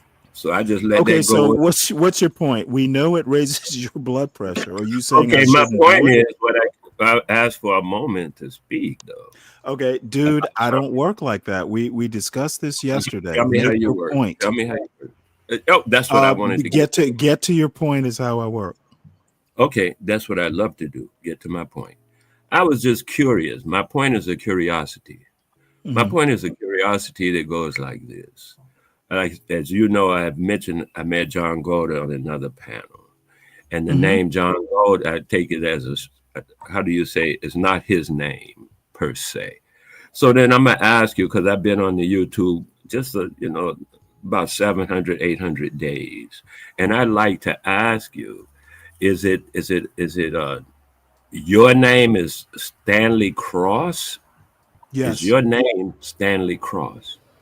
Yes. Would you like my middle initial? 6,000. Stanley 6,000. Look it up. He's already subscribed to the channel. I wouldn't mind, like you said, Stanley having your initial, but when I saw the name, I recognized the name. I've been attempting. Oh, really? Yeah, I've been attempting. Just like when I saw John Gold, I recognized the name right away. And then when that's what made me even approach him, was he used the name that I recognized. I said, okay, I know that name from somewhere. Why is he using it? See, a point of curiosity. And so when I saw your name, Stanley Cross, I know that name from somewhere. And I've been attempting to go through my files, you know, my memory bank to locate where I know it from. But I wanted to make sure, Are you my son? Absolutely not. I wanted to know where I knew it from, so I can have somebody. I'm gonna be like one of John Galt's tenants. John, I can't pay you. And I was thinking when I first came on, the thing that actually made me come up, I was going to actually say something, but you were enthralled in. Well, go right ahead. You got my curiosity now. I was going to say I really enjoy your sense of humor. It's a little different, and it's like it's enjoyable at the moment. So I do enjoy your sense of humor. Your perspective. That's right. I used to. My other name is Dave Chappelle. Oh, okay. I can dig it. No, I'm I was just asking if that's your name, then I can go through that. I can go through. I was saying if that's your name, I'll go through that file of living memory. If it's not your name, I'll go through the file that I went through for John. It's actually my name. Now let's see if I wind up suffering, because you know my sister and father are a little annoyed. They're like, you should never use your real name. But I couldn't tell them that, you know what, I'm so vain. You know, let's see what happens. That's why I like your sense of humor. That's how I feel too. I use my real name. Hey, John, go. Is any part of that your name, John or Gold? Because you might be John something else and you just picked up on it. You get me what I'm saying? You might have just picked your John Peters, I don't know, and you just say, hey, I'll go with the John Gold. I don't know. So I'm asking, is either one of them your real name? We're definitely not the Galt. What about the John, dude? Yeah, part of it, maybe. Okay, I get you. That's a character from a movie. Well, Mr. Knightish. Not a movie, it's from a book written by Ayn Rand in 1950. What? Oh, the Objectivist? No. Atlas Well, you're Shrugged. talking about objectivism, the philosophy. Who is John Galt involved is a character. Right, in the John book. Galt. It was Atlas Shrugged, right? Yeah, Wait, that's who the is book. John Galt? That was made into a movie. It was a So book that- objectivism is basically the philosophy, that kind of sprouted from those books, which is basically like a hyper capitalism. It's like oligarchy gone wild. So there's actually a YouTube channel or two dedicated to Ayn Rand's philosophy. Okay. So, Yeah, but Ayn Knightish, Rand- welcome aboard. Good morning. Ayn Rand Good has morning. a book and everything. Ayn Rand does. She's got two of them that are major. I think she did got other things two of too. 'em. Yep, Fountainhead and Atlas Shrugged. Yeah. What are you reading? Because I was looking, sometimes you be saying stuff, I'm thinking it's in the chat. I look at the chat, I don't see it in the chat. So you're not responding to the YouTube chat sometimes. Not all the time. More than I should. I've been told I react much too much. I don't know what because some people have 2 or 3 things they be streaming at the same time, like Nope, I'm not that Instagram, talented. TikTok, all that stuff. As a matter of fact, I have a buddy of mine I've known since my college days, and we were talking last night, and I was just whining because we're the same age. And it used to be like if I was thinking about a book and I could recall the author, like it was no problem. And I've noticed here in maybe the last year that I'll remember the book, but I can't remember the author, and it is so annoying. So, no, I can't be doing 2 and 3 streams. I can't do that. I thought that Ayn Rand had a B cluster personality disorder. I have no clue. She's not my favorite author. I'll put it that way. I enjoyed the. Oh, is this thing on? Oh, I enjoyed the Atlas Shrugged because I read the Atlas Shrugged. I didn't see the movie. When the movie came out, I was so excited. So I get a chance to see how they're going to depict it in the movie. There've actually been a couple movies. The last one I can recall was maybe in the 90s, but they're usually like TV shows, like miniseries. I've never seen like a standalone movie. Maybe there is one, but I'm not aware of it. They put the one out as a standalone movie, and then they followed it up with part 2. Right, but it was a TV movie, right? Or was it it wasn't maybe a theater so movie, was it? as far as that? But I watch it on YouTube, so I really don't know. I don't theater or TV.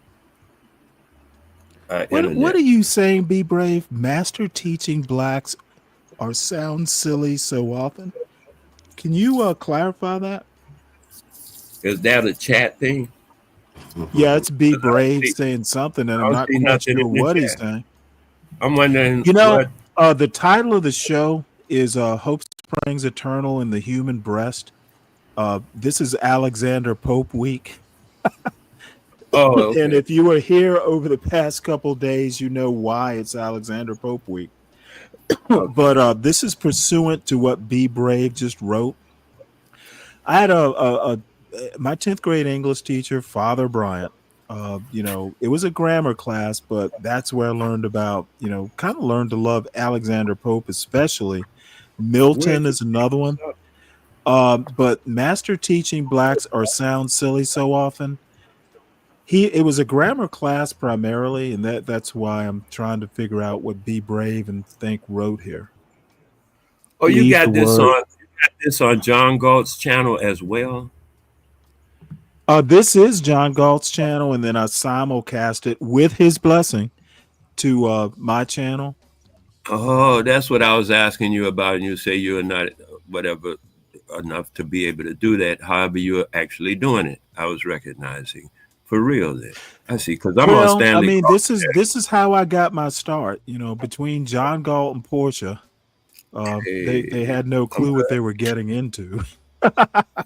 No clue either, cousin, because I'm at your channel thinking, who are you talking to? And you're talking to somebody else on another channel. That's why I ask you, are you simultaneous? Yeah.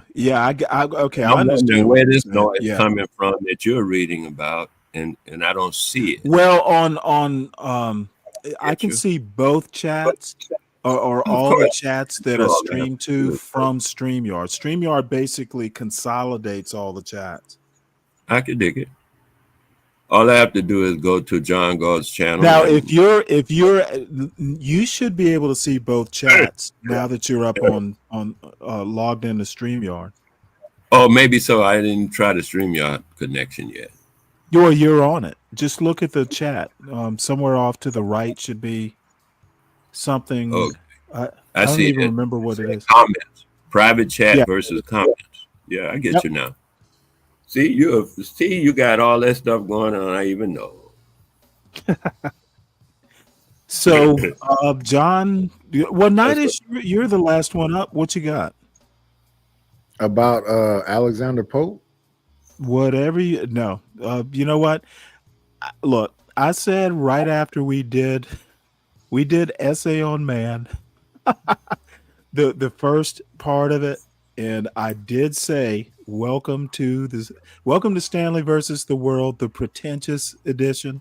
So I've already covered that it's pretentious.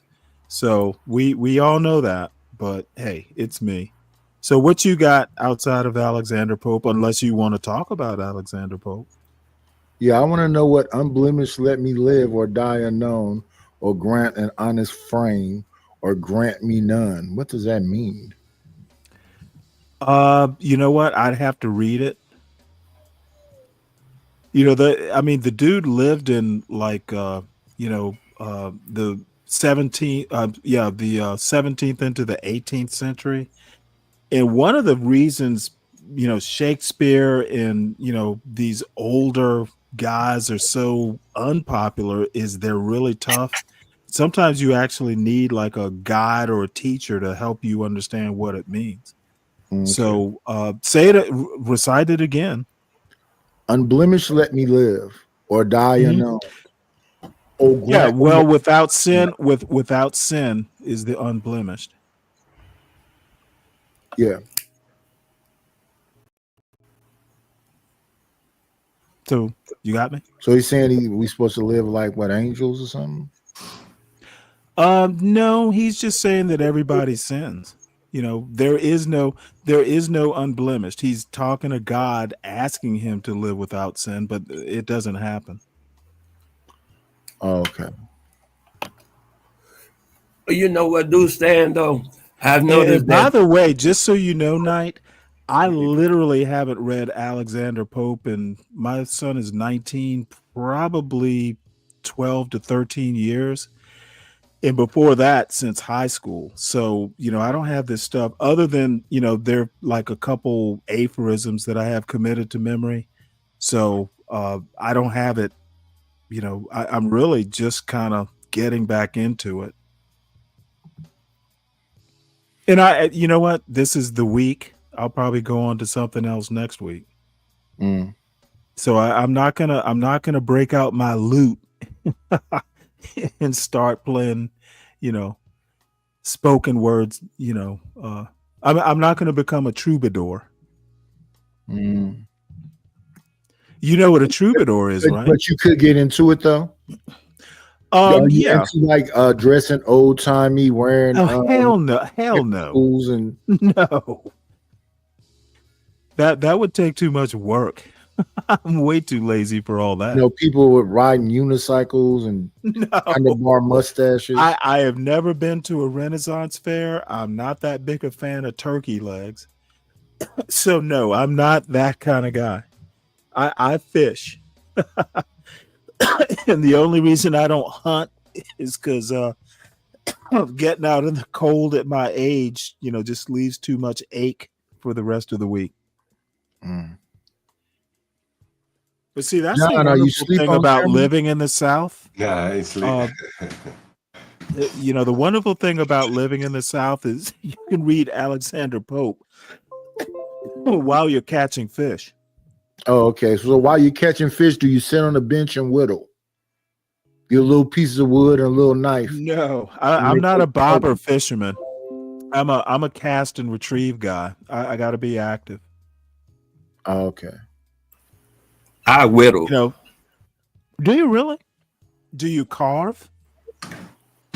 Yeah, I've been carving wood for over 50 years now. Really? So, I mean, do you make little statue type things? Do you make? I have made almost anything you could think about. Actually, you can see my work online. It's on some of it anyway. Oh, really? We'll drop that link. Oh, okay. I'll give it to you in the back chat. Yeah, Okay. They whittle all kind of stuff. I've seen people whittle pipes. I have seen that.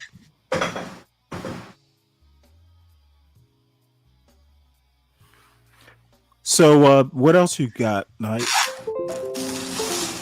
I wonder what all them sounds is John got going on over there. Johnny Borden came and brought him all kind of dog food, all these sounds in the background. Man, it's fucking one of these hubs, man. I guess the connection is loose. You hear it. Maybe I'll unplug this shit.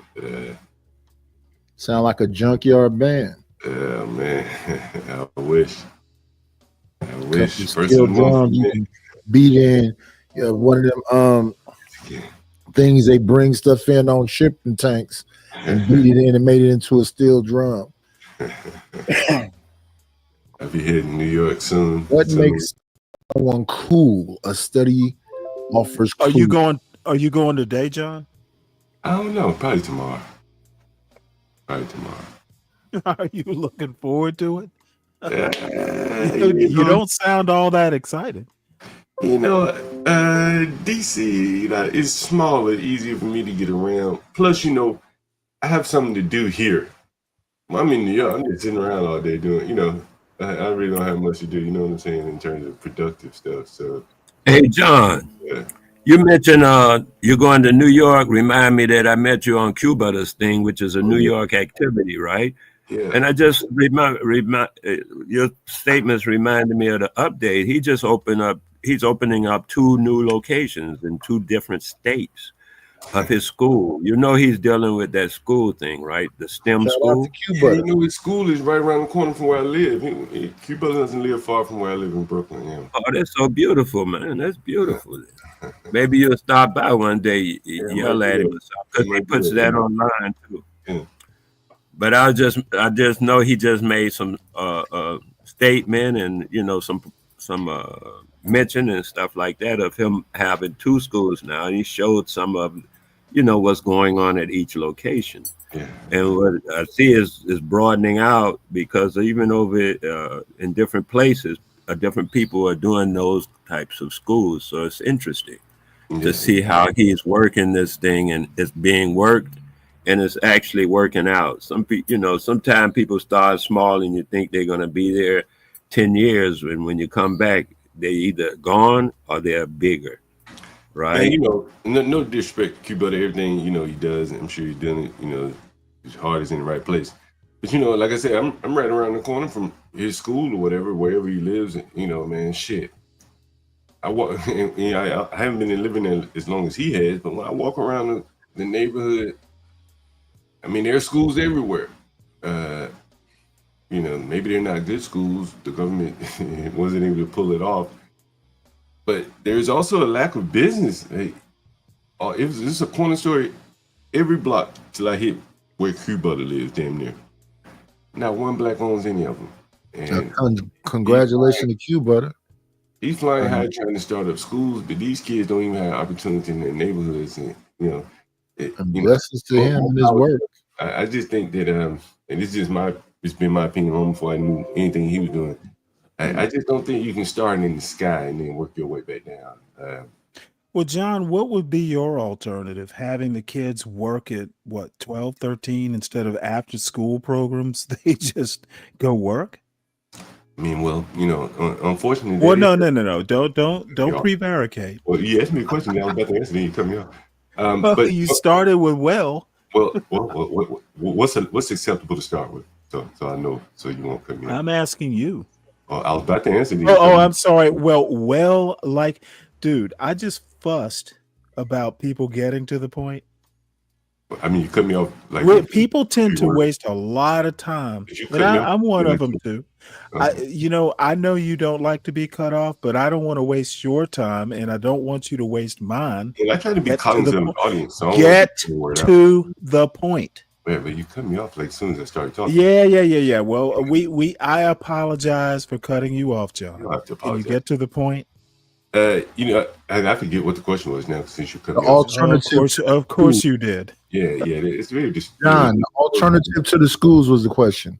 What would be the alternative to the schools? Oh man, this is my opinion. I see their competition at this point in life are the people that support the Mandamis, those type of people. Honestly, that's my opinion.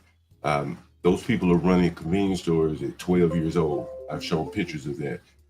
Okay, he wasn't running it. He was working there. His parents owned it. Okay. How many people in the neighborhood who aren't the parents of that? Was it a South Asian family? Probably. Let's just assume that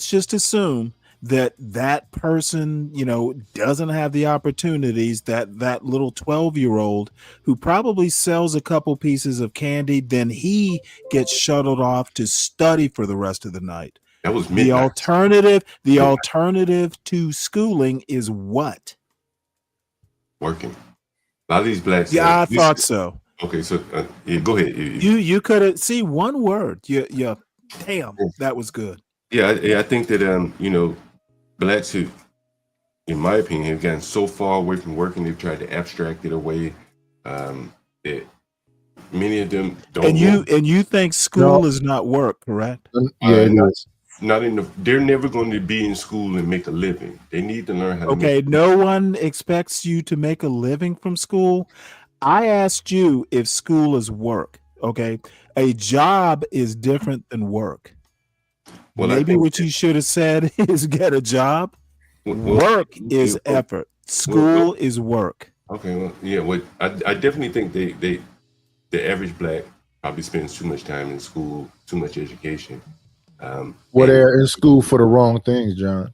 It doesn't matter what they're in school for because many of them are not going to use define average black. Did you know what average means, right? Okay, motherfucker, you think all blacks live in the hood just like Be Brave. That's why I'm challenging you. You think, dude, how many times have you told me or intimated that I'm not black or black enough because I don't live in the fucking hood like you do? You and HB and a lot of these motherfuckers on this channel. John, you go on and on and on. If you don't live in the hood, you're betraying your people. Fucking Be Brave does the same stupid shit. This is getting kind of. I don't give a fuck I don't give a fuck what it's getting. It is Stanley versus the world. Don't be the world. Hey, Stanley versus the world. Go ahead, Stanley. Do your thing, baby. Well, that's wishful thinking at best. But okay, motherfucker, I don't wish. I make shit happen. I do not sit here and, dude, be careful, Knight. Never. We already had this discussion before.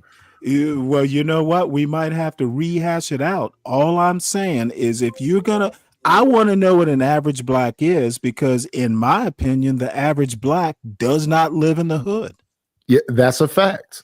I don't care where they live. I know it's a fact, but I'm not sure Mr. Galt knows this. I don't care where they live. And I definitely know that Be Brave doesn't know this. You just talking. Go ahead. Okay, motherfucker, I will talk anytime I want to. Today, I am that nigga John Galt. Often imitated. And here's the thing about John, though. He said he's in Brooklyn. For this whole time, I thought he was in the DMV. I am in DC right now, so I'm In the headed to DMV. Brooklyn. I'm headed to Brooklyn. I live there part time. You need to keep up, Knight. Are you sleepy? Always, baby. Always. Well, now I do have to say, you do work hard. I guess I got to work harder. Now I'm doing a bunch of AI. Well, if you were a child, you sure would be. Graphic design. So yeah, I got to work even harder because now I got to market that stuff. Now I got to get some funnels and websites and other stuff going, and get my merchandise out. Wale, where's your link for me to drop? Oh, his name is Wale. Shout out to that guy. Hey, how you doing, Knight? Good morning. Good morning to you, man. I was listening to you guys go through your thing, and then I had a thought, and I got off of looking for the link because it wasn't where I expected it to be. Well, don't worry about it. Whenever you can, but I do want and, people to have a look at your stuff. I'll go and search it out at some point, and thank you, because I was just going back to that when it came to your mind. It had just come back to my mind, so I appreciate that. So it's just old minds think so alike. Let me understand this right, because I know Stanley. So it's just a bunch of antique black people up here, huh? Including yourself, gray beard. But I was thinking, that's what I was thinking. Is that beard not gray? Gray is all. Stanley. Well, John is always on camera. I don't, I do a morning show, so I don't, I'm not gonna get all gussied up at 5 a.m. But I am being urged to do a cooking show, so I guess I'll have to get on camera for that. Are you cooking? Are you? Well, that remains to be seen, but I know how to cook. Peking duck? No. Roller Skater Texas Girl sent me a bunch of stuff to make like Indian curry type stuff. Well, Indian food, which I already know how to do curries and stuff like that. I like Indian food. Curry octopus? So, never had curried seafood. I've never made it. I've had fish curry before. I guess you can curry just about anything, to be honest. I bake also, Tyrone. So far, my best Indian food, as you say, the one I like the best has been filtered through Trinidad. Oh, okay, yep, okay, I got you. Like a goat curry or something like that. No, it's a whole nother flavor once it's filtered through Trinidad. Well, yeah, Trinidad is where, South Asian and African, like slaves and indentured servants kind of, they wound up the same place. Believe this or not, there's a guy named V.S. Naipaul. He's dead now, but he's from Trinidad, and he is kind of written, in that vein. So I've never been to Trinidad, but I'm kind of familiar with it. I would think it is goat and oxtails and Trinidad. That's more like Jamaica, but it's cool. I can dig it. Oh, I wouldn't say that. I would, but hey, you say that's more Jamaican food. The ones you called out, I don't know. I mean, hey man, maybe so. People in the islands eat. They do all of that. Get a little mixed up for me. You got West Indians, Jamaicans, Haitians, and they all got a different little spin. Well, but I mean, they're different. I mean, you could make the argument, and I might get beat down for this, but I think like jerk seasoning, I mean, that is a curry. Curry is just spice blends. The different I was wondering what jerk is. The other day, I believe it or not, I make my own. It's a dry spice. Virgo, for instance, makes a wet marinade. I make a dry. As a matter of fact, I just did a whole pork shoulder Like yesterday. white I did one wine. about a month ago. You know, Yeah, white wine. I got a Stanley. smoker. You know white wine, Stanley. I mean, Zinfandel. Zinfandel, which is actually not white. It's isn't that rosé, like a pink color? Rose is a pinkish, yeah. Well, no, you know what? You're right. Zinfandel. Now Riesling is my favorite white wine. Yeah, that's sweet. However, That's I sweet. warn you now. I can't remember the last time I had wine. I can only drink like a glass of it because the tannins, especially Yeah, red yeah. wine, it just doesn't agree with me.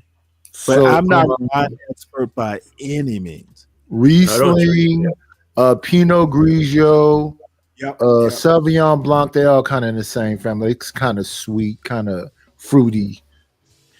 I don't know. The Riesling's like a chilled Riesling. It's not that sweet. Not to me. Isn't it? It's not super. It's not like a It's not like a what's that one called? Like a Moscato. dessert It's not one? like Moscato. Moscato is super. Oh Sweet. no, that's way too sweet. Like you know what? My favorite red wine is port.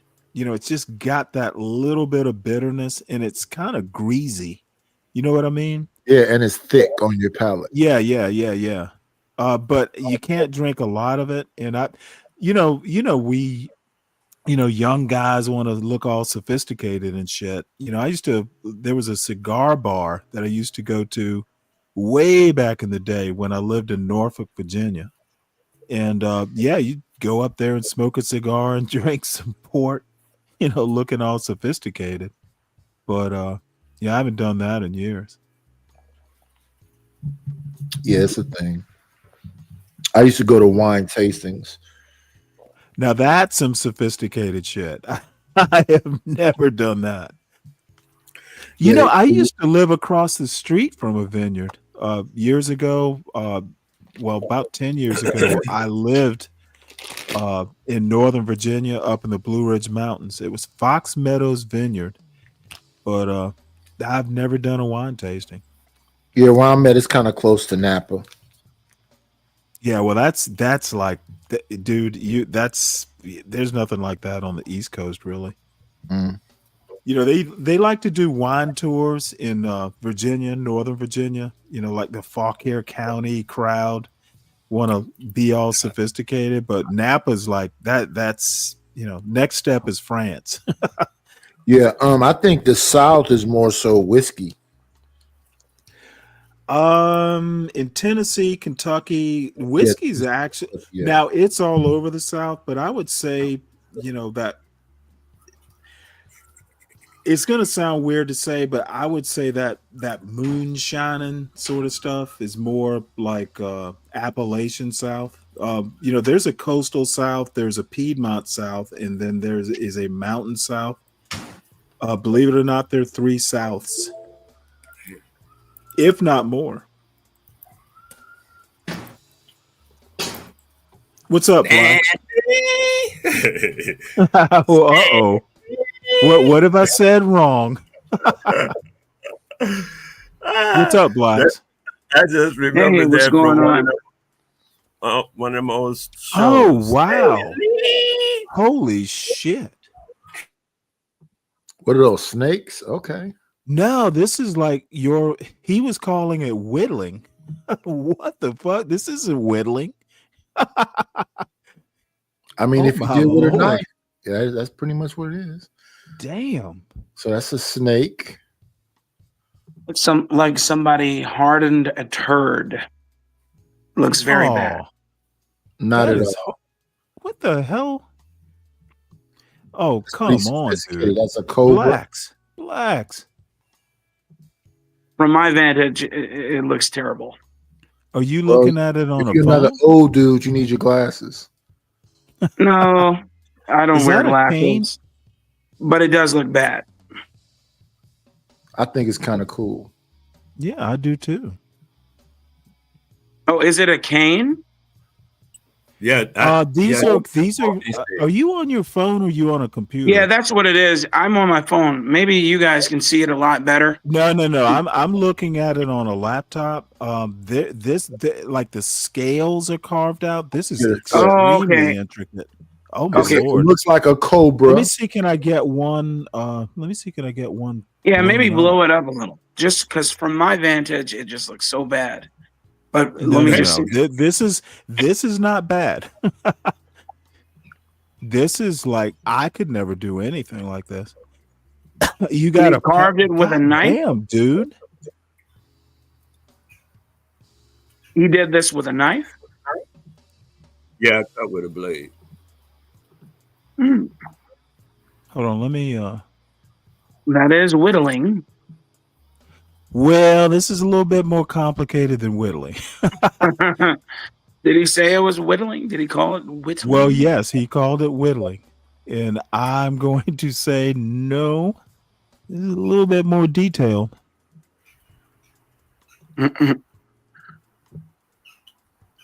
Now, how many of these pieces do you put out in a year? How long does it take you to do one? Is that an eagle? No, this is a cobra. Oh, that's the same one. Okay. I don't work like that. I just work like, when I like to work, I work. When I don't like to work, I do. I make paper. I make clothes. I do a lot of things. So I don't always be carving. Like I don't produce So like this one thing. No, cousin. Those things I sold them a while back. And but they got on the internet. So when people ask me something about my work, I just show them because it's easy reference. That's all. Let me see. Let me try this.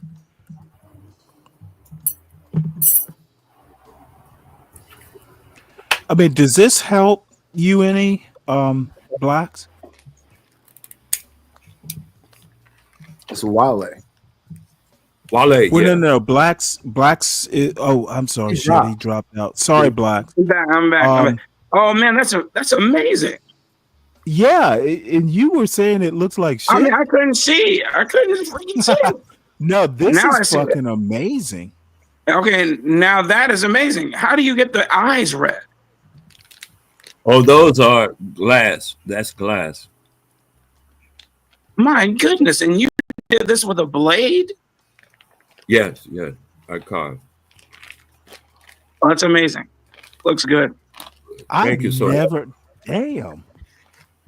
Yeah, I could never. I would never even think to do. It's like when you said whittling, when I was a kid, you get a stick and just kind of sharpen it. This one was in a movie. This one right here was in a movie. It was produced by a guy in Philadelphia called Ronell, something like that. Anyway, I saw it on YouTube. The movie is on YouTube, but they used this as a prop in one movie. This particular. You said they used it as a prop in the movie? They purchased it from you and did so? Wow. Oh, no, they leased it for the movie. They didn't purchase it. Oh, they leased it. Wow, dude. Yeah. Well, that's Just amazing. for the movie, and then they bring it back. Hey, Wale, aren't you in the Caribbean? At the moment. Did they come to the Caribbean, or did you send it to them? How did that work? Oh, he came to my place in Camden, New Jersey. I used to do real estate in Camden, New Jersey. If you know Camden, New Jersey, you have to check it out. It's a test city. You know about test cities, John Go? I know about Camden enough. You can test out a lot of shit there. No, and Wale, I will get into that. I've got like 3 or 4 things that between you and SKC, I've actually got like short stuff to do, like short video essay type things. So yes, I will be getting to that. Just it might be a week or two, and then I'm supposed to be out of town in a couple weeks. Oh, beautiful. So where are you going? Well, I'm just going down to Savannah, to visit my father, and my son hasn't been down there in a while. Okay. What's the short version of Savannah? What's the nickname for Savannah? You know what? I don't think there. I don't think there is one. If Okay. there is, I don't know about it. They used to call it the host city or something like that. You know, it's a tourist. You know, kind of a tourist trap, to be honest. We just call it salve. That's No, what I've never heard it. Never heard that You know, ever. when you Wow, start that's talking something new. stab, you start talking SALVE. No, salve. SAV. Yeah, like a I've salve. never heard it called that. Me Really? either, ever. No, you never heard Savannah call that, but and the salve. I mean, if you're flying, yeah, they may abbreviate it. Okay, there you go. Look at Deacon Dave, you little bastard. Stanley only travels as far as he can throw a rock. Well, I will have you know it is as far as I can throw a lure. Fish, I do too, man. Fish is nice. Hey, Blacks, my wife years ago bought me this sweatshirt for Christmas that says I only listen to the sound of the voices in my tackle box. So apparently I don't listen to her. So like, what the fuck? That's funny. You only want to go fishing anyway. That's funny. You know what was funny is you got this thing up, so it's bringing back memories, man, and I get to talking. I'm okay. I'll just mute up. You are the artist. I was just saying this one here was that guy Candyman. What's the actor name? He played Candyman. Oh, he just died. Yeah, he just passed away. He What is used his this. name? I don't recall his name. But anyway, continue. Sorry. He used this in the movie. He used it as a part of his getup, his what do you call it? Costume, wardrobe. They used your cane in the movie. Wow. They used this particular one. Really? And okay. The other one that's also on this website, a Chinese guy saw it and he said he had to have it. I say, why? He said he wanted for grandma. He said he wanted for his grandmother who lives in South China. His name was Tony Todd. Oh, Tony Yes. Todd. Yeah, Tony Todd. Yes, Tony Todd. Good old Todd. Beautiful. So he wanted. can I ask? Candyman was a pretty big movie. When they saw your cane, at that time, when they saw your cane, when the masses saw your cane, did your website blow up at all? Did you get more work requests or anything like that? Oh no! All I got was credits in the end of the movie. No, I mean, hopefully they paid you for it. Yeah, they paid for the lease. I mean, sure. Oh yeah, of course. But what I mean is, did your name get any more aggrandizement? Did anybody ask who was the artist, and then did you get any requests for whittlings from that point?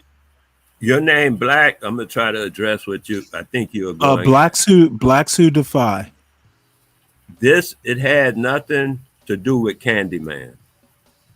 Oh no, the one before it. I'm sorry, I started looking at other.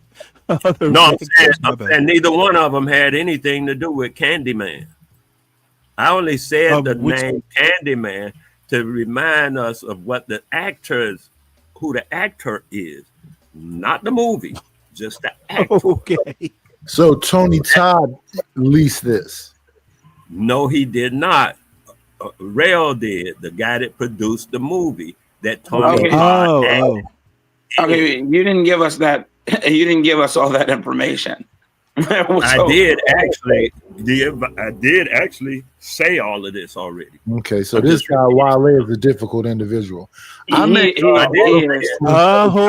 on. He is. Okay, let me level set here. He is my elder, and I'm old. So This isn't gonna be a whole lot of nightish shenanigans. What shenanigans, sir? Okay, motherfucker, don't fuck with me.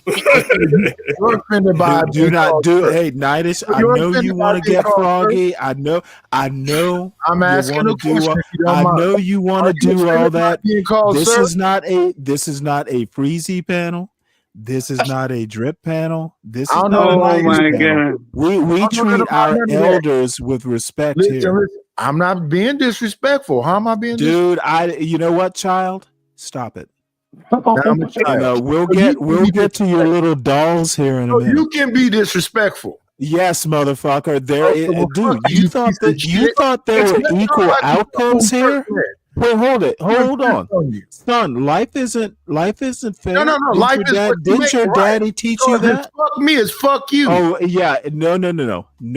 It's fuck you, but Fuck not Stanley fuck the me. whirlwind. Okay, dude. You might want to back out. I was about to bring up Oh my your God. artwork, but if there is no argument when I say what I say. You will treat your elder with respect, period.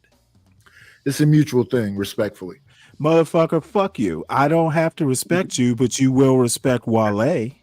That's my I point. didn't mean to disrespect him, and if you Well, then apologize. I didn't ask you to apologize, but now you want to go into what you meant. Listen, okay, cool. I You didn't have to go all the way down this road. Wait, let me. All I asked you to do. Wait a second. I know it's hard. You know what? I'm gonna have to pull a John Galt on you if you don't stop. I didn't think so. So what were you saying? Wale, I apologize, dude. For offending. Thank you. Can I finish my statement to the man? No. He might not have been offended, but I was. Oh, fuck you, you piece of shit. I'm apologizing to him. Don't make me pull a John Galt. Oh my goodness. You know I'll do it. So what were you saying, Wale? You probably forgot by now. Yeah, what? I've done 2 or 3 things since that. You know, started. these young whelps gotta act up every now and again. You know, they wanna. You know, these little And puppies. you know what, Stanley? The other day when you were saying septuagenarian, it was like nails on the damn chalkboard for me. I'll bet it. Well, you know what? I could not actually remember. It's sextagenarian. I forgot. You know, That's okay. Shit, I've never been 60 before. Yeah. But no, it was funny. It was funny. But that was funny too. But just went down and went from 0 to 100. Oh man, that was fun. Yeah. Anyway. Well, this show can be a little rocky, a little roller coastery. So let's have a look at. It's a. Oh, somebody, John, you see this? Oh, he's Have you serious. seen this, John? Hey, I like that one. That's funny. How do you make? Are these wood carvings? I mean, how do you make these? Oh, that's an AI generated image. Oh, well, you know what?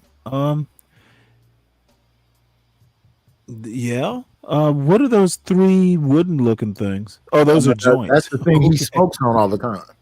Yeah. Well, I don't got think he uses keys He's the anymore. landlord, and that's his anejo, not a Negro, that he drinks. Yeah. That is amazing. Sure.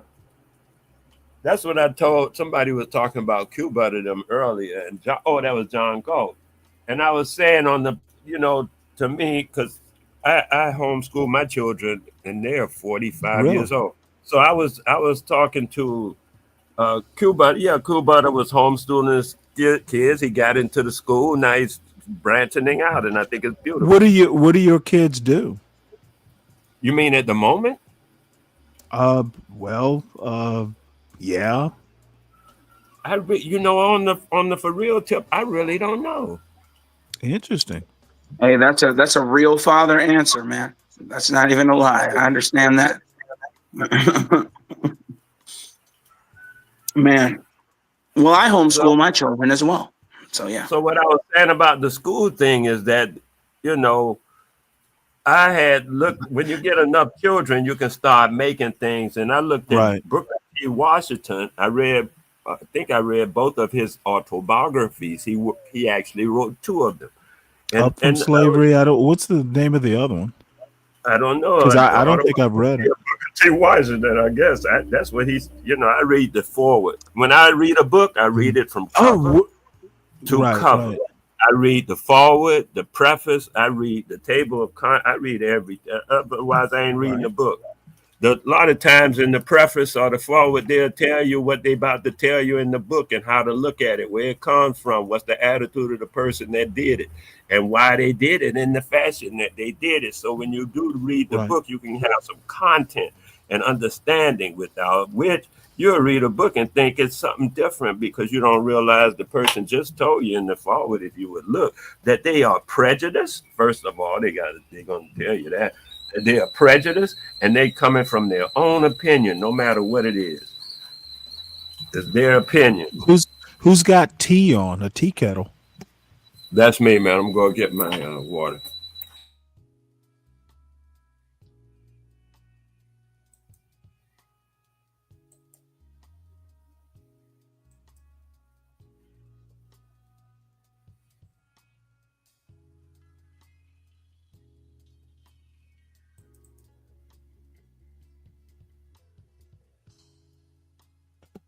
You know, I just discovered there's something July 4th at the National Archives. That might be something. You know, it's kind of on the fence whether I'm going to do a show or not tomorrow. Guess it is the 4th, so I might as well do something. This might be interesting to show.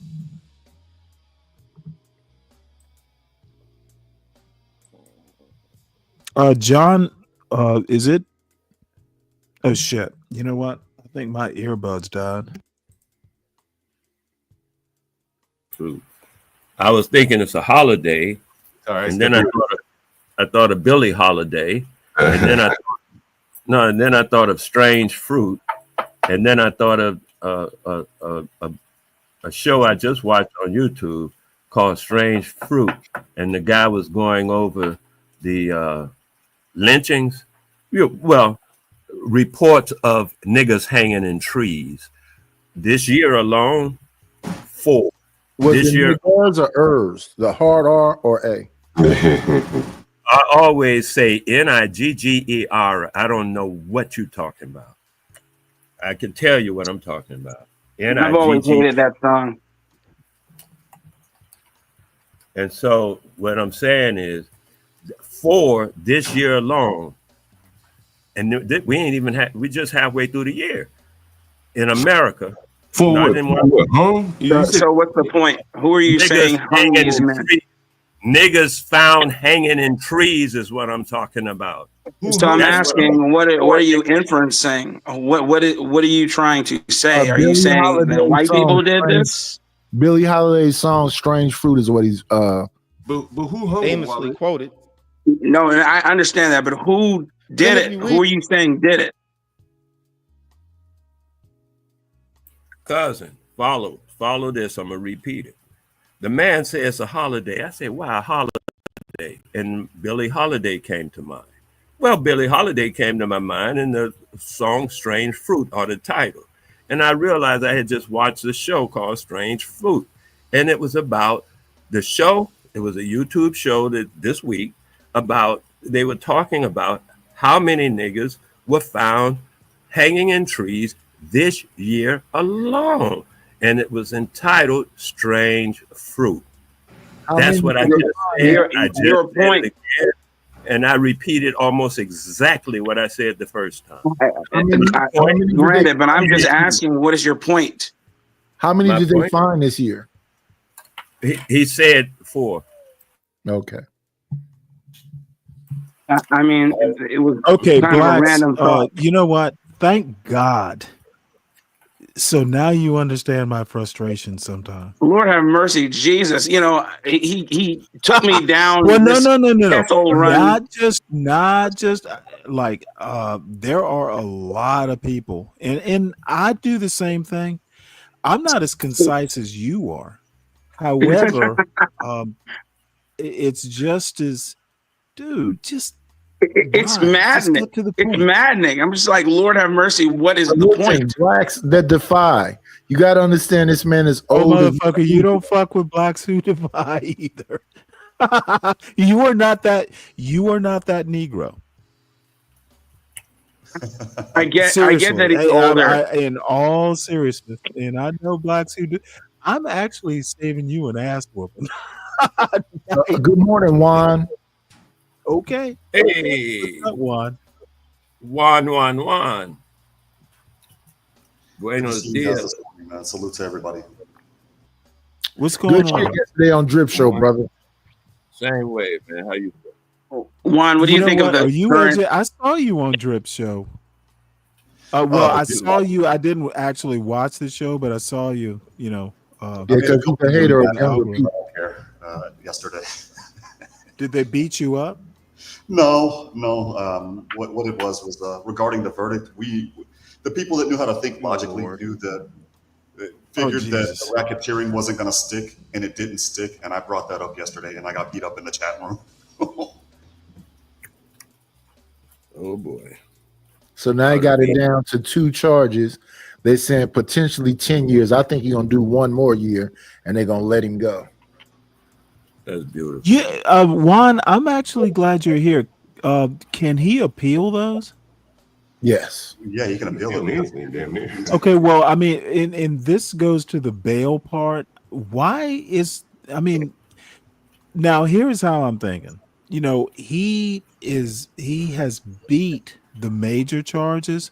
Why is he a flight risk, and or why won't the judge let him out bail? Stanley, can I answer that question before Juan jumps Let me in? let Juan answer the question first. Because testimony regarding his violence, even though it's hearsay and like in the regular trial, it can come out when it comes to bail hearings and sentencing. It's basically a free for all at this particular point because the trial's already over, evidence is closed. Right. So there was a history of violence that came out on the HSI affidavits. There was a history of his conduct that came out in the investigative affidavits with U.S. Marshals and the FBI. Oh, okay. So he's a danger to the community or something. Yeah, that's exactly what the bigger point is this, and this is how it always is, no matter what the fuck would have been in his record. Okay, dude, get ready to get your ass kicked, John. The bigger point is this, and this is what, I think. Has anyone been on trial up here before? Who gives a fuck? Oh, okay, because this is my. I was literally just gonna ask about this. I don't want to turn this into a Diddy. I do not want to turn this into a Diddy show. You did that yesterday. It's not by Diddy. I didn't mention Diddy. Okay, I literally asked Juan a question about Diddy's bail, and all of a sudden it's not about Diddy. Okay, dude, you're not. What legal? John, relax.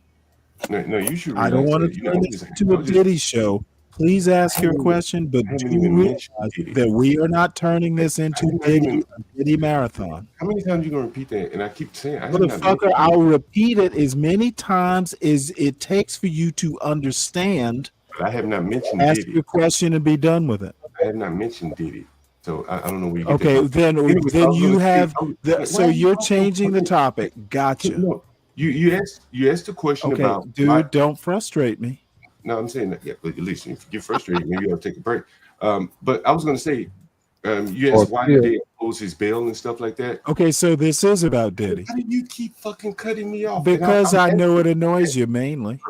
Okay, so you do only blacks. Yeah, I'm literally sitting here watching the frustration in your face. You shit to annoy people for no fucking reason. Yeah, motherfucker. Just like you try to do me.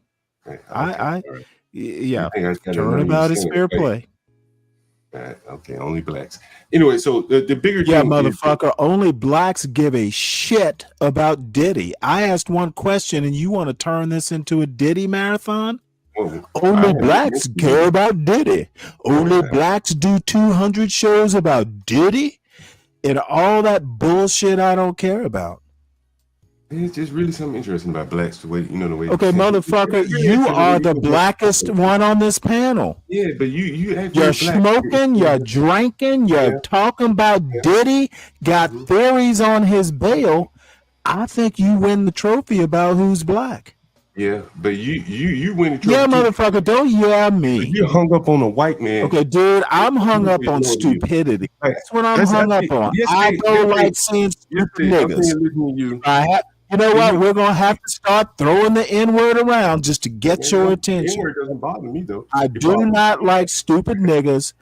I asked a question about Diddy. You get to do your theory about Diddy. I just need you to know this show is not about Diddy. I wasn't about to talk about Diddy. So be succinct. I was talking about.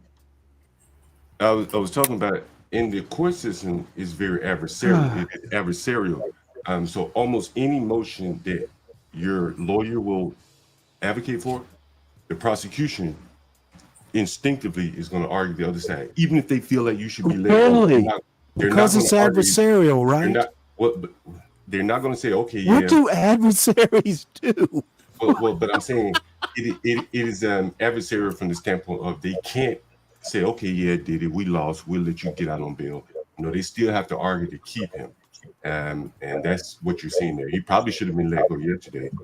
Yeah, that's exactly what it is, John. They're going to argue to keep him. They pissed off that he got them 3 charges dropped. Dude, you know what? Now we got 2 morons. Oh shit! You shouldn't talk that way about yourself. Yeah, motherfucker. I'm literally talking about you, Knight. You did not. You don't need to take your. You don't need to take your boyfriend's side. You don't need to take your boyfriend's side. Let John speak for himself. Knight, you are not a white knight. So just let John speak. Yeah, white knights are usually cowards. Yeah. I'm not a white knight. I'm not a white knight. Exactly. Yeah. I'll leave that job up to you, Stanley. Dude, you're not pulling that sword out of the rock. Just sit your ass down. I'm a man, bingo warrior. You are not. This is not motherfucking Black Camelot. Yeah. Just let John. Just let John finish. No, I'm basically done. But from the standpoint of the criminal justice system, is how they keep the wheels churning. You know what I'm saying? Because now he has come back to court again. Who is the they that are keeping the wheels turning? Well, both sides, bro. Everybody wins, right? Like he's got to come back to court again when he could be going home. He could be sending home, but he got to come back. Okay, I literally asked Juan why he wasn't going home. Did you hear that part, John? Yeah, and my answer was that at the core of the criminal justice system is okay. So the answer that Juan gave is this guy might be a threat to the community because of his history of violence. Stanley, I went to jail, right? Okay, John, did you hear the answer? Yeah, I heard. But even if that wasn't the case, right? I don't have a history of violence. But it is the case. You are not Diddy. You compared yourself to Diddy yesterday, and I thought it was ridiculous then. I think it's ridiculous now. Listen, John, you don't have a history of violence, but Diddy does. Diddy has a history of violence. Yes or no, John? John Galt, you know what's happening to you right now? Why is Knight interfering? This is colorism. Okay, dude. No, it's stupidism, is what it is. Colorism. He's never been light-skinned old nigga. Okay, dude, let John talk. Stanley, he's never been convicted of a crime. I don't think he's ever been convicted. He's definitely never been convicted. Well, he's kind of been convicted now. Well, but even that was not a. Damn, these niggas laugh. I don't know what's so funny, but he's never. Yeah, motherfucker, I laugh at the stupidity. I laugh loud and heartily. And John, I try to explain to you, brother. Look at this motherfucker. Dude, what the fuck? Why do you feel the need? You know what? Hey, Knight. Park your horse.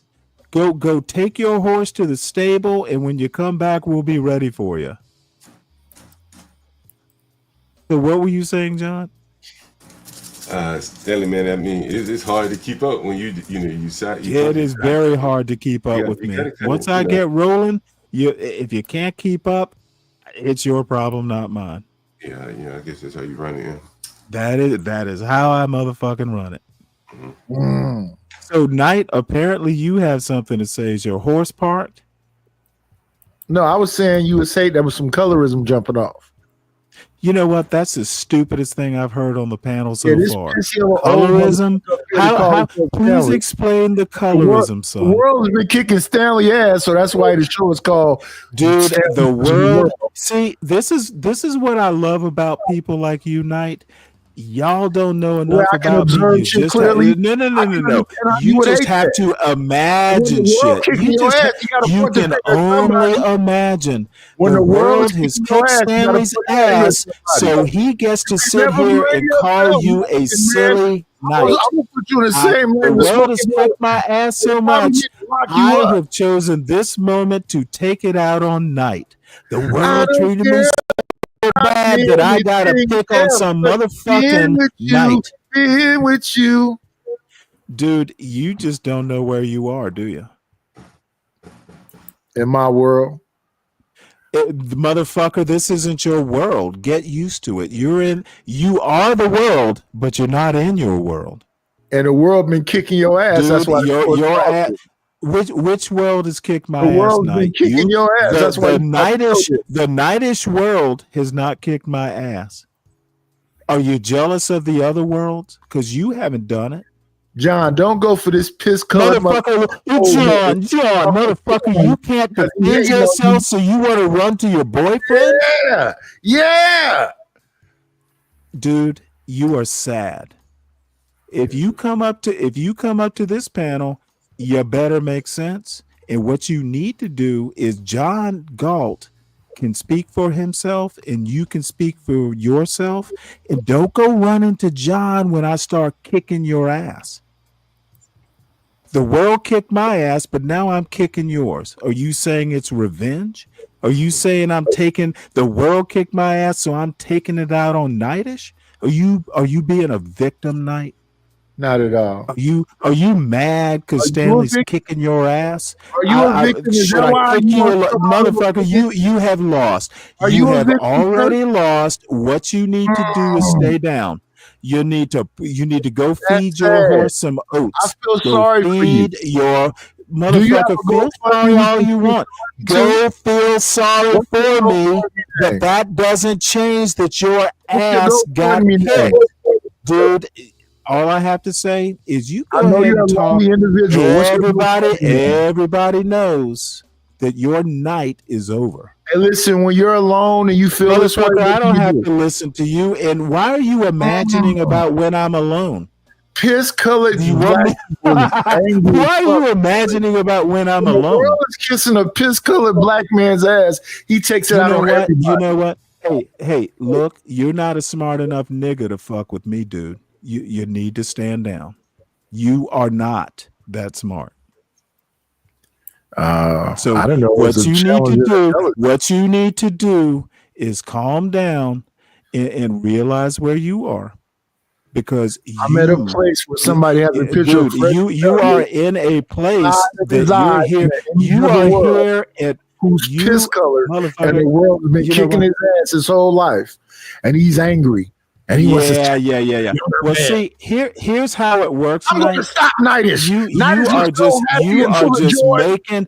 See, and my you old want to imagine.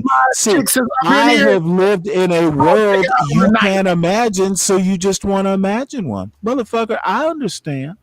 I understand your jealousy. You want to imagine that the world is treating me bad. Motherfucker, the world has treated me so good that I'm shitting on a night. You stood up and pretended they was an audience and that you was talking. You to are them. literally losing.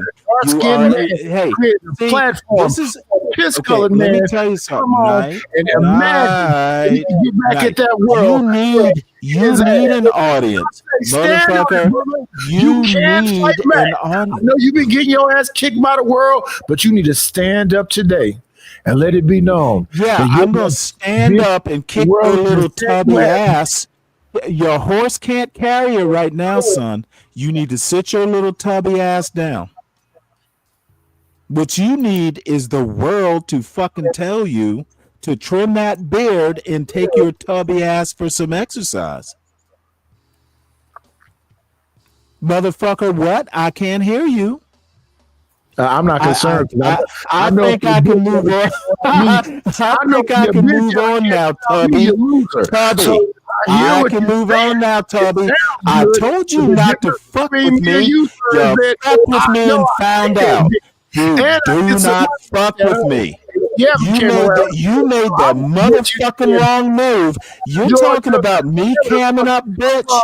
Don't cam up because I can see you. Look at you fussing like the little chubby woman you are. I got an apron for you, bitch. I got an apron for you, bitch. Come and cook me a pie. Hey, John, go. I put something in the back there. For damn show. Dude, hey, stop, motherfucker. You keep trying to come back. I need... Hey, weebles wobble and they don't fall down. Don't be a weeble, motherfucker. Don't be a weeble. Stay down. Don't be bouncing back up to get your ass punched again. Like the world has been kicking your ass. I know how you feel. You got to fight. The world been kicking your ass. Motherfucker, you don't know shit about me. You don't bring literally are... Dude, what do you know about me, Knight? I would have one. Hey, Knight. You talk a lot of shit. Tell me one time the world has kicked my ass. You seem to have done your research, Tubby. Celebrate like it's going on. Name one time the world has kicked my ass. Talk through the fucking people. See, John, this is the niggas you were talking about. Talk shit and don't know shit. Name one time the world has kicked my ass, bitch. Now, today, at this very moment. You know what? That is so I'm the representative of it. You just lost. Yeah, represent this, bitch. Now, this is your one chance.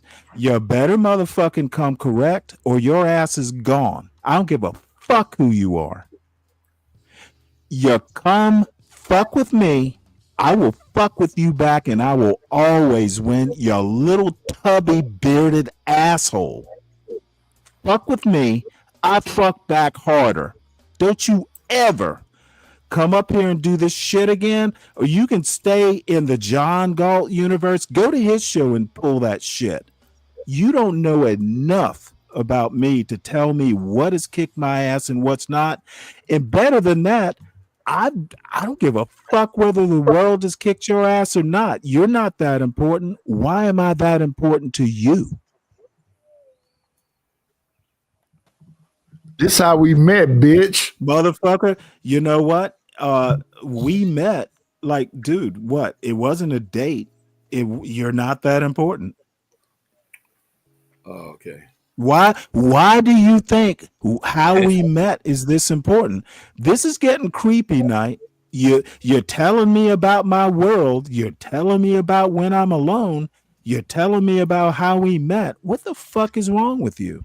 Are you one of those? For damn sure. Yeah, I thought so. Well, motherfucker, keep your distance. Stanley, Motherfucker, now I got the drunk of Alaska up here. Really? What's Hakeem Jeffries saying? Oh my God. I don't know, because Nidus keeps telling me my world has been kicking me. I've been wanting to listen. So, John, I freshened up the link. Try it again.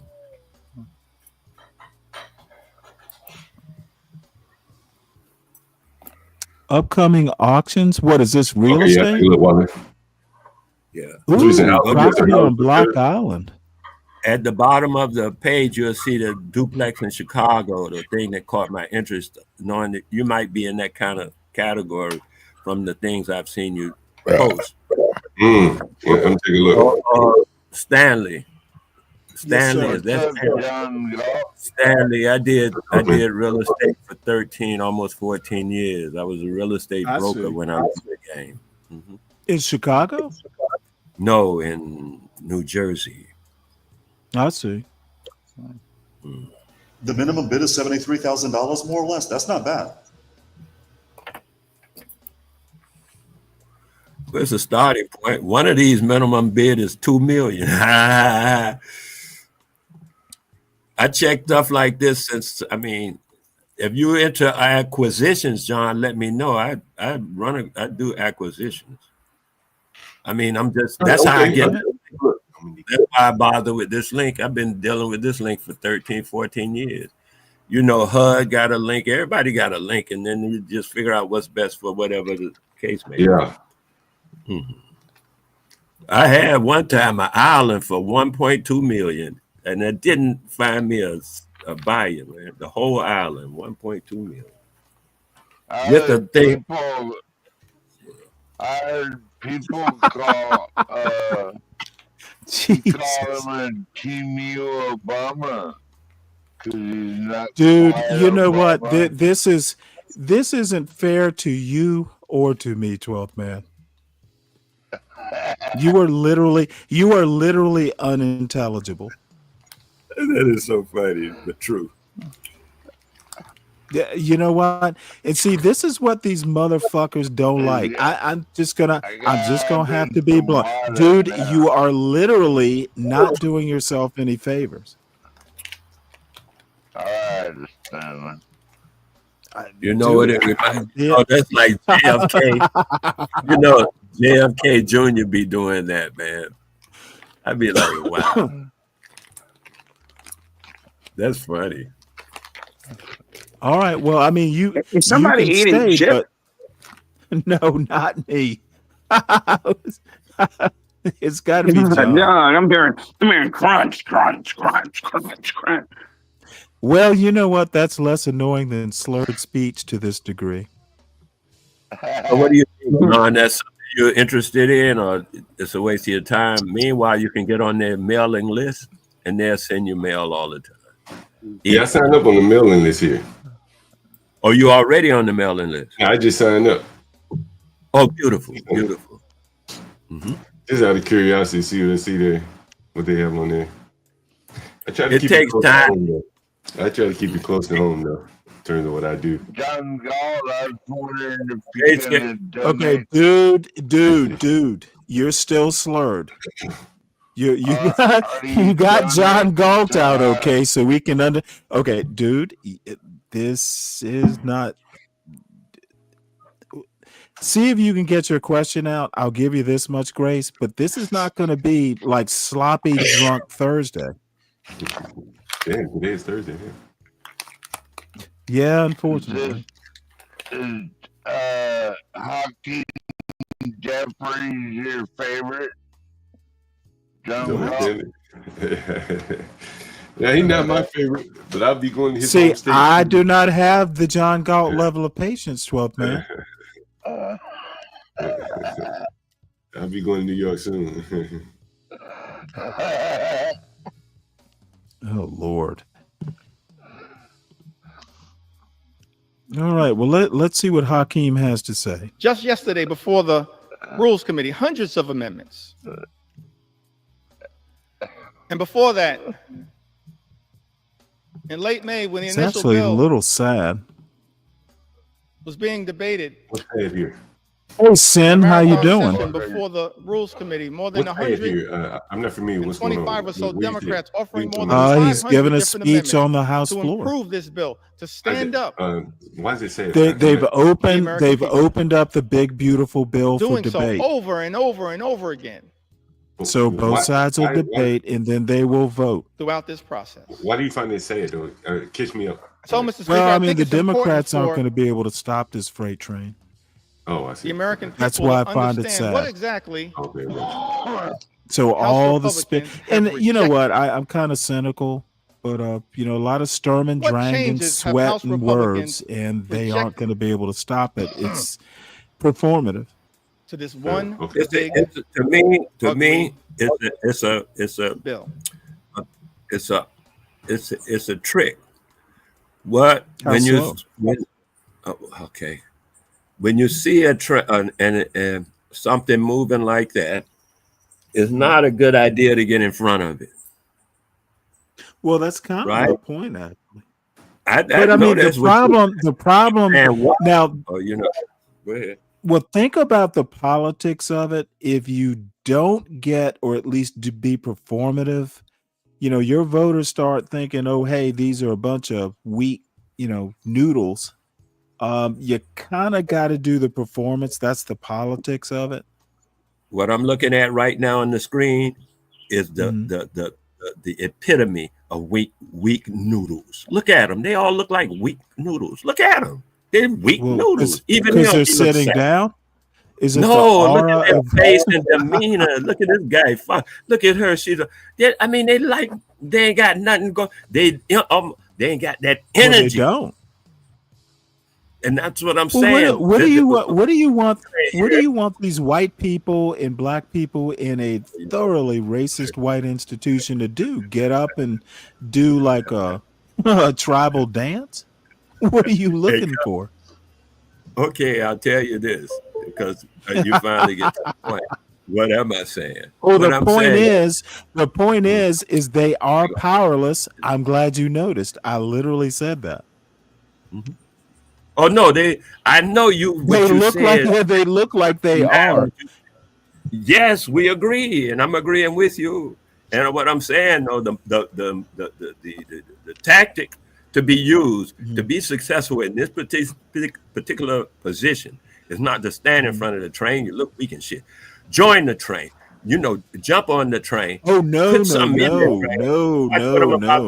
Listen to what I'm saying first before you say no, because you don't. Here we go. I'll just let you do it. I'm good. No. Go ahead.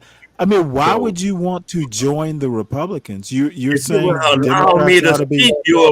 This question would be mute. You wouldn't be no need for this question. Okay, hold on. It wouldn't be mute. It would be moot. Different spelling. And second of all, thank God, Stanley, for correcting him. Thank you. Sorry. I was thinking the same thing. Give me the spelling, will you?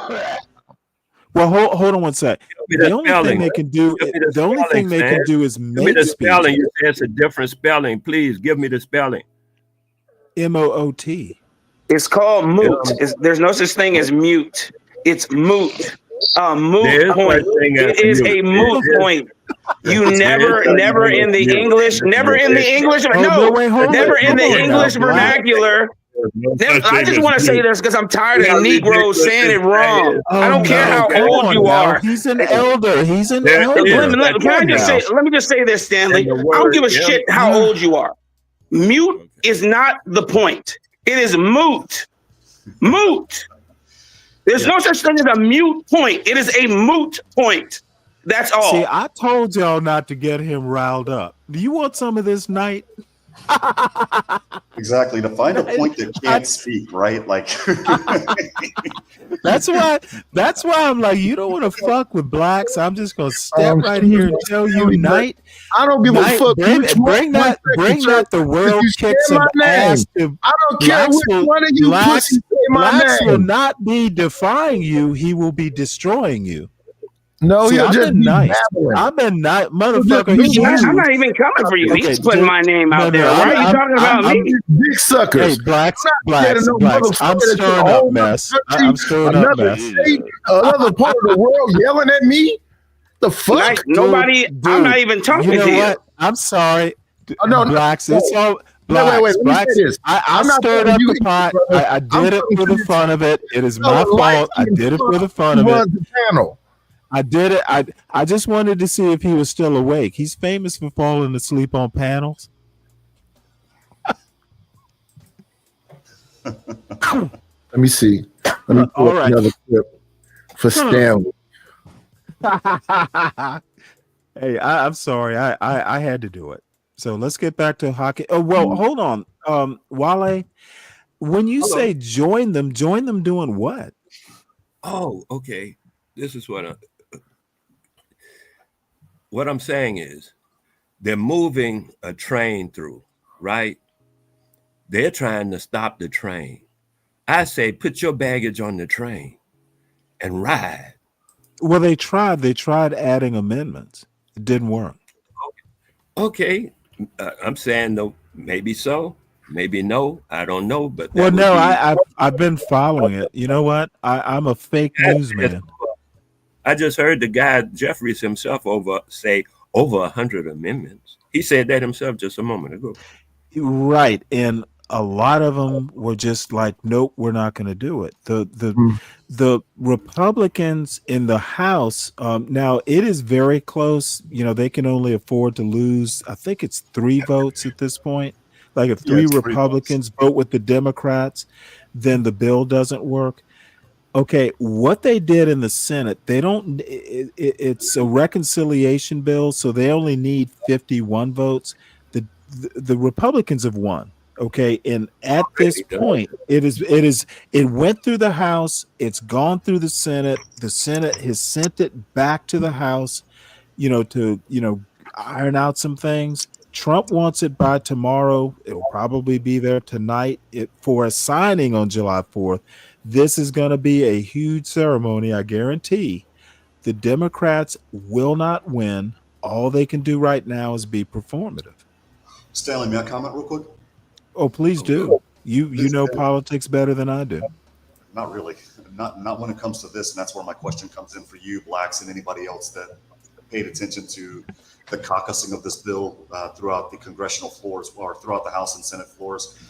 What I'm seeing based on the text of the bill is that the moment that it's signed, basically roughly $1.5 trillion will immediately be added to our deficit. And to me, yes, I voted for Trump. Yes, I'm center right, but I didn't vote for our country to fall almost $37 trillion in the hole. It seems like both sides are spending like drunken sailors, but both sides are naming the bill something that allow a lot of other people that don't have the time on their hands or that are just not interested to look at the title of the bill and, oh, it's a big, beautiful bill. That's good. And therein lies the crux of the issue. The middle class will pay for it all. Rich people will get richer, poor people will get poor. This will be a renter's nation. What's the crux of the issue, real quick, Blacks? That it is spending ad nauseum. Everybody is going to spend no matter who is in office, period. Like you said, what you said was apropos. You can name the bill whatever you want. At the end of the day, we're going to be spending a lot of money. Now, it is just right. This will be a renter's nation, period. It is going to happen. Because I'm not very familiar with this. I think I okay. Well, but since you're not familiar, let me make a point, and then we'll catch you up. Well, to blacks in Juan, I don't agree. I think the actual central problem is people not knowing. Dude, it takes you like 5 minutes to read a newspaper. Everybody has a phone. True. You can know about this stuff with a whole lot of time. You know, at your kid's soccer game or, on the commute, there are ways to know this stuff. People just find this stuff totally boring. And I think both sides depend on that. People don't want to know how the sausage made. Yeah, and this is but blacks, this is why I'm not a populist. Hey, can I ask a question? The wisdom of the crowds is really like a coin toss. Here's a question I have. I heard that the bill was like 900 pages. Is that correct? Yeah. Yes. It's about my next question is, how many of you think that everyone knows? Okay, they read the bill, if I recall. Do you? They read it. I think they read. Yeah, they read it. So they. 900 pages. They read 900 pages. Do you think they read it or listened to it in that case? Because you can't. Okay, who is they? Well, yeah, the people who are going to vote on it. Senate. Well, okay, John. I think there are synopses. There are newspaper articles. I've been reading them all week. So you don't have to read 900 pages to know the major problems or advantages of it. I got you. So basically, some of them may have read a summary or a synopsis of. Okay, I don't know where the fuck you're going here. There are ways to there are. You know what? I don't have this kind of tolerance for wavering, meandering. You can know about the pluses and minuses without. There are cliff notes. So they're reading summaries. Okay, so you know what? If you don't have the time to read 900 pages, what's the best way to know about it? I think it would be a summary. They're kind of like cliff notes. Okay, so that doesn't answer your question. You got more dumb questions. No, I have another question. So, well, who wrote the bill? Motherfucker, it's on the title page. Okay, so I'm asking you, like, and at this point, it doesn't matter who wrote it. It was Republicans who wrote the bill. We know who voted for it. Why does it matter who wrote the bill if it's about to be passed? Tell me why it's important to know who wrote the bill, John. No. Let me ask you a question, Mr. Question Man. Why is at this stage, why is who wrote it important? Well, see, I don't follow politics, so that would be okay. Well, then maybe you're the man I'm talking about. You want me to send you a synopsis? Well, no, I'm asking you who wrote the bill. Okay, you are asking the everyman question into Everyman John. Do you know who wrote there the are bill? synopses. You know what? The best way to know about it is tune into Stanley versus the World. Subscribe to the John Galt channel. Know who wrote the bill? Does anyone else know who wrote the bill? John, don't do this. I will just abuse you. You're at me. John, let me send you some newspaper articles. I've been talking about it for like a week. I'm not gonna. I'm not interested in the questions. Let me just shut you down. I'm not interested in your questions. Ask them to the chat. Maybe somebody can help you in the chat. If you know who wrote the bill that they're talking about, what is it? Build Back Better bill? What is it? Big Beautiful bill? I think Trump was the initiator of it. Okay, so he's the initiator. Who wrote it? Right? Oh, motherfucker, Trump can't write, so that's a good question. Right, so he didn't write it. So who wrote it? I just put the answer in the chat, guys. Dude, you know, John, it's a dumb question. You know what? I'm just not going to allow it. It's a stupid question. It is a distracting question. What is your agenda, John? What is your agenda other than to annoy me? I just asked a question, and you know, motherfucker, and I'm just saying it's a dumb question, and I'm not going to answer it. You know what? One answer is very simple. That didn't shut you down. That did not shut you down. No, it answers my question. I just wanted to know the okay, answer. Motherfucker. I don't feel like it's a good enough. I didn't train my son. I used to tell my son as a little child, this notion that there are no bad questions is false. There are bad questions. And son, you are asking bad questions, and I don't feel like dealing with I don't feel like dealing with your childhood. Mm-hmm. Lindsey Graham. Well, good. You took the time to fucking find out. Lindsey Graham is happy with you. Lindsey Graham released it. Lindsey Graham released it. I just want to say. None of these politicians wrote this. Okay, they're not going to take responsibility. They endorsed it. He was the lead on the bill, but Lindsey Graham most assuredly didn't write this shit. Well, actually, it's probably like the staffers who write it. I mean, that's my point. Like Supreme Court decisions, you know, the justices will sit down and add some stuff, but I mean, they're mostly written by staffers. I'm sorry, Stanley. Juan, can I ask you, what is your opinion of Ketanji's dissent?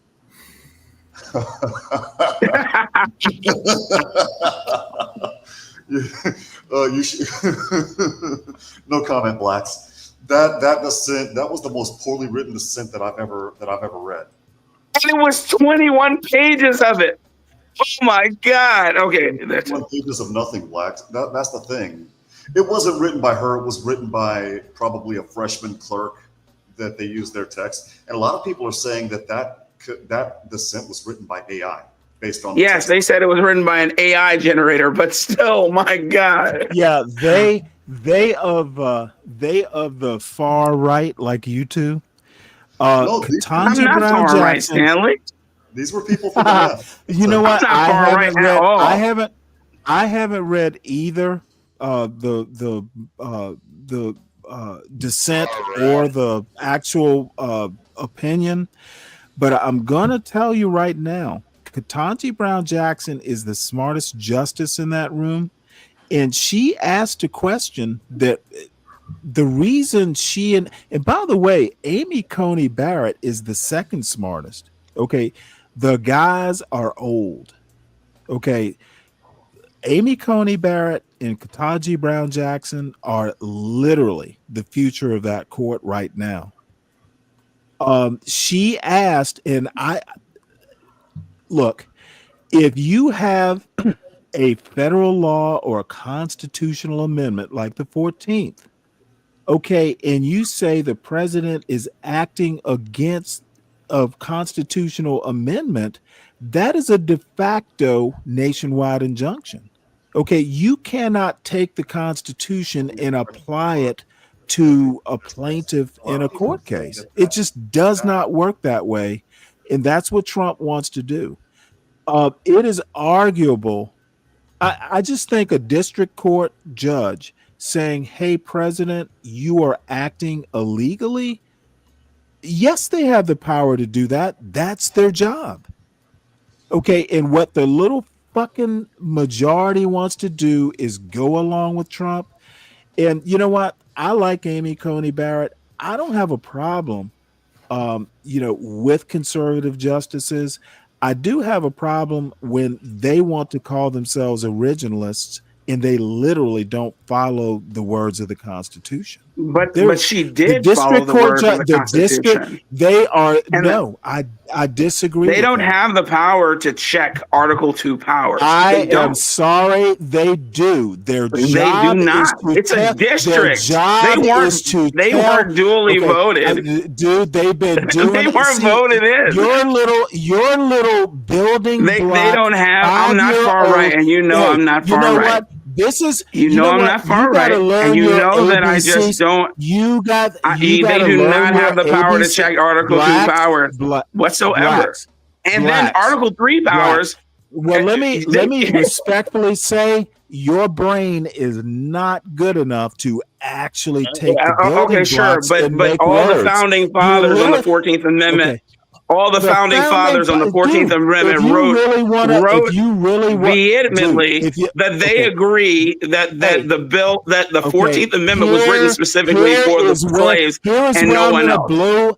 I'm going to blow this simpleton's argument. Where in the Constitution does it say judicial review is a power of the Supreme Court? Again, motherfucker, the district court does not have the power to check Article.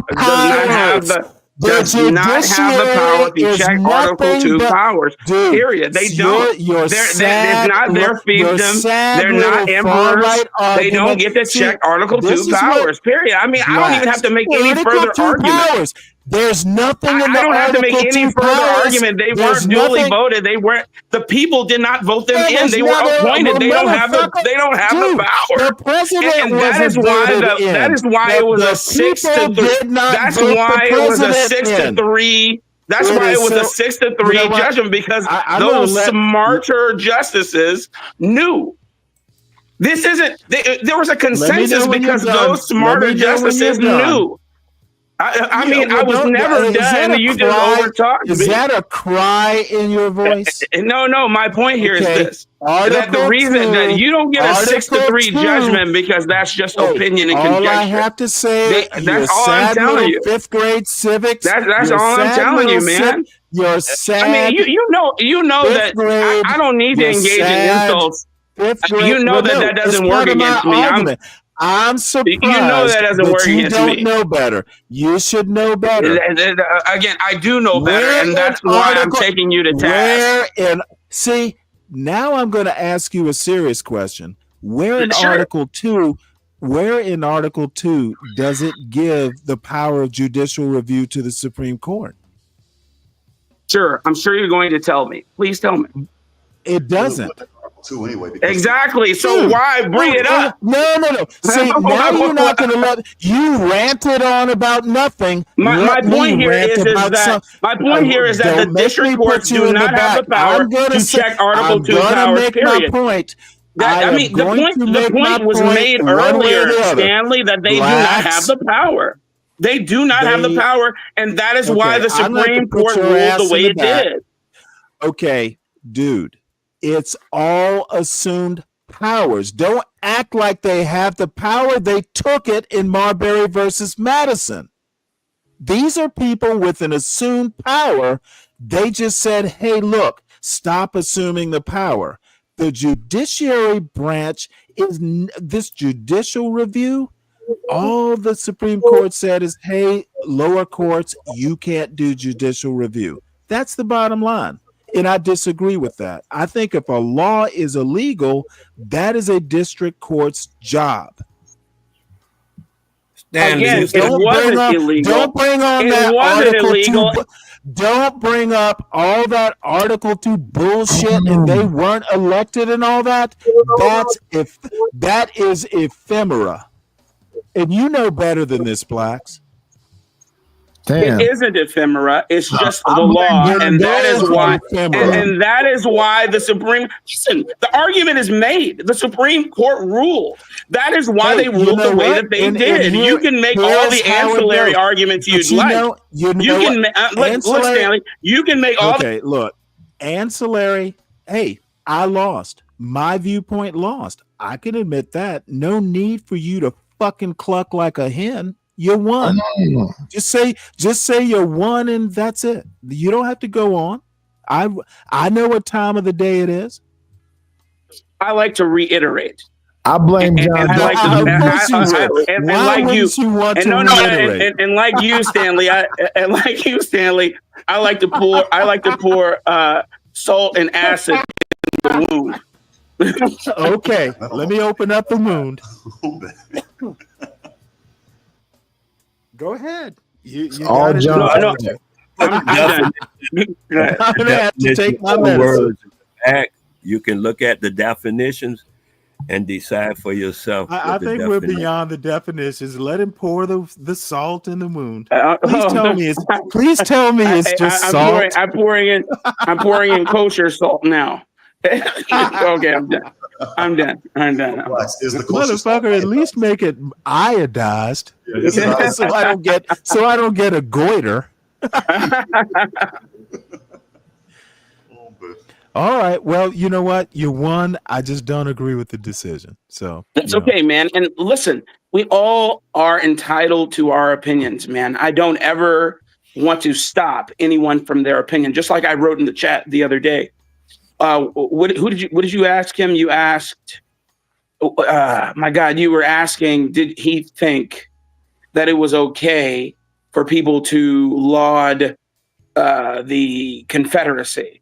And then I aptly put, it is okay because people have the right to. However, I would never, because that's my opinion. I just would never. I don't care to. Just like I don't care to erase history. I mean, the individual right to laud the Confederate flag, I don't have a problem with that. But making a public display out of it, it's almost like prayer in schools. Everybody doesn't want to do that. And, you got to take everybody into consideration. And, I want to tie this to flag burning, which, by the way, is an authorized method of disposing of a flag. It is. I've never been impressed by the argument. Let me take a sip of water here. Your I've never been impressed by the argument. Why can't you burn a flag? It is literally an authorized method. I'd be more offended if they just took a trash can and threw. I think it's more egregious for some far left dude to ball up the flag and throw it in a trash can. I might have a problem with that. Burning it, not so much.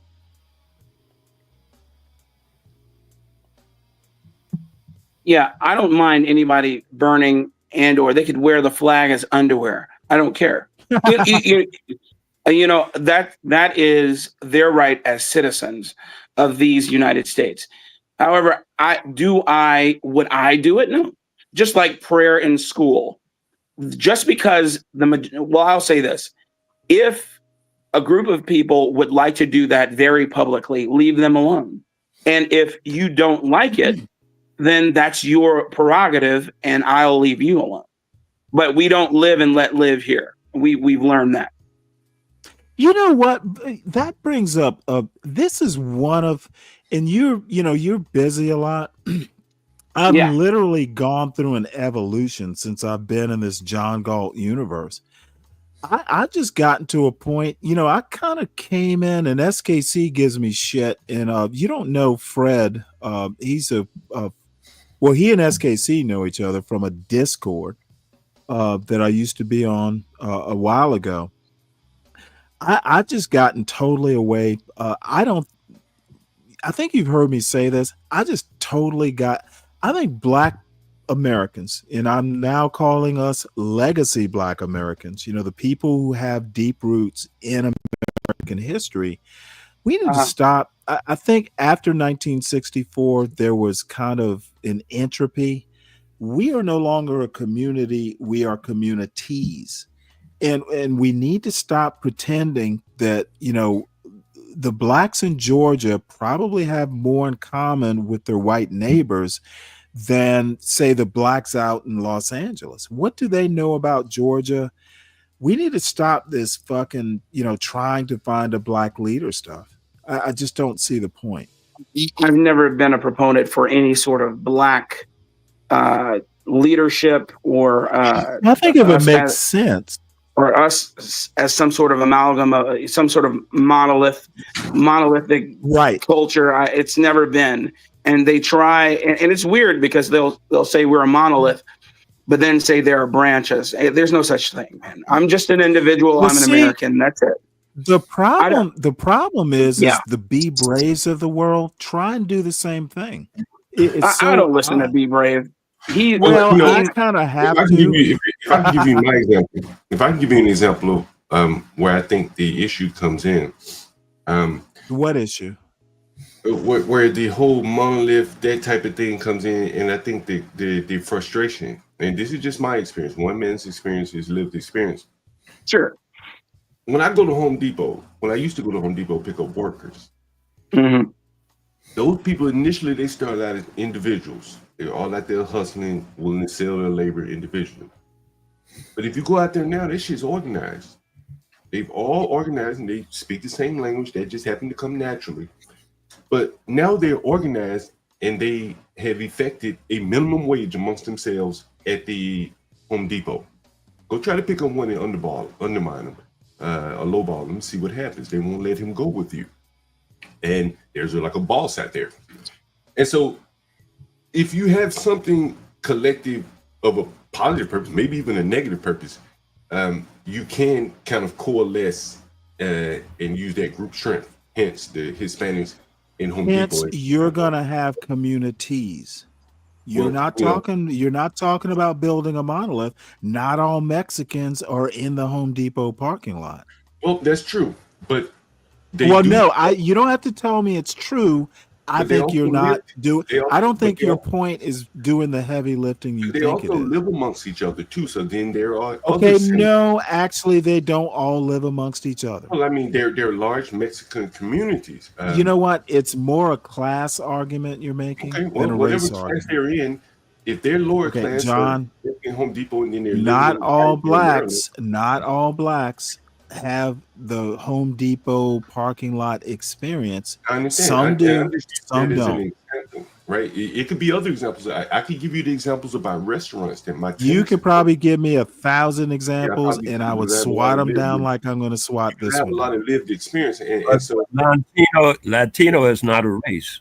Well, whatever they are, they bond around. Mexican is whatever the case may be. And, Mexican is not a race. And so if you're dealing with people, joke. If you're dealing with people on a business standpoint, you have a cultural similarities there. It becomes very easy for you to have some John, the argument that the Asians stick together, the Latinos stick together, it's not an argument I really buy that much. Yeah, that's fine. I'm not trying to But they celebrate. do. But they do. You can say that, but they do. And you know what? The ones you notice do. I know plenty of Latinos who only go to Home Depot to get light bulbs. And they've never been in a parking lot. And if someone came and offered them a job, they'd be like, "Who the fuck are you? I'm heading home." But you also know stop. No. Hold on. Let me finish. Stop acting like everybody is the lowest rung on the ladder. Okay. Judging all Hispanics from what you see in a Home Depot parking lot is ludicrous. Can I say now what I was saying? Okay, so you go right ahead. Even though the guy that you know that's going to the Latino, that goes to the Home Depot to buy a hammer or whatever you said, he's not in the parking lot seeking employment. However, from his car to the parking lot, he might know them guys or maybe related to one of them guys that's in the parking lot. He might be. He might. There you go. All we talking about is. And since you seem so sure of yourself, oh yeah, I am. What are the possibilities that he knows somebody? They run about 50. Okay, so it's a coin toss. So you know what? What are the chances that he lives in the same neighborhood? We don't know. Okay, I think a 50%. I think you bringing up a 50% chance of relationship isn't doing the heavy lifting. You're not making your point.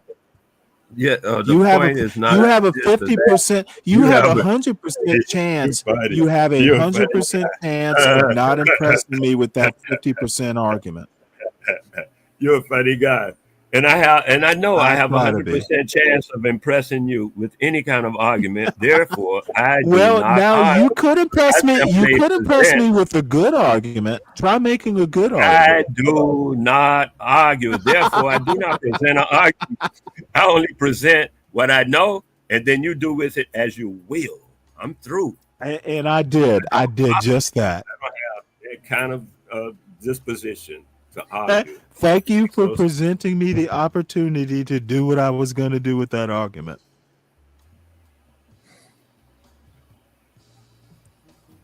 So I've gotten out of the business of just doing that. Hey, let's all be like Mexicans and let's all be like Mexicans.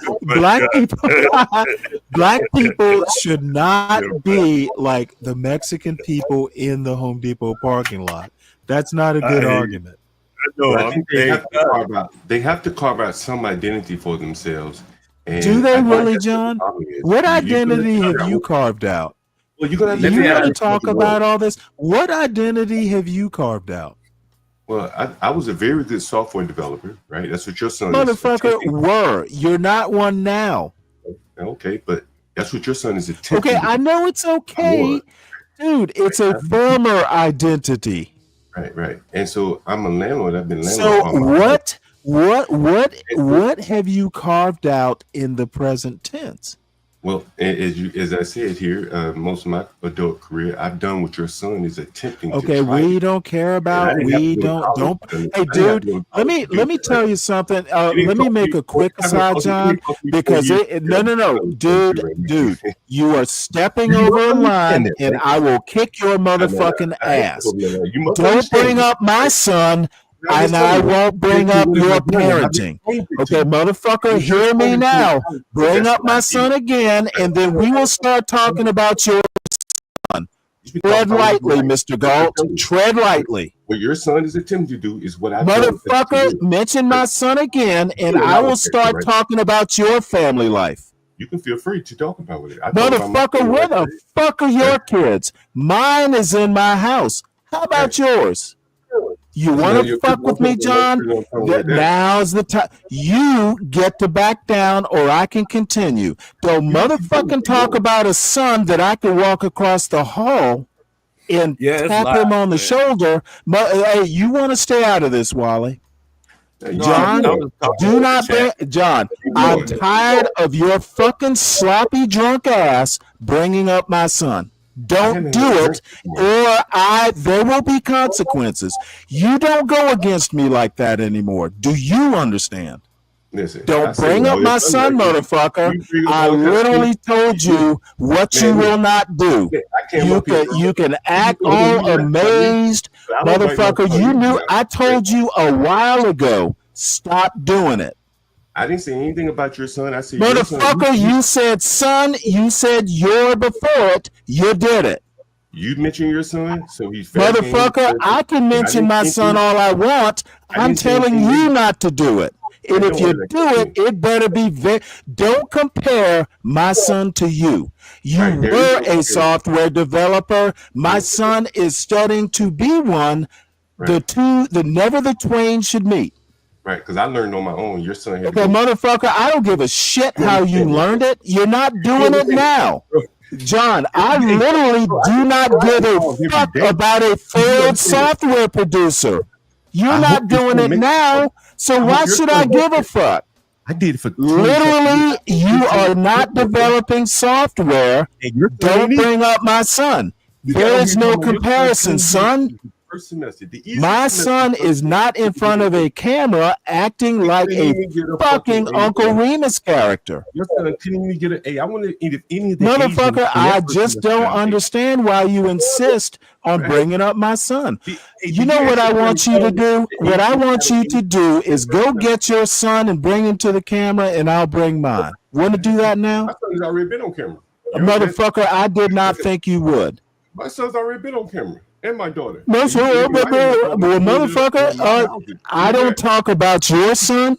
You talked about my daughter. You don't talk daughter. about mine. Can we do that, bitch? Bro, you talked about my daughter. Can we do that? I'm not your goddamn bro. When was I your bro, John Galt? That's your son. Did any age? When was I your bro, motherfucker? Your son did not. Okay, my son is my dude. My son at 13 could do what you did at fucking 30. My son is better at this shit than you are, and better than that, motherfucker. He is doing it. When's the last time you fucking did some software? You can fight all you want, John. I'm gonna win this one, John. What you will not do, Mr. Galt, if that is your real name, you don't get to talk about my son, and I will not talk about your fucking family life. You can fucking act all monkified if you want. You can go, I am that nigga John Galt, but it's not going to change what the fuck I'm telling you not to do.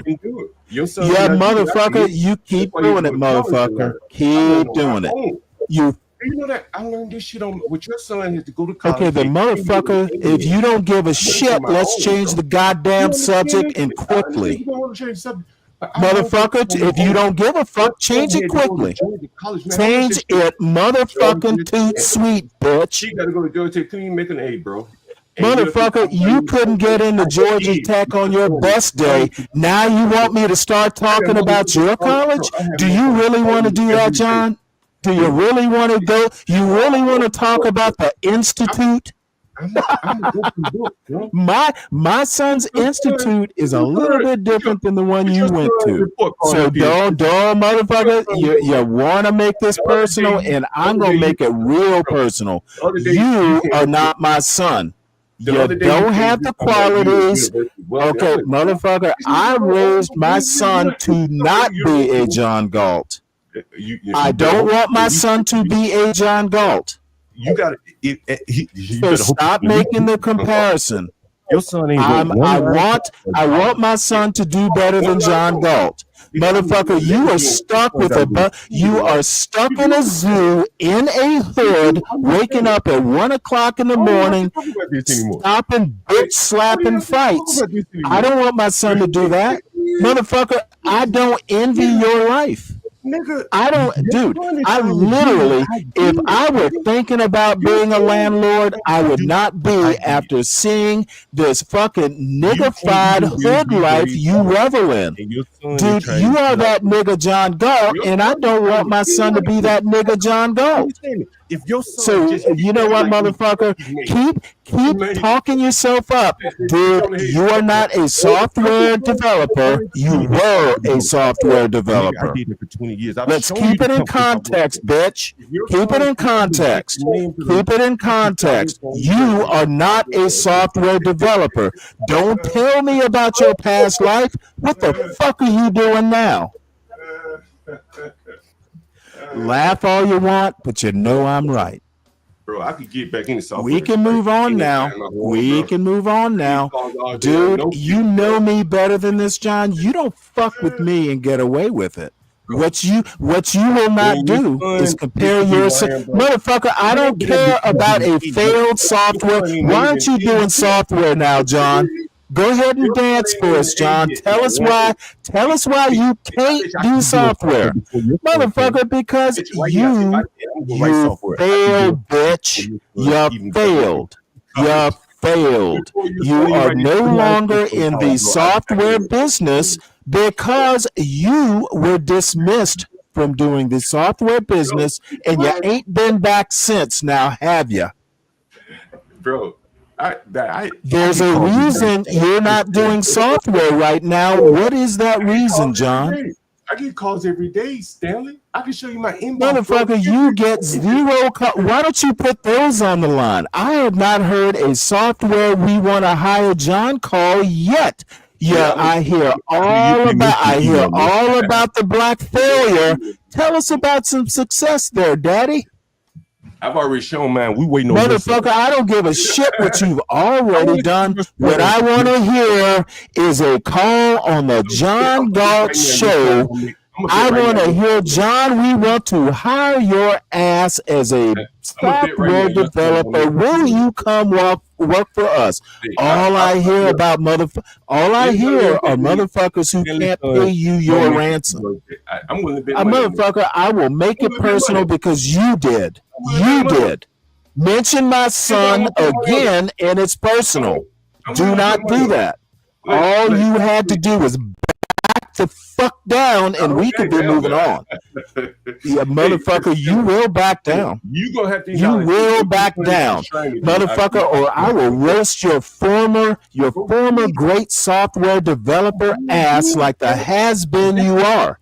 You used to develop software. You are not a software developer. You are a former software developer. Right now, you are an urban landlord. Motherfucker, go collect some rent. Go collect your rent. Motherfucker, I don't give a shit about anything else. Stop calling yourself something you're not.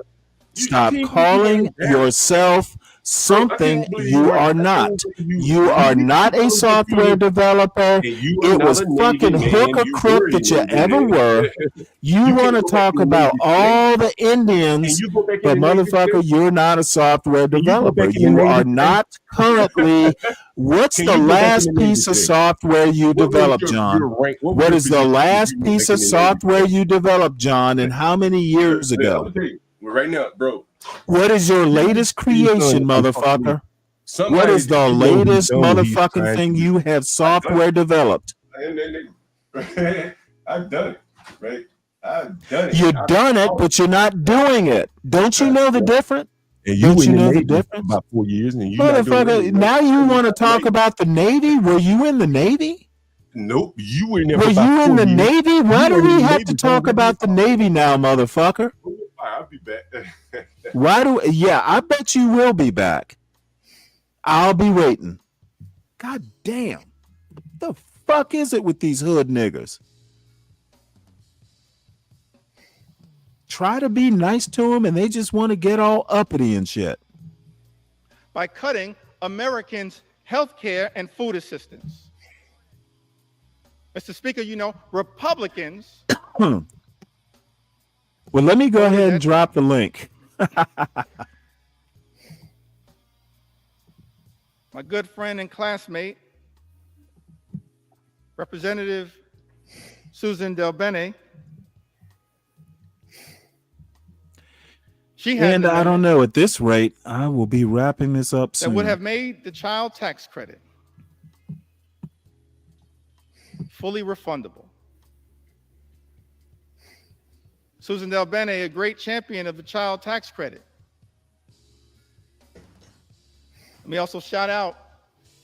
Oh, you're back. Should I pause this so you can tell us about your latest development creation? Now we gonna wait on your son to matriculate through college. Motherfucker, stop waiting on my son. You're not his daddy. I am. Why? Oh, this is a motherfucker. It's not gonna take a village. It takes a parent. Okay, dude, stop waiting on what my son's gonna do, bitch. It's not your responsibility. You have children. You need to take care of your children, and I will take care of mine. I don't need your help, John. I'm not offering any help. Okay, motherfucker, you want to keep talking about my son, and I'm telling you, you've done enough of it. And I'm just telling you, Stanley, if you're going to criticize me, you have to acknowledge this. I will criticize you directly. Don't bring up my son as my criticism. Unless it's to say he's a great kid, don't bring him up. I didn't criticize him. That is my criticism, motherfucker. It is a criticism of John Galt, the one I'm looking at on the screen. If it's not saying what a great kid he is, don't bother bringing him up. He is not you. You are not him. Never the twain should meet, and you go too far, and you have gotten away with it long enough. No more. Let me know when I can speak, Sam. And motherfucker, I'll let you know. I will say, John Galt, speak. Wait for those 3 words. Dude, if you want to talk about my son, I'm going to talk about your life. How many sons do you have? Seems like you got one in every city right now. Is that right? Can we talk about it? You want to talk about my son? Let's talk about yours. Yeah, I've already talked about whatever you want to talk about. You seen well, motherfucker, I don't watch every show you do. Why don't we talk about him now? Where is he? Where is he? I don't tell you what. Yeah, motherfucker, you getting all nervous now, aren't you? What am I nervous about? Dude, you wanna make this easy? Don't talk about my son unless it's a. I like it rough, rugged, and raw. Don't talk about my son unless it's a compliment. And generally, the best thing is just not do it. Concentrate on your fucked up life. Well, as I said, your son got all. Motherfucker, I don't give a fuck what you said. I keep telling you, you don't. Keep telling me about my son, and we will talk about your son, motherfucker. You're not going to win this, John. I got the high ground. Even matter. Don't bring up my son. You've never. Why the fuck? You know what? You are so. I think your sad ass is so tired. You just want him on your fucking YouTube channel so you can yuck it up. Motherfucker, he is going to an elite engineering school, which you did not attend. Stop drawing the comparisons. I don't ever think of making the comparison. There is none. Motherfucker, you are 50 goddamn years old, and you want to compare yourself to a 19-year-old? That's fucking sad. That is fucking sad. Motherfucker, you are no longer 19.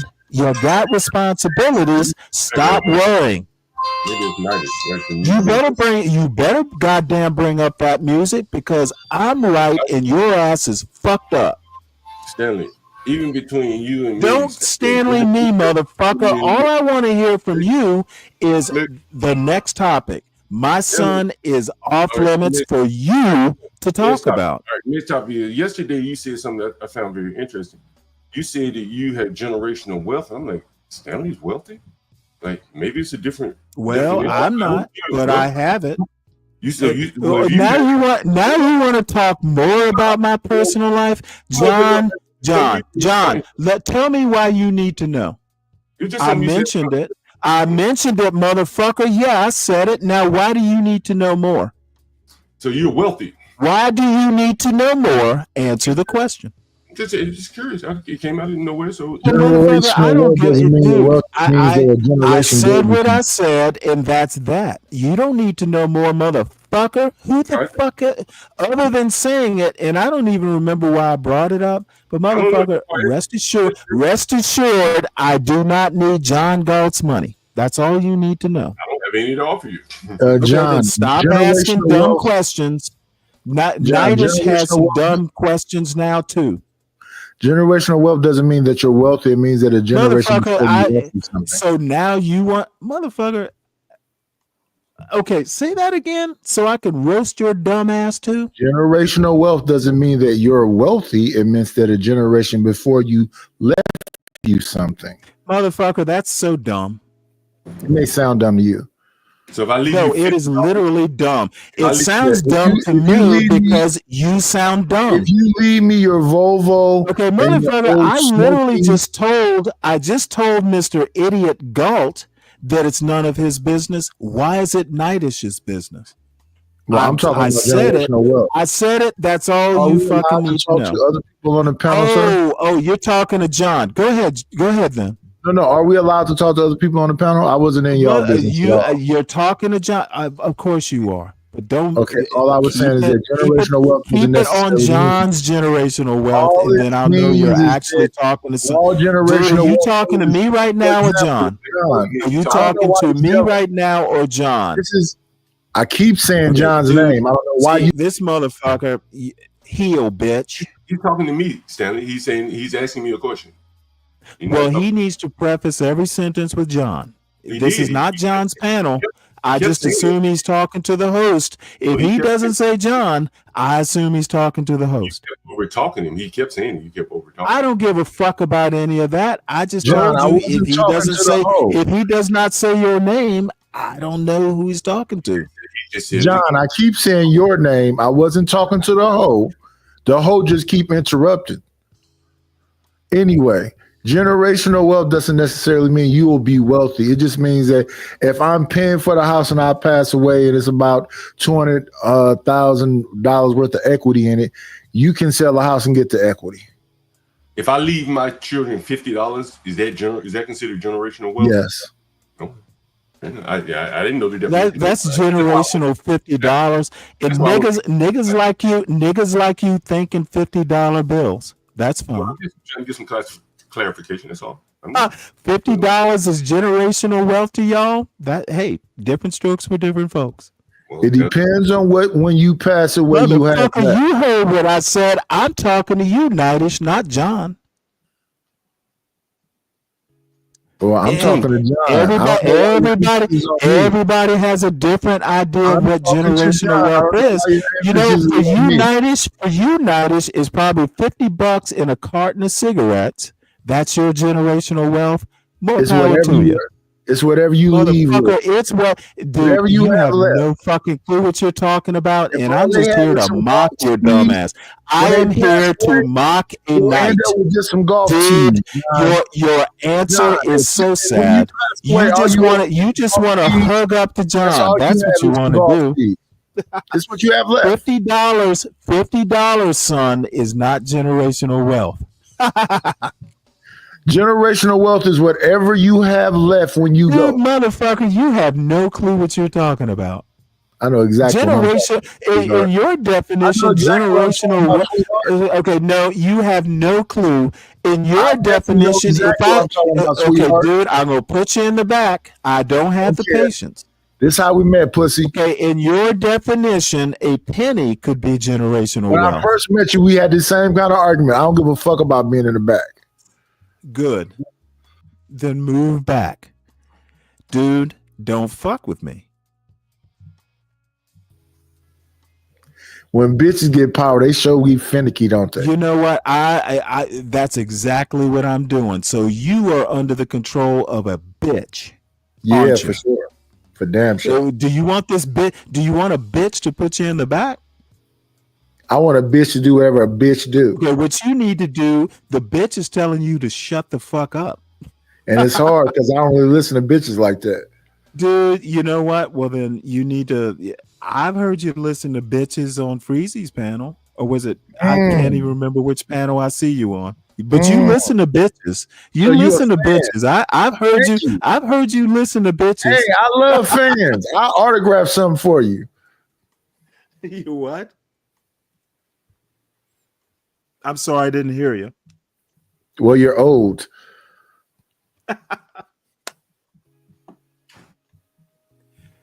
All right. Well, let's see what Hakeem has to say. And let's see, where are we hours wise? This is 7. Getting close to 7. We'll do roughly 40 more minutes, and then that'll be a wrap. And by the way, everybody make sure you subscribe to the John Gall Urban Landlord channel. Make sure you subscribe to the Stanley Cross channel. Make sure you hit the like button. We're always a little light on likes. Please make sure you're doing that if you haven't already. And a special shout out to the Urban Landlord Clips. You need to subscribe to it. It was Truck Driver, I think it was, the other day, last Sunday, as a matter of fact, kind of said, well, Stanley, why don't you go troll over on your channel or some other channel? He didn't know I had a channel.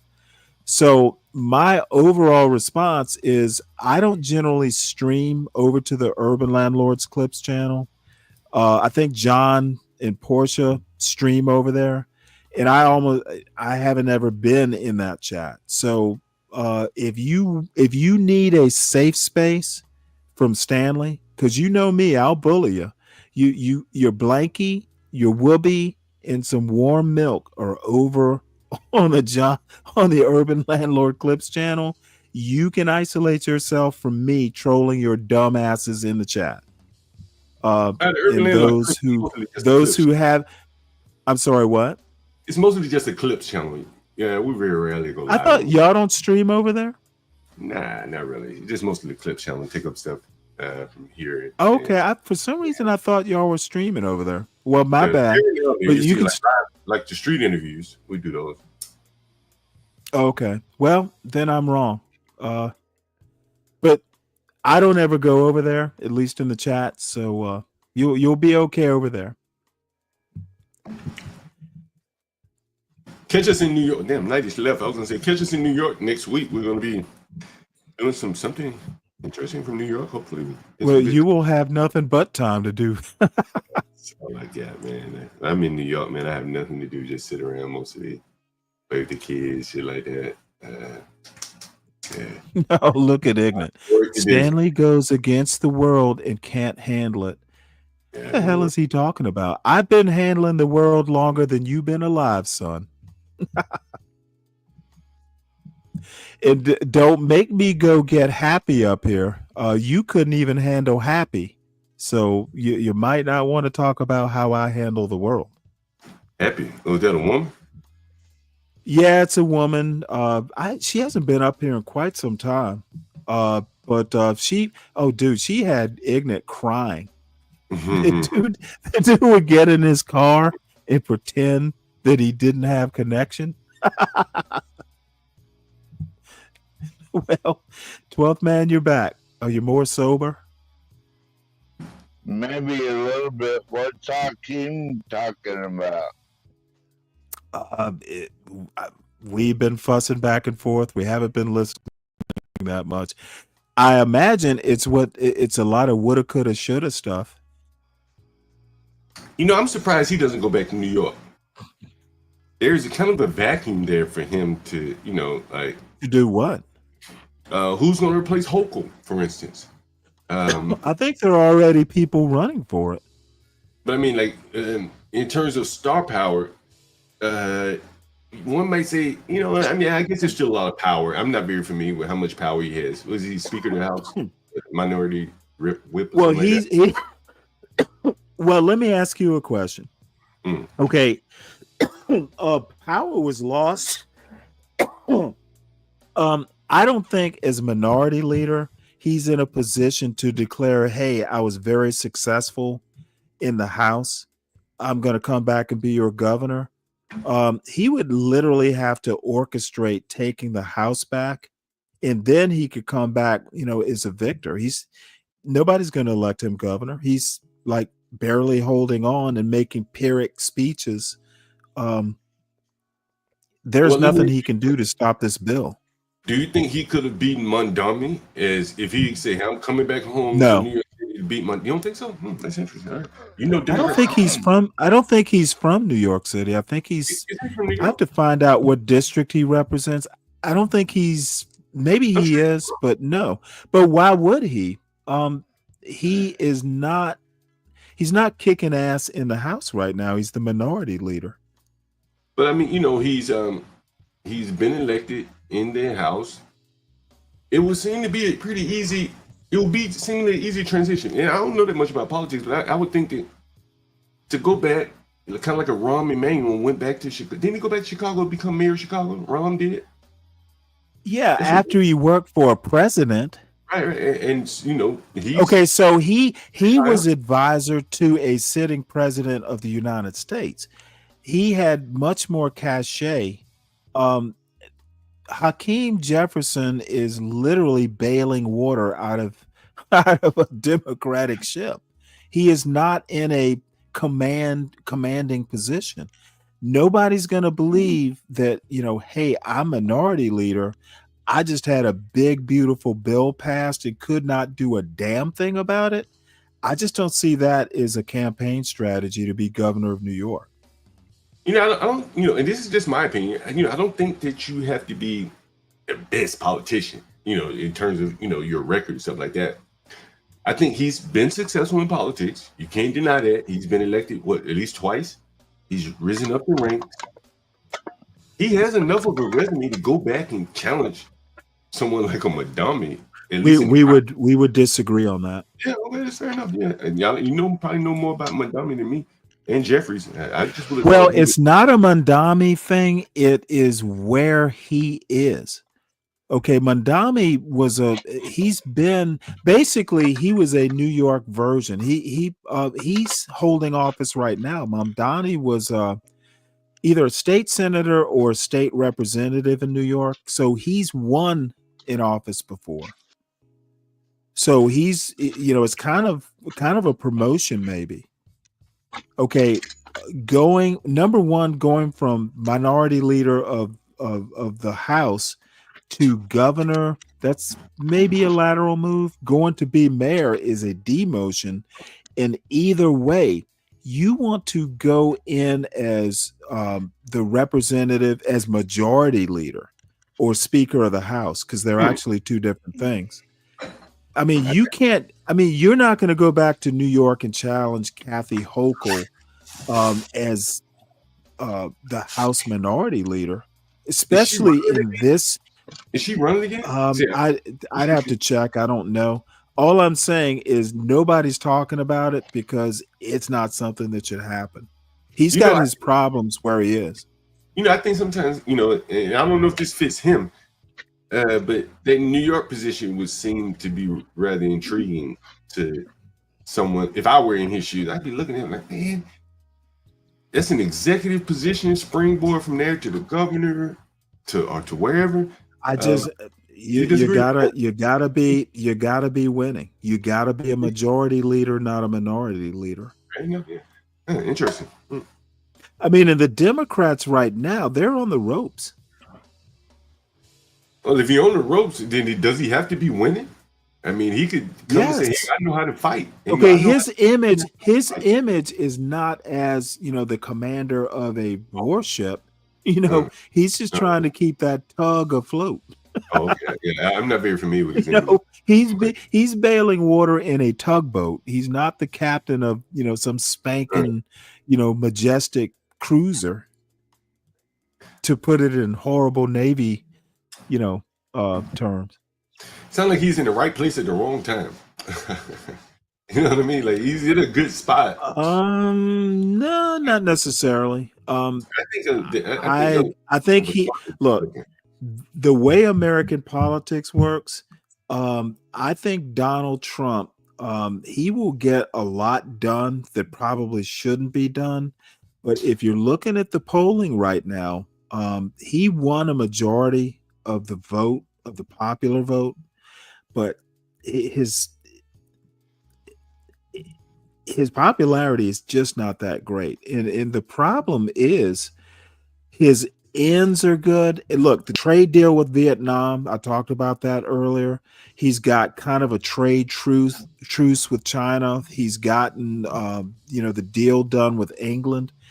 He is making victories, but everything he does is in court. He let Stephen Miller set these astronomically high monthly goals for deportation. Why does he have to do that? Why couldn't he just say, we are going to get some folks deported? Why does it have to be 3,000 a month? I think that Donald Trump has been talked into some things that are kind of unreasonable, and he not wanting to ever back down or look like a loser or anything. I honestly think, and I talked about this with Be Brave earlier, I honestly think Donald Trump has a lot of his own steam. He's making money for his family and all this stuff. It is a presidency that he's going to leave richer than he came in, or at least his family will, maybe not him personally. I do honestly think as his administration gets longer in the tooth, he's literally like kind of a puppet. I honestly think it will become a Biden. That's interesting. Now, maybe not mentally. All I'm saying is Stephen Miller is like Donald Trump is the tail. Oh, I'm sorry. Stephen Miller is the tail. This is just my impression. It's my personal impression. I'm not saying anybody else shares this opinion, but I think right now, as far as immigration goes, Stephen Miller is the tail and Donald Trump is the dog. The tail is wagging the dog. Donald Trump needs to bring he needs to do a level set, and he's not the sort of guy who wants to do a level set. So I'm looking at his polls. I'm looking at the little things. He's winning victories here or there. The Supreme Court thing, it's so contentious. It is a victory. He's bombed Iran, and there's doubt about the effectiveness of the bombing. And even at worst, they're saying, they did, the best case scenario I've seen so far is they did 1 or 2 years of damage. Okay, so what's the point of doing all this if within the Trump administration, it's possible Iran could start doing what they did? Looks like they got all the uranium out of the way, so it still exists somewhere. And basically, if you don't want Iran to start doing this again in 2 years, you're either going to negotiate a deal or you're going to have to bomb again. So I just don't really see any long-term like strategic thing that this bombing even accomplished. Other than and if you go back and look at the news, there's a story or there is an argument to be made that Netanyahu just fucking left the bait there and Trump took it. I've read stories last week that Netanyahu had been planning for these events like a year in advance. And, Trump was just basically, kind of led or goaded into getting involved, because what we did is basically got involved in a war. Whether people want to admit, I don't know why you're even talking 12th man. Iran and Israel going back and forth, and all of a sudden we're in the middle of it. The only reason, Iran's weak. They're not gonna touch the United States. But I honestly, if I'd been Trump, I wouldn't have done what I did. It's like, y'all need to figure it out. We'll help you figure it out. But you know what? I'm not going to get involved. Let me tell you what. The last poll I saw on the topic. Okay, what you'll need to do is let me finish, 12th man. Most Americans don't approve of what Donald Trump did in Iran. like 58% of Americans, if I recall the number, basically don't approve of it. How many people approved of Obama and Okay, motherfucker. See, this is what you want to do, motherfucker. I'm not talking about Obama. I'm talking about Trump. Stop that Ryan level whataboutism. Obama has not been in office for quite some time. Why are we talking about it? Because he dropped 30,000 bombs on the Middle East, and you never So had what? anything to say. So what? So what?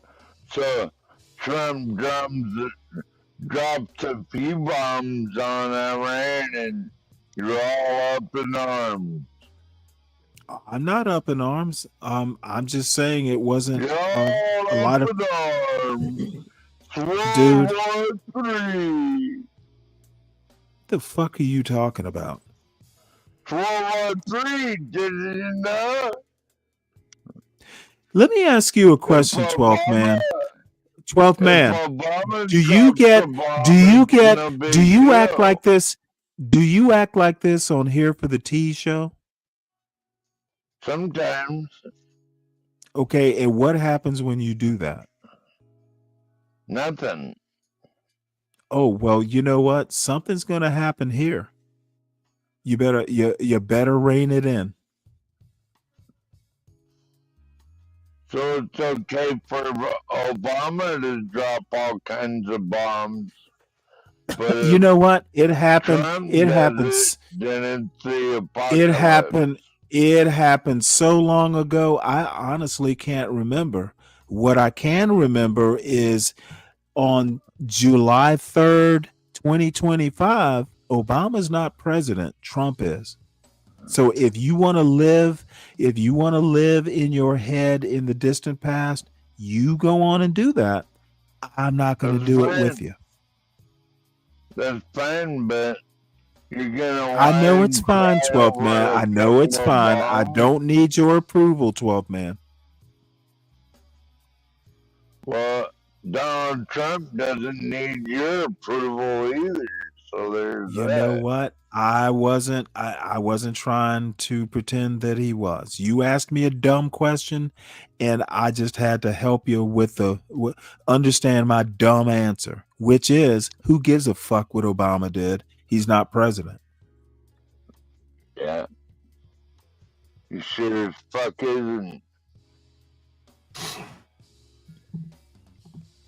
All right. Well, let's see. Let's see what Hakeem is saying. Oh, and if anybody else wants to come up and keep us company, feel free to hit the link. I don't know. Thought I saw. Yeah, Portia pinned the link. So, yep, hit the link if you want. Hey, Portia. Portia didn't say hey. Where'd John go? He was just. I'm right here. I was wondering where he went, John. Yeah, I'm right here listening to you. Can't get an enhanced tax benefit for their out-of-pocket expenses. That's wrong. And as House Democrats, we will continue to stand behind the educators of the United States of America, the teachers in the United States of America. John, you think this is governor material? To whom we entrust our most precious assets, our children. A little polishing. You know what? And I hate, because I got kind of a soft voice that can be kind of high sometimes. No, wagging his finger like that, I just don't see it. That's not, and I don't think he's got a commanding enough position to claim that he's a great leader. Yeah, I think that's why I say it. He tops out, at the high levels. House Democrats. He probably could be, man, he's as smart as Muriel Bowser. He probably could be just as effective. Representative Val Hoyle had an amendment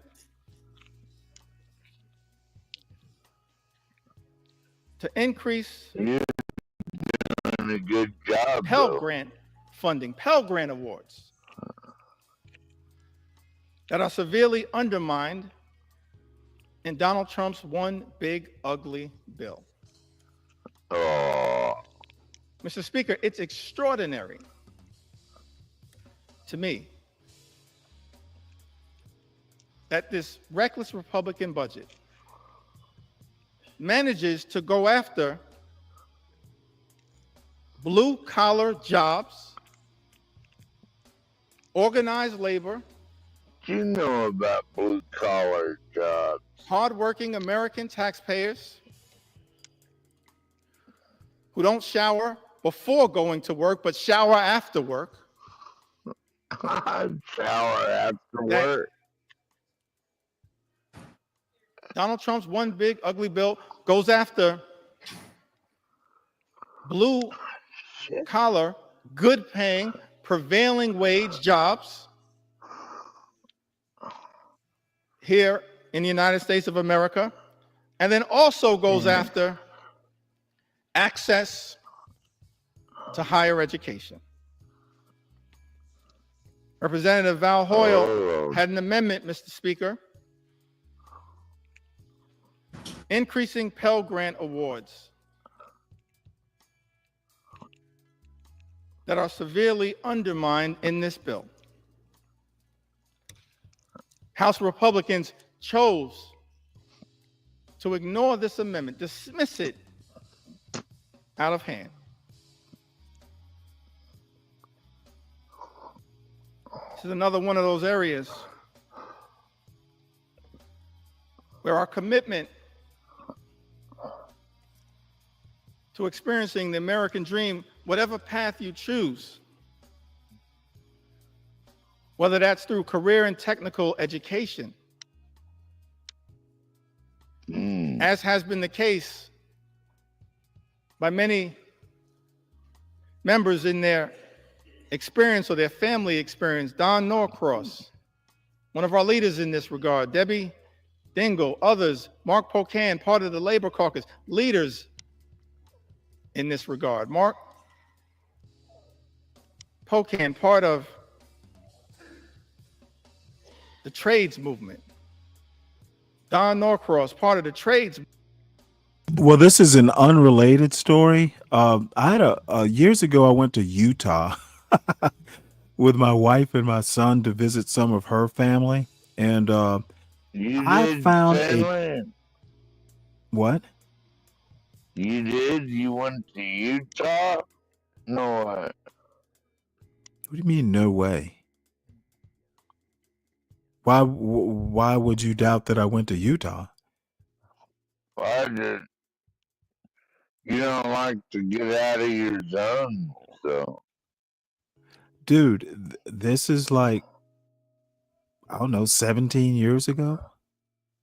I used to get out of my zone back in the day. Time ago. Okay. Right. So anyway, I bought a pink cowboy hat for a lady that worked with me because she was really short. For some reason, the pink cowboy hat just screamed, you know what? I need to buy this for her. So that's what the pink cowboy hat reminds me of. Inappropriate, women, and I hate to sound all sexist and all, but women wear all kinds of things they shouldn't be wearing. So this is par for the course. At least she's not revealing things.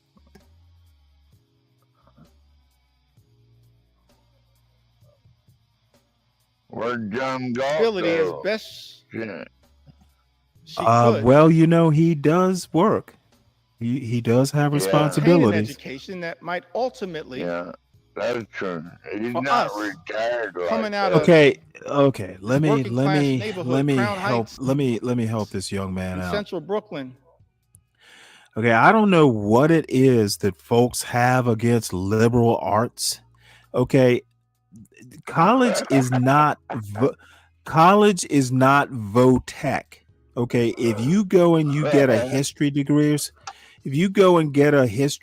or something like that, I don't know what the fuck is it with this weird thing that a liberal arts degree shouldn't be gotten. That's just weird to me.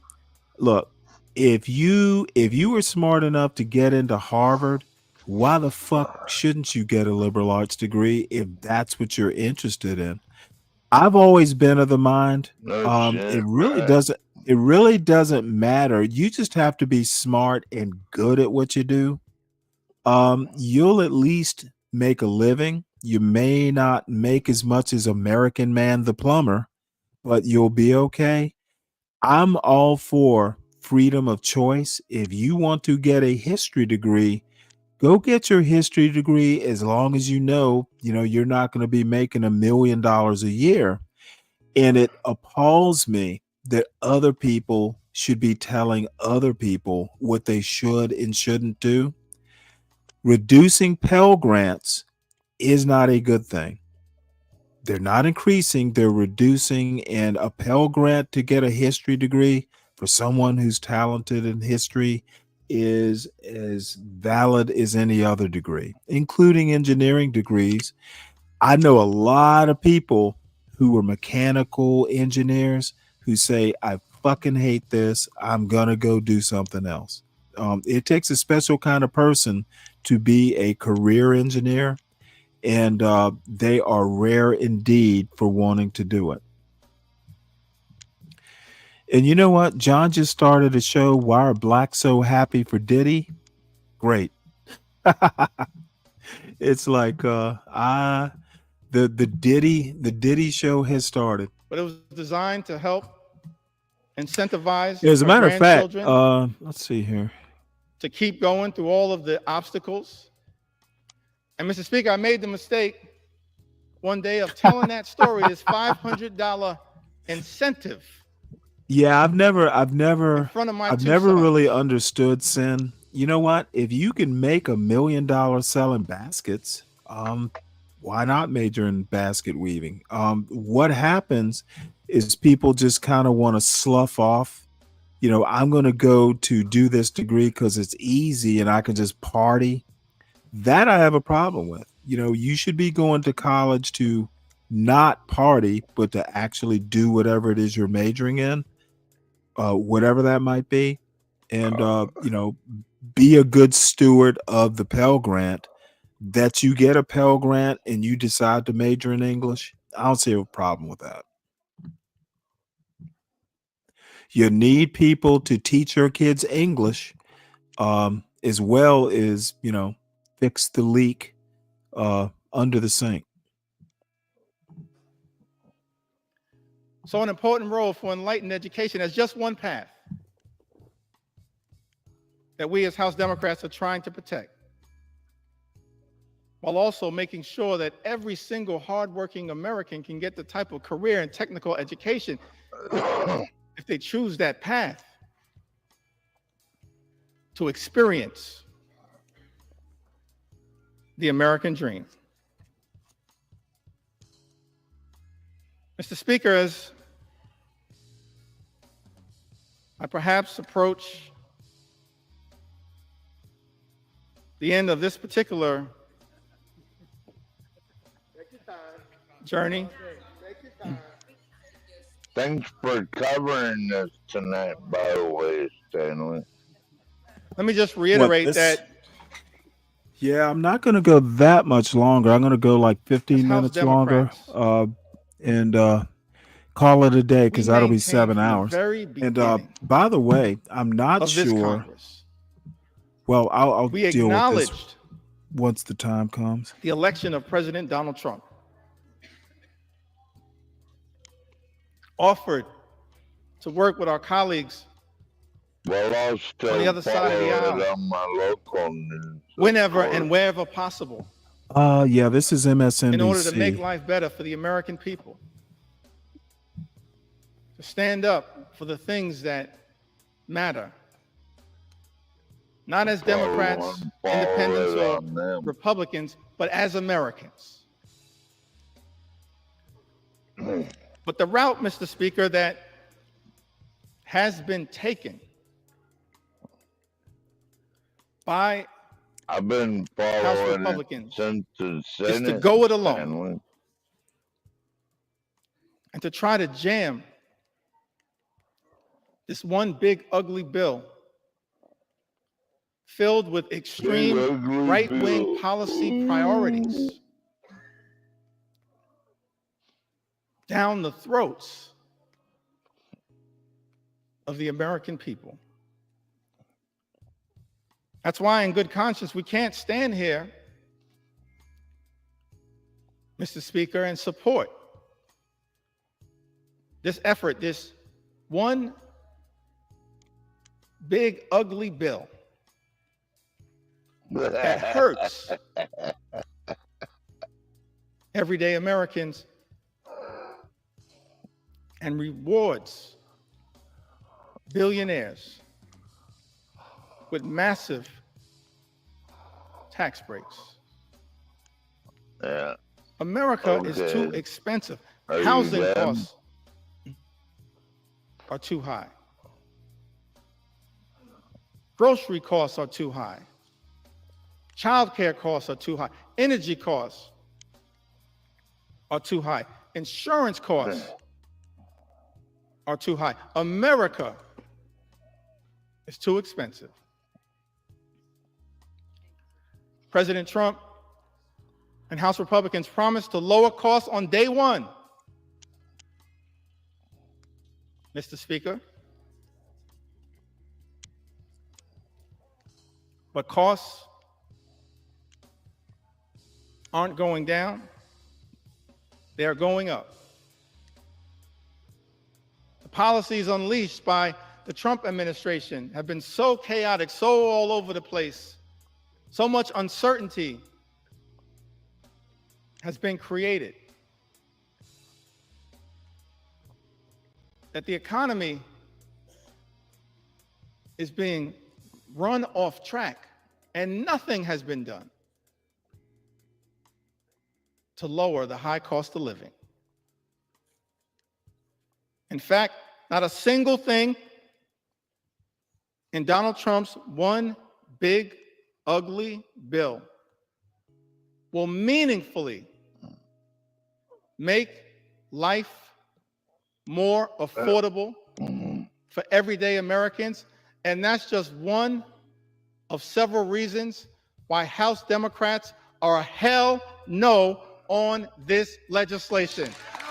We were a hell no last week, a hell no this week, a hell no yesterday, a hell no today, hell no today. And will continue to be a hell no on this effort to hurt the American people. Hell no, Stanley. Why? How would I know? And I note for the record, Mom, hell is in the I didn't Bible. write his speech.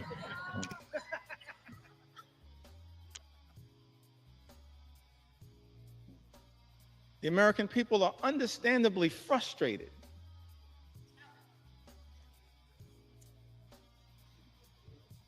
By the high cost of living. Yes, they're frustrated by the unprecedented assault on the what do you need the link to come up, or you say when communities that need Black Americans need something like Chinatowns? Is that a poor example considering that's not the engine of Asian wealth in America? Look, it's kind of complicated. I think there's nothing wrong with looking, say the Black community in America, at large, looking at what Asians are doing to be successful. I think, the business part of it, these, mom and pop stores will have, as a matter of fact, let me give you a good personal story. I went to school with a kid. I was in 7th or 8th grade, and this Asian kid wound up being one of my best friends, as a matter of fact.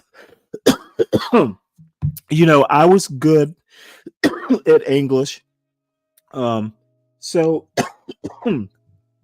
he they were fresh from Hong Kong, And I used to help him out with his English, that sort of thing. Now the dude was a genius in math. So the deal was his parents, who happened to know my parents, as a matter of fact, and his sister was fucking gorgeous. Whew. She was hot. She was a hottie. But she was older, maybe by a couple years. So, it's like the little 8th grade boy kind of in love with the 10th grade girl. But anyway, the point is, they had a couple restaurants, and you know what? His career path was, and I literally have not talked to him since like the last day of graduation in high school. But he went on to Georgia Tech, became like a chemical engineer and some sort of consultant. But I don't see, small business is one thing, but you know what? If you're gonna go be like the president of Microsoft, that is miles above, almost anything anybody does. And I think what we take from the Asian community is kind of a commitment to excellence. I don't think the Black community at large has that commitment to excellence. I don't see P. Diddy as excellence. We may need to reorient what we think excellence is, and to piss a lot of people off, like the John Galts and the B. Brays of the world. Blacks might need to stop trying to act white.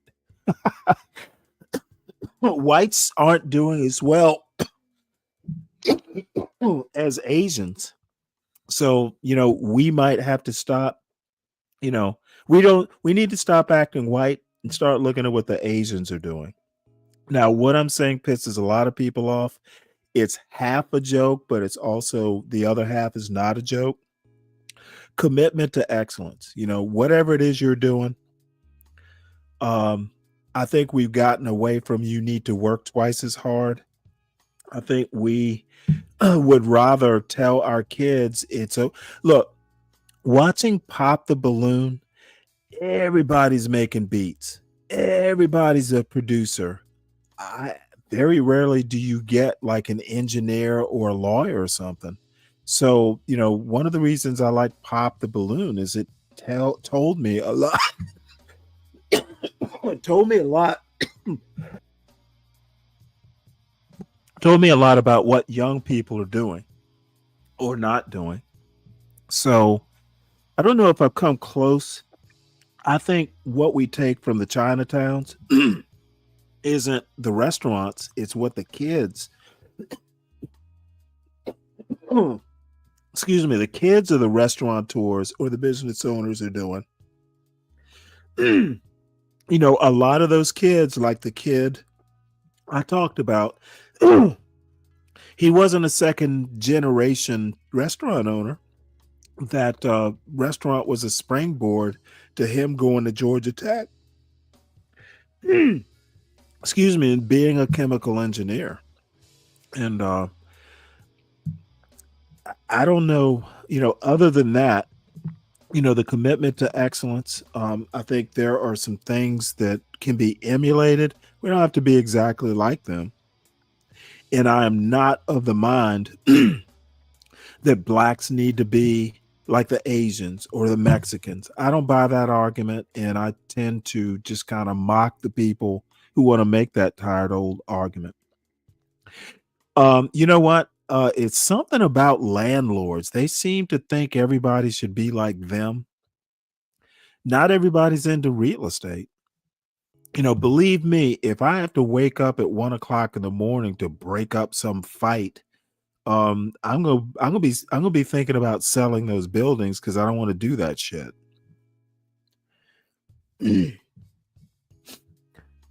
Restaurants are not what the Asians are spending money on.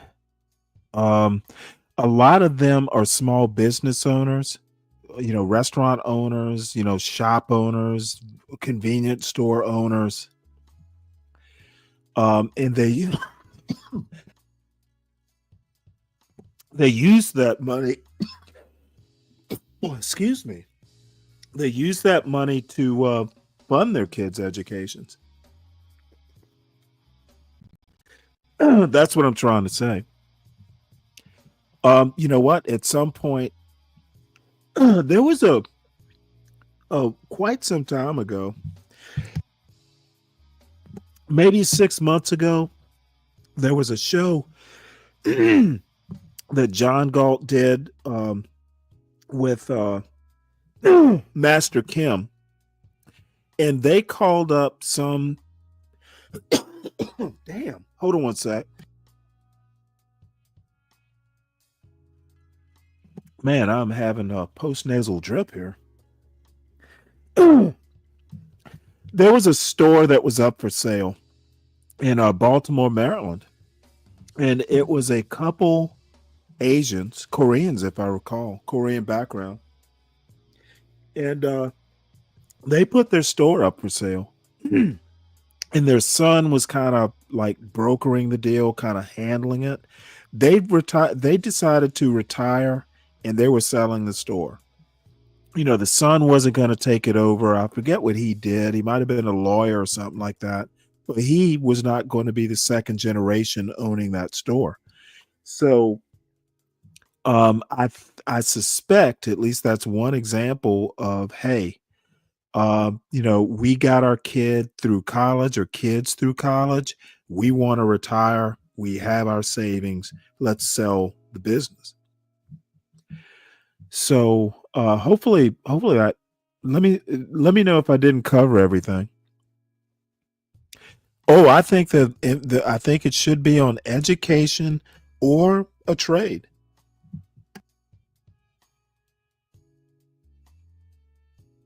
And I'm going to give you an example. You know, I'm 60. So when I was growing up, I think one of the problems, and it wasn't just in the Black community in Savannah. Well, I'm not going to die. Back in the day, you know, it was doctor, lawyer, engineer, maybe business owner. You know, if you were a girl, nurse, something like that, teacher. And this wasn't just the Black community. I think it was really a community. You know, in Savannah, Georgia, back in the 80s, maybe, you know, business owner, doctor, lawyer, engineer, or military. But I didn't, you know, there were things that I would have been interested in had I been exposed to them in high school, like transportation is a business major, at least it, you know, last time I looked at it, it was. Logistics is a major. Material science, which is kind of a blend of physics and chemistry. I don't even know that major existed back then. So, you know, but material science, if I had been offered that, like, this is what you can major in, oh, I'd have been all over that. So I think one of the things that you can do is, and I did it with my son. You gotta go out. You as a parent have to go out and kind of be the trailblazer and go, hey, this is what's out there. You know, my son's always been good at math. And one of the things I kind of nudged him, I didn't quite insist, but I wanted him to take economics, AP economics, so he could know that there's more to do with math than, you know, computer and engineering. You know, there's economics you can do. There are a lot of things you can do with math. And I just wanted him to be exposed to it. And he hated the economics class.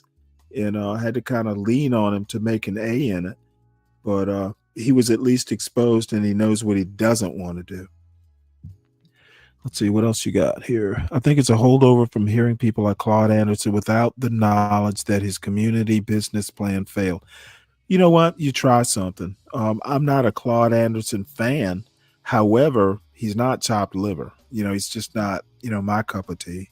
Tilapia fishery in Baltimore not only failed, but ripped off.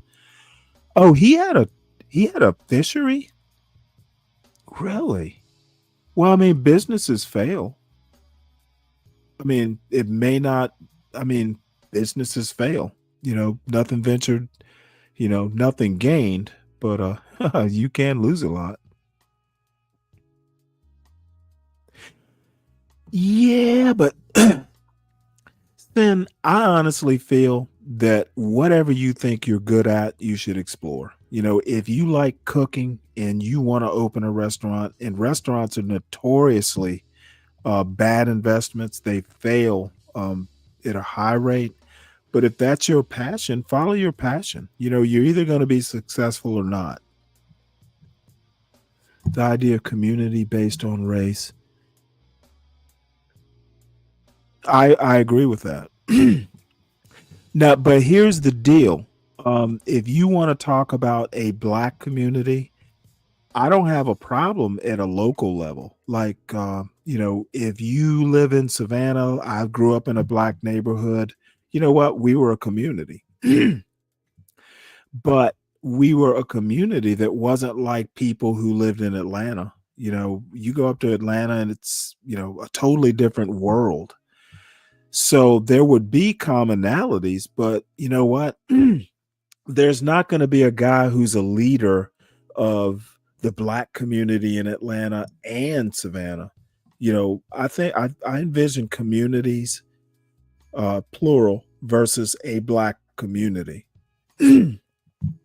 Or, you know what? I don't want to be a part of that community. I'm just going to be an island. I think you should have choices.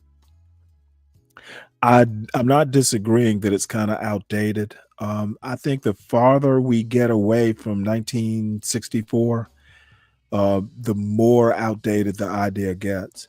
Especially, these days, there's a lot of biracial kids and stuff like that. I think we're just kind of slowly losing a lot of commonalities. I mean, just in the black community, I've literally never lived in the hood. So there are a lot of things about the quote black community that I don't know or have experience with. So, that's why I get so upset. Well, not upset, but, kind of annoyed at people like Be Brave or John Galt. I don't give a fuck what's happening in the inner city. I've literally never lived in Chicago. Why would I care? That's a Chicago problem, not a black community problem. In this racializing crime, racializing violent crime, in my opinion, that's why it's never been solved. It's too easy to go, hey, that is the black community's fault or problem. They need to fix it. And I hear it mostly from black people who say that. Of course, I don't talk with white people, other than Be Brave about this sort of stuff. See places like Chinatowns, which are really only in large cities, as somewhere in I live in a little old town in Georgia, and we probably have like if I went we probably have 5 restaurants. If I went online, I could find 5 just in my little podunk town. So, Chinatowns, there are Chinese restaurants everywhere. Chinatowns, kind of like Chinatowns are, communities. Someone was telling me about somewhere in Minnesota they call Little Somalia. So, they're ghettos basically in the classic, term, classic usage of the term.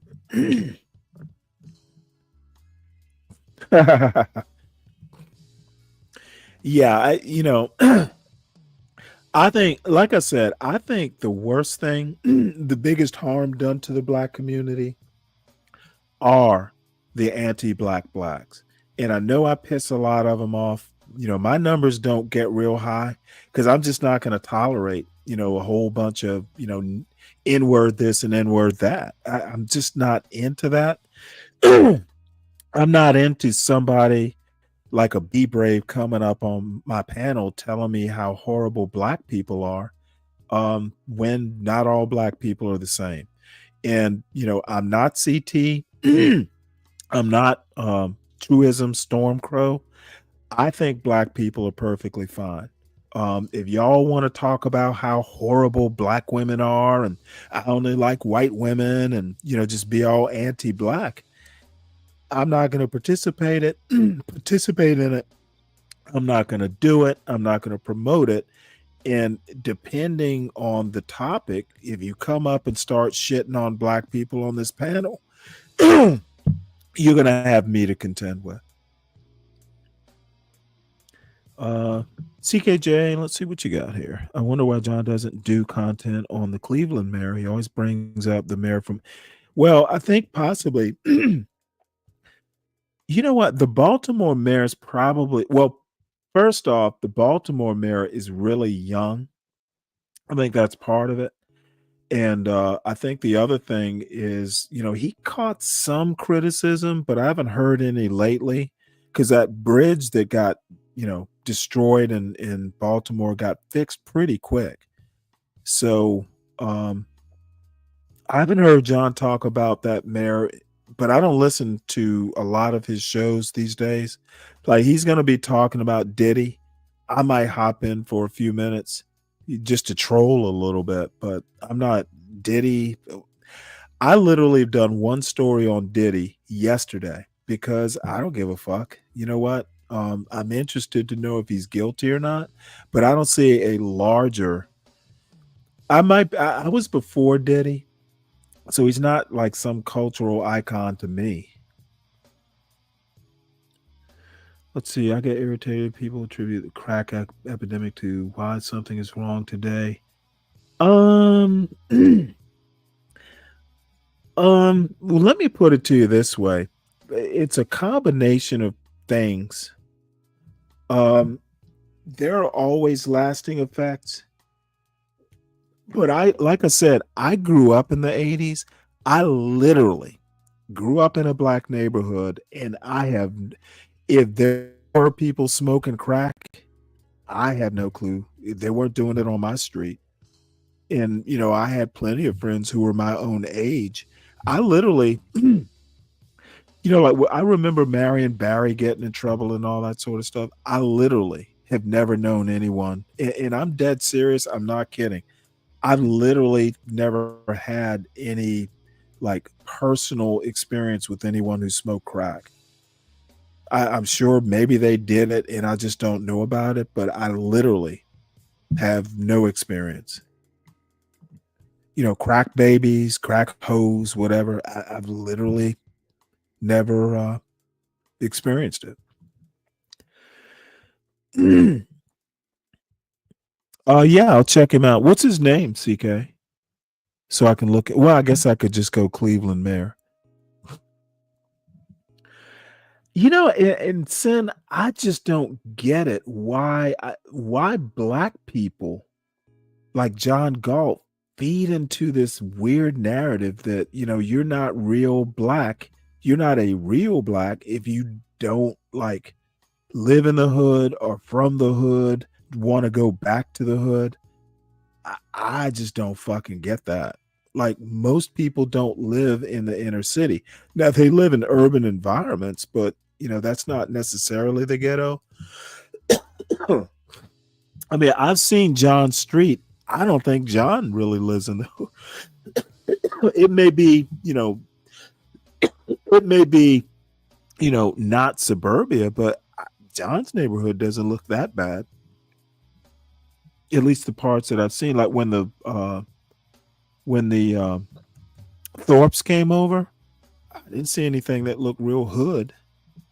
They're inner city neighborhoods like that aren't the best, but they're not horrible either.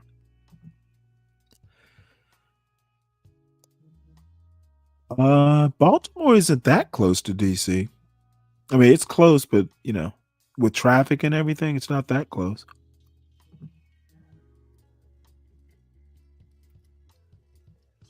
That's a good response, CK.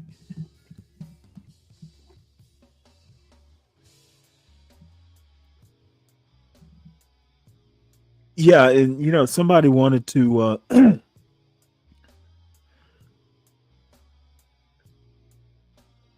okay, I guess I don't know what conversation y'all are talking about here. But anyway, we are a little bit after 7.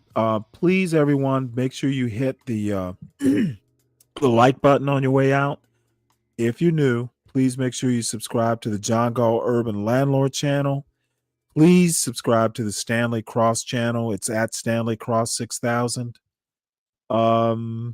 Hey, tomorrow is Friday. Remember to support your host. I need little couple Bud Lights wouldn't be a bad idea. Make sure you support Portia J, kind of the executive producer who is vacationing this past month. She should be back soon. My issue is that anytime they talk about,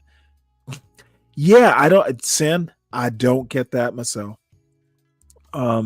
People sometimes dwell. My mother used to tell me that the bad outweighs the good, but usually she was just talking about, when I did something bad. This always concentrating on the lowest common denominator or the worst common denominator. I just don't get it. There's enough going on, and this is why I don't do a lot of it.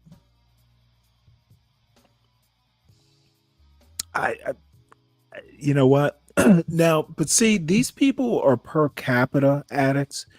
The thing is blacks are a very small part, 45 million, say, out of 350 million. So even if a few people do crack, it's going to be a high per capita number. The smaller the number, the more effect individual actions matter. And I think a lot of it is just, America has this fixation that,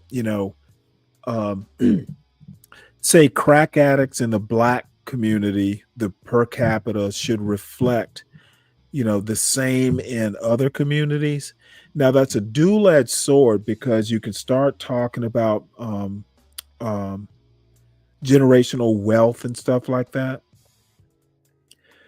So, that per capita, a lot of it is just how you interpret it. I think, crack addicts in the black community in the 80s were very localized, but I'm sure, even out in good neighborhoods, it existed, but, it just wasn't something. I'm 60 and I've literally never known anybody who smoked crack. And I grew up in the 80s. Late 70s and 80s, I remember best. And I literally have never met one. I'm sure someone, if I went back and did a deep dive, someone smoked crack, but I'm not aware of it. So, all right. And then the other thing, if you all ever have any show ideas or anything like that, generally in my little audio icon here, I don't know if it's real readable, my email address. I'll drop it in the chats.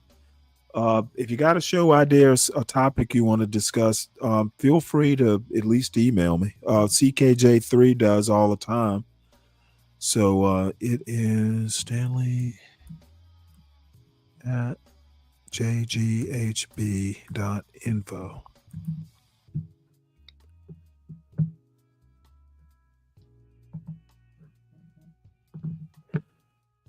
So there's my email for show ideas or just general correspondence. There's my email in the other chat. And, CKJ does it all the time. Roller Skater Texas Girl does. She'll send me a video or two every now and again. So feel free. I have no clue if I'm doing a show tomorrow. I may or may not. I don't have one scheduled, but I didn't have one scheduled for today. I just kind of created it on the fly. It's a 50-50 shot. So, we shall see. Tomorrow's 4th of July. And actually, there is something, now that I think about it, there is a good chance I'll do a show because there's something at the National Archives that's happening. I don't know whether it's a parade or some event, but it's 4th of July. We might fire up a special show. So in any case, will see you all probably in the morning. I don't know if I'll do 5. Maybe it'll be later. So everybody have a good day. John Galt is doing a show. So if you want to know about the Diddy news and takes, John will have them for you. So see y'all tomorrow probably. If you know somebody who drive a truck, I bet you he don't have a relationship with a lot lizard. All these truck drivers love these lot lizards. I promise. Lot lizard, come on baby, get inside the truck. Lot lizard, put your head down and ass up. Lot lizard, call me $40 just to fuck. Lot lizard, twerk, twerk, twerk, twerk. And she at the truck stop, walking with her butt out, and she got her stomach out, and she only come out when the sun out. She's a lot lizard. She's a lot lizard. He can be your boyfriend, cousin, husband, daddy, brother. It don't even matter if he driving trucks all around the country and he making money. I bet you he fuck a lot lizard. Come on, baby, get inside the truck. Lot lizard. Put your head down and ass up. Lot lizard. Call me $40 just to fuck. Lot lizard. Twerk, twerk, twerk, twerk, twerk. Twerk, twerk, twerk, twerk, twerk. Twerk, twerk, twerk, twerk, twerk. Lot lizard. Twerk, twerk.